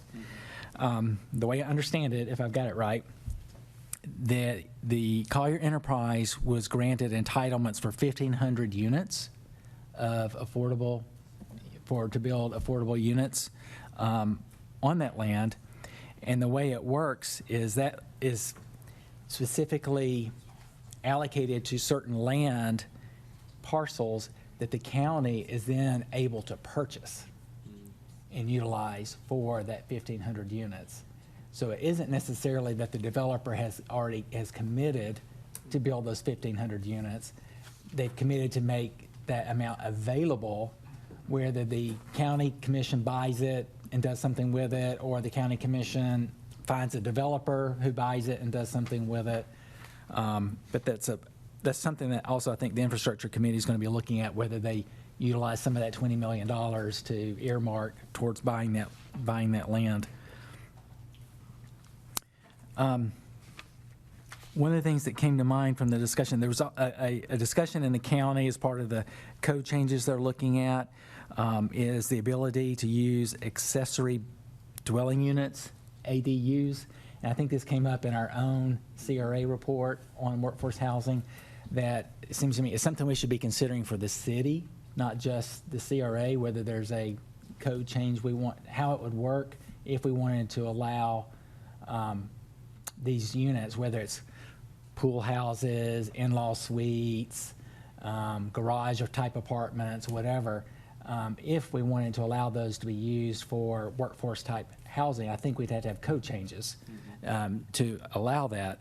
So I think that's worth maybe scheduling a future discussion, a workshop discussion or something at some point in the future on that and the other recommendations that came from the Bright report that weren't just for the CRA, but were really for the city to consider zoning and land use type changes if we want to do those or not. I know we received the housing report, but I don't know that we ever agreed to schedule a discussion as a city council on whether we want to do anything about those recommendations. I agree. So I would ask for a consensus that we could ask the city manager and his team to schedule something in the fall, perhaps, on that. For city and CRA possibilities. Right. Right. So it's more than just the CRA. Right, not it's kind yet. of Joint meeting, Yes. CRA, Yeah. City Council. We really like received the report, but then we didn't, that was it. Then what's the next step? right. Yes? Yes. Well, yes, but I thought at the CRA meeting last week, one of the items we agreed to was that in August, or September, when we have our next CRA meeting, that one of the actions that we tasked staff with was to come back to us with recommendations on implementing priorities for implementation coming out of the Bright study. So now that would be CRA specific. And I don't know, my view would be that we want to do that first before we expand it to a citywide conversation. Be kind of a two-step process. But that's just, that's my feeling on it, because I continue to think that practically speaking, most of what we're going to be able to do will be within the CRA, as opposed to within citywide. But I'm just giving you my view on it. If you all have a desire to Yeah. fast-track something I'd like to have faster citywide. I'd like to have a wider discussion. We may decide that the CRA should be done first, but there's parts of Lake Park or Sun Terrace or other neighborhoods that we might be able to apply some of these changes to as well. I don't know, but we would need, I think, analysis from the city manager and his team on what the proposed changes are, what the impact would be, what the benefits would be. Well, all kidding aside, a joint workshop might be the way to do it. Yes. It would be simple to set up, and maybe you have a workshop with two parts to it, one being the CRA Sure. discussion and one part being the citywide discussion. Sure. And along those lines, it would be helpful to include an understanding of the new HB 1339 that I think is so new. A lot of people don't really understand what it enables cities or counties to do on supposedly overriding local codes to implement workforce housing faster. So, okay. Also mentioned, and we kind of ran out of time, I think they're going to discuss it more at a future meeting, is a concept of a I think Miami has something like this called a building blocks fund, and it's a form of a housing trust fund that is comprised of contributions from city, county, corporations, not-for-profits, into a specific fund to build workforce and affordable housing. So hopefully we'll find out more about how they implemented that in Miami at this next meeting, and that would be something that maybe the county might take the lead on, or we might want to work on jointly, or I don't know. But we'll get more information on that. It seems like it's such a complex and expensive problem that we need to work on together across the community, the county, the city, the community foundation, other not-for-profits, and some of the big employers who are trying to deal with this. That if we could come up with a collaborative community solution, that would make a lot of sense. But it would be, I'm sure, very complicated to implement. So it'd be helpful to learn what others have done first, and if it was successful, and if we want to try to do something like that.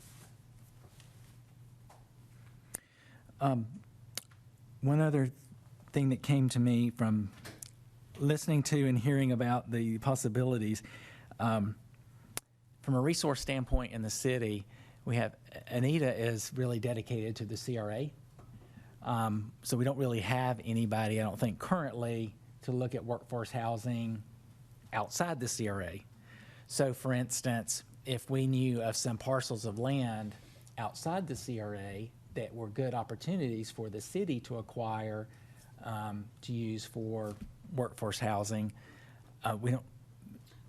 she can't do that. Now, the city manager can, and he can dedicate somebody else to, but it might be helpful if the city manager looks at her arrangement and sees maybe it makes sense to maybe reallocate some of her time to city issues, not all just CRA issues, but I don't know how that would work.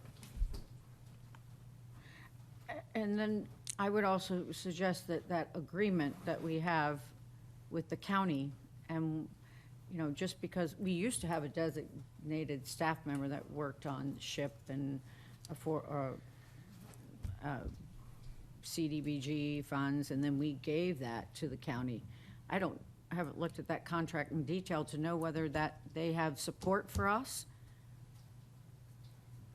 Yeah, so I don't know if she's the right one to be kind of the, quote, designated affordable housing type expert in the city staff, because I won't be able to go to all the meetings because they often conflict with city council meetings.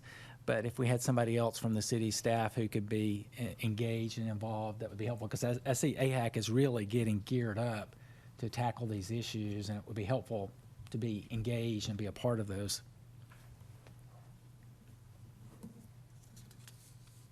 So that's AHAC update. Second thing is a FDOT update on the Gordon River bridges. So we've had several discussions about how it feels like the bridges are unsafe for bicyclists and pedestrians because they're forced into this like 5-foot sidewalk. At times it's only 3.5 feet when you're going around those light poles, and there's a lot of conflicts, and it feels unsafe. So I had some discussions with city staff about what they recommended and what their views were, and how their conversations had gone with FDOT. And there seemed to be an impression that it was getting rolled into the bigger 41 project with the rebuild for the storm sewers and everything. So when I was first talking to our FDOT representatives when I first came on the MPO board, I brought this up to see if we could split it out and deal with the safety issues separately. And they were fine with that. So we started talking about what the proposals were and asked them to go away and look at what the city staff had done, and then they talked to their own engineers and their own design experts and see what's possible. And they came back with 2 approaches that we can consider. And I think we'll hear more about this on Wednesday, but hopefully in the pedestrian and bicycle plan. But I wanted to kind of preview it because there's a time element to this. The short-term solution could be there's enough space on the bridge to create a separate bike lane. It would be outside that Jersey barrier, but it would be double striped and have the, the bicycle painting symbol. So it would be a 5-foot bike lane with a foot for the double striping. The travel lanes for cars are bigger than they need to be, so they can move them like each 6 inches or something to create enough space, because there's already a wide shoulder there, but to create enough space and enough cushion, there's another word for it, between the bicyclists and the cars. Buffer, thank you, enough buffer. They can do that. And they can do it relatively quickly. They could do it this summer. Oh, great. And the cost would be roughly, they said, no more than $50,000 to do the restriping. And there's some places they have to like maybe make curb cuts so the bicyclists can easily transition, particularly when you come into the city and you move back over. But FDOT would be willing to pay for that from their budget and have it done over the next few months, definitely before season, if the city endorses it and accepts it as a solution. That'd be great. So that's one option.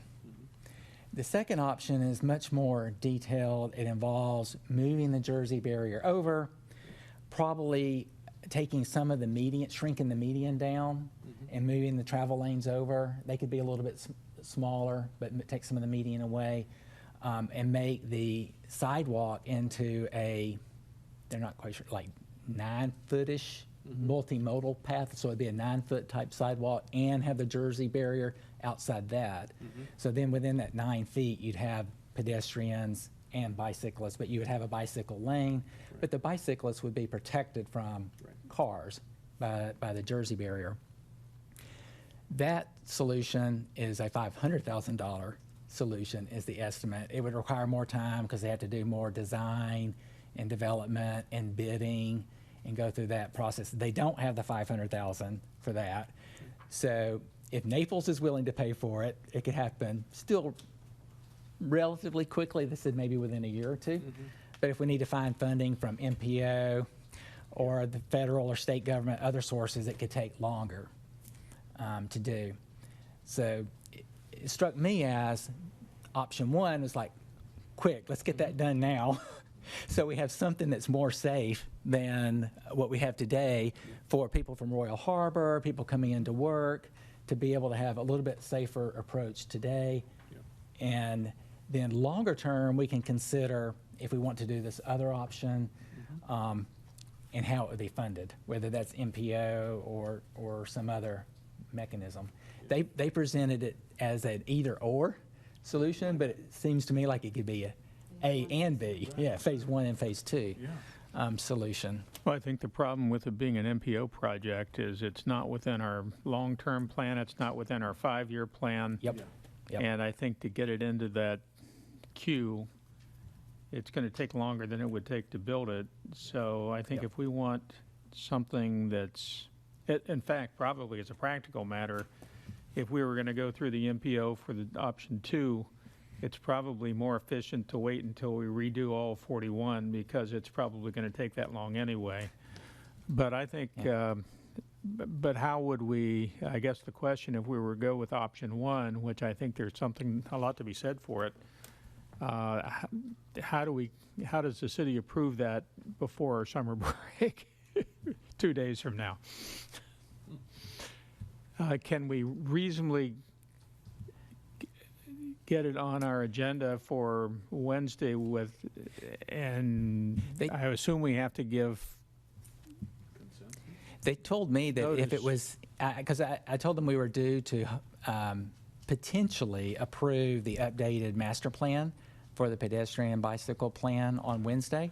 And they told me if it was in there and we approved that plan, that was good enough for them. Now, So if we don't approve that plan, then we may want some separate motion or something else to give approval. But if we were to do it separate from the plan, can we do, defer to the Well, we city should attorney have on some that. kind of backup, material that we can have as part of the record as to what you are actually approving. But bear in mind too, just because session has ended, the mayor still has her authority and can sign whatever's needed over the summer months to get it done. Good point. We could go with a consensus to give the direction and then, Yes. yeah. And then she'll report back. Okay.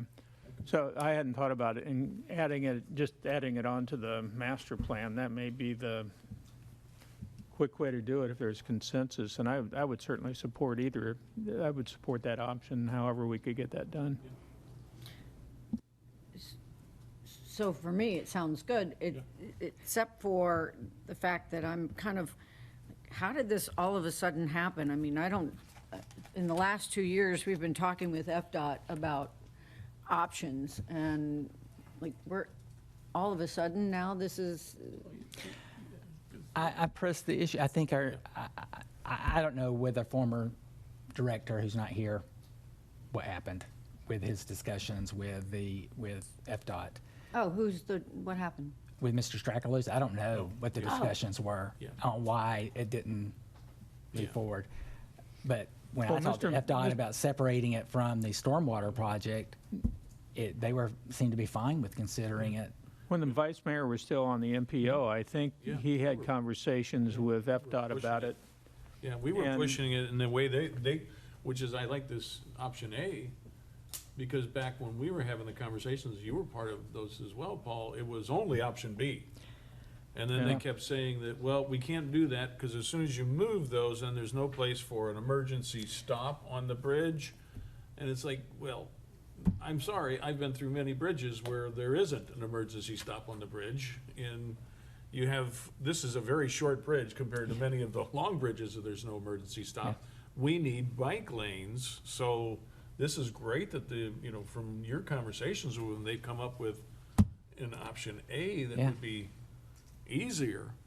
The only issue with option A is then who is maintaining the roads?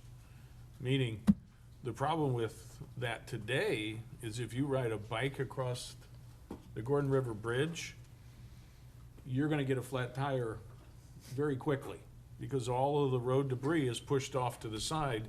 So there would need to be a consistent street sweeping, and if it's the city that needs to take it on, I'm not sure who does it, but somebody would need to regularly do that. That's an interlocal agreement with the county. Oh, boy, I love those, so. Well, I'm not sure it's with the county Andy told because me it's that we could do a it, but I'm state sure road. there's some things that. And it's, I don't know. I bet the city manager can figure that one out. Yeah, and I think, as you just said, I don't think they're mutually exclusive. Right. We can put A in because they're gonna pay for it. God and bless you. We do A, and it works perfectly, we're all good. Yeah, We we do don't have A, to and we do go, it's better, but B is the real solution. Yeah. Then we could be looking at it and move Yeah, it. and you're right, if we decide to do it the MPO, it might take 7, 8 Oh, yeah. years or more. So we may want to look for another source. Yeah.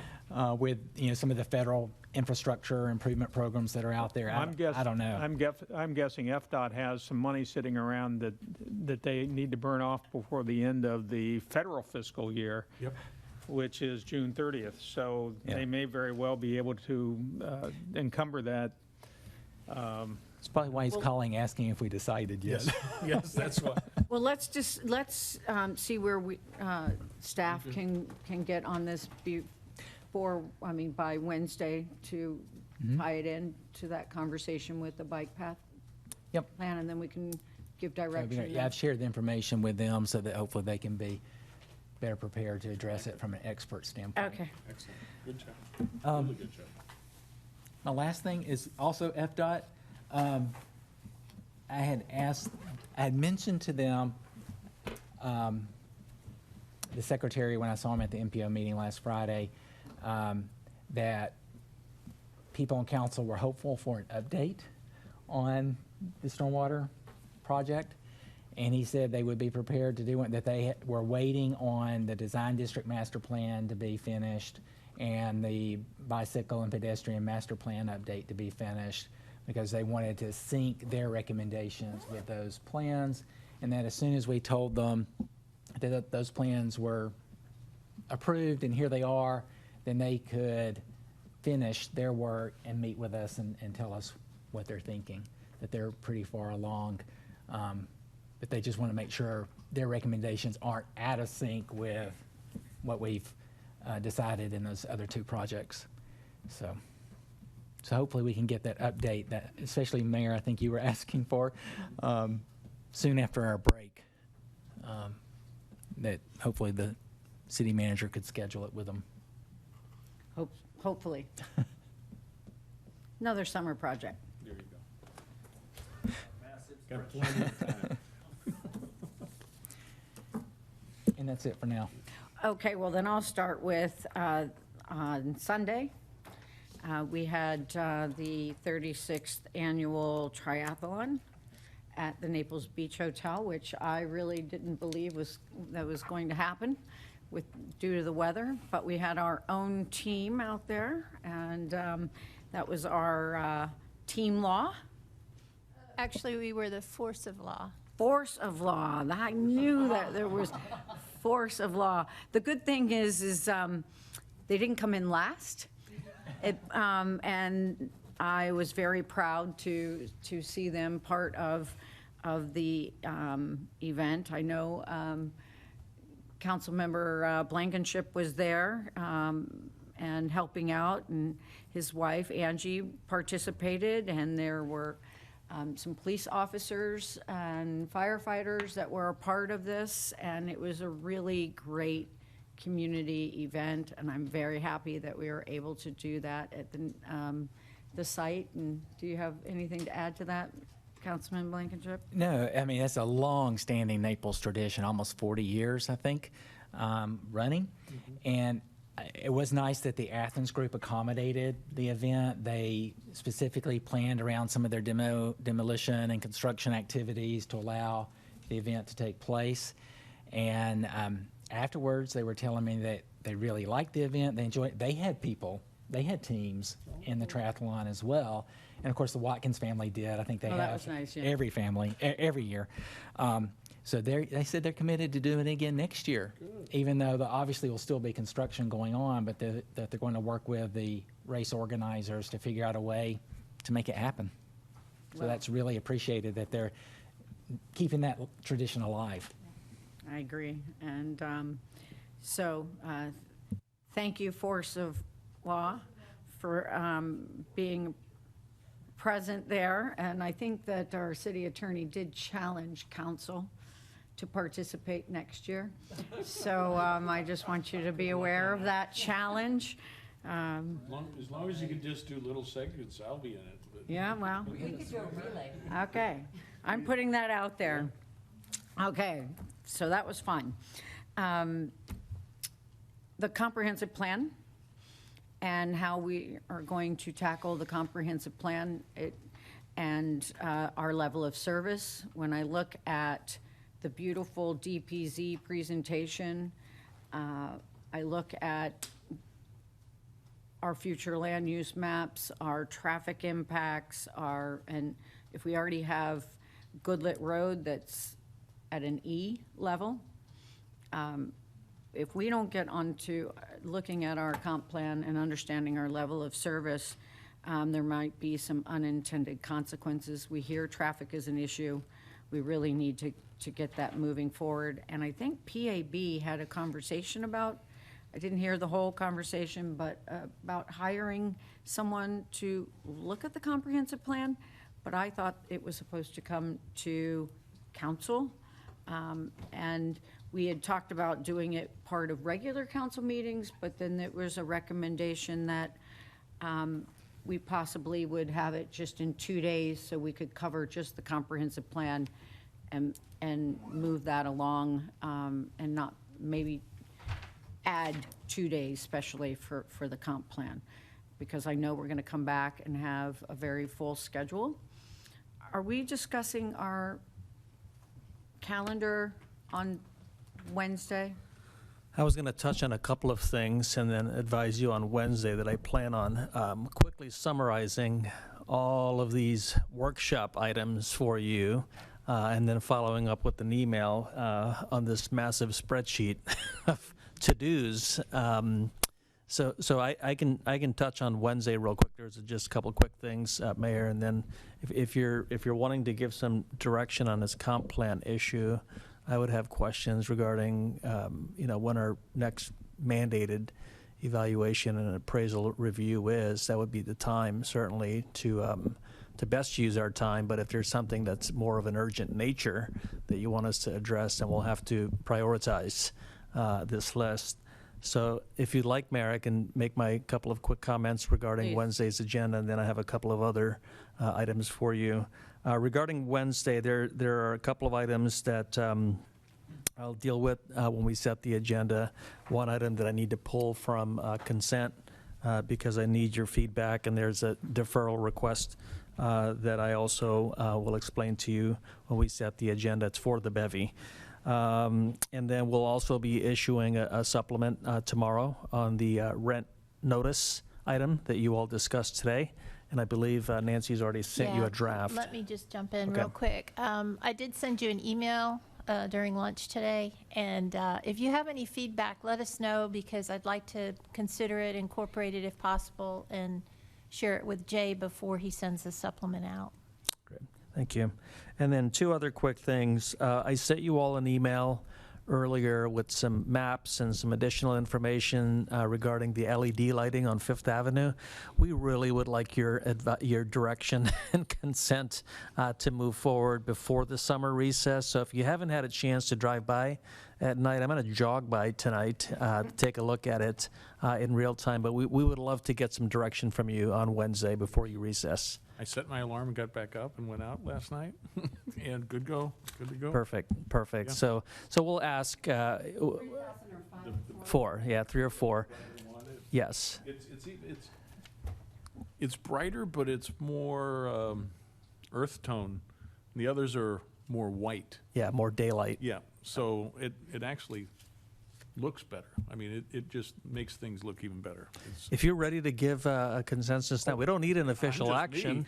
but we're happy to wait till Wednesday. But we really would like to keep moving this summer and not wait till the fall. So if you want to wait, you take a look at what I emailed you so you make an informed decision, and then we'll talk to you then. And then the last item that I had was we're trying to, in the midst of all of our this is a list of your summer or your fall meetings. So we have a lot going on between council workshops, regular meetings, CRA, and then we're trying to also schedule this joint meeting with the airport board and with yourselves, it sounds like now. So it doesn't look like August is going to work for the airport joint meeting, so Stephanie will be in touch with you again. I know that some of you have responded, or most of you have responded with some August dates, but it's looking like September now. I will be, between now and then, meeting with the airport director and trying to get my arms around the issues, and I'll be a little bit more informed as we get into the fall. So I just wanted to give you a heads up that the August meeting is not going to work. We're shooting for September. And lastly, just following up from the county commission, joint meeting with the county commission, putting together this work group with the mayor representing you all. I'll be following up with the mayor here and the county folks to try to get something scheduled fairly soon. Because there is a matter of urgency that we need to get through and be ready to present something to you in August. And that's all I have. Okay, just to complete, we didn't have on the agenda to go over the, for our Wednesday meeting. I just have 2 questions on the consent agenda. There is the award of contract for the concession services, and it looks like the scope of work is different, and I'm just wondering when that happened.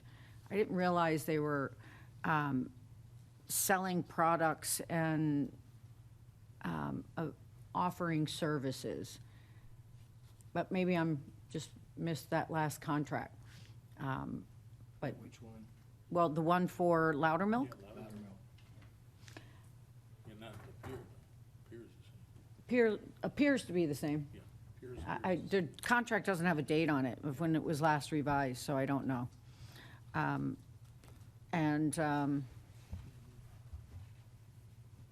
Oh, what about the air conditioning unit? Did we find out the time that, the last time this was replaced, and if it's in the queue for, okay.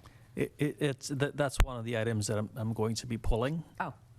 Because we need some direction to you, from you. But yeah, the roof's 23 years old, so that's the last time it was replaced. And there's been repairs since, but we can get into that in detail on Wednesday. Okay. All right. With that, Councilman Perry? So item 7C, which was the roofing, did you say you're going to, what are you going to do with that? We're going to pull that off of the consent to have a conversation about Okay, it. good. Thank you. Anything else? Well, strong work today. A lot accomplished. Thank you, council. And with that, we're adjourned.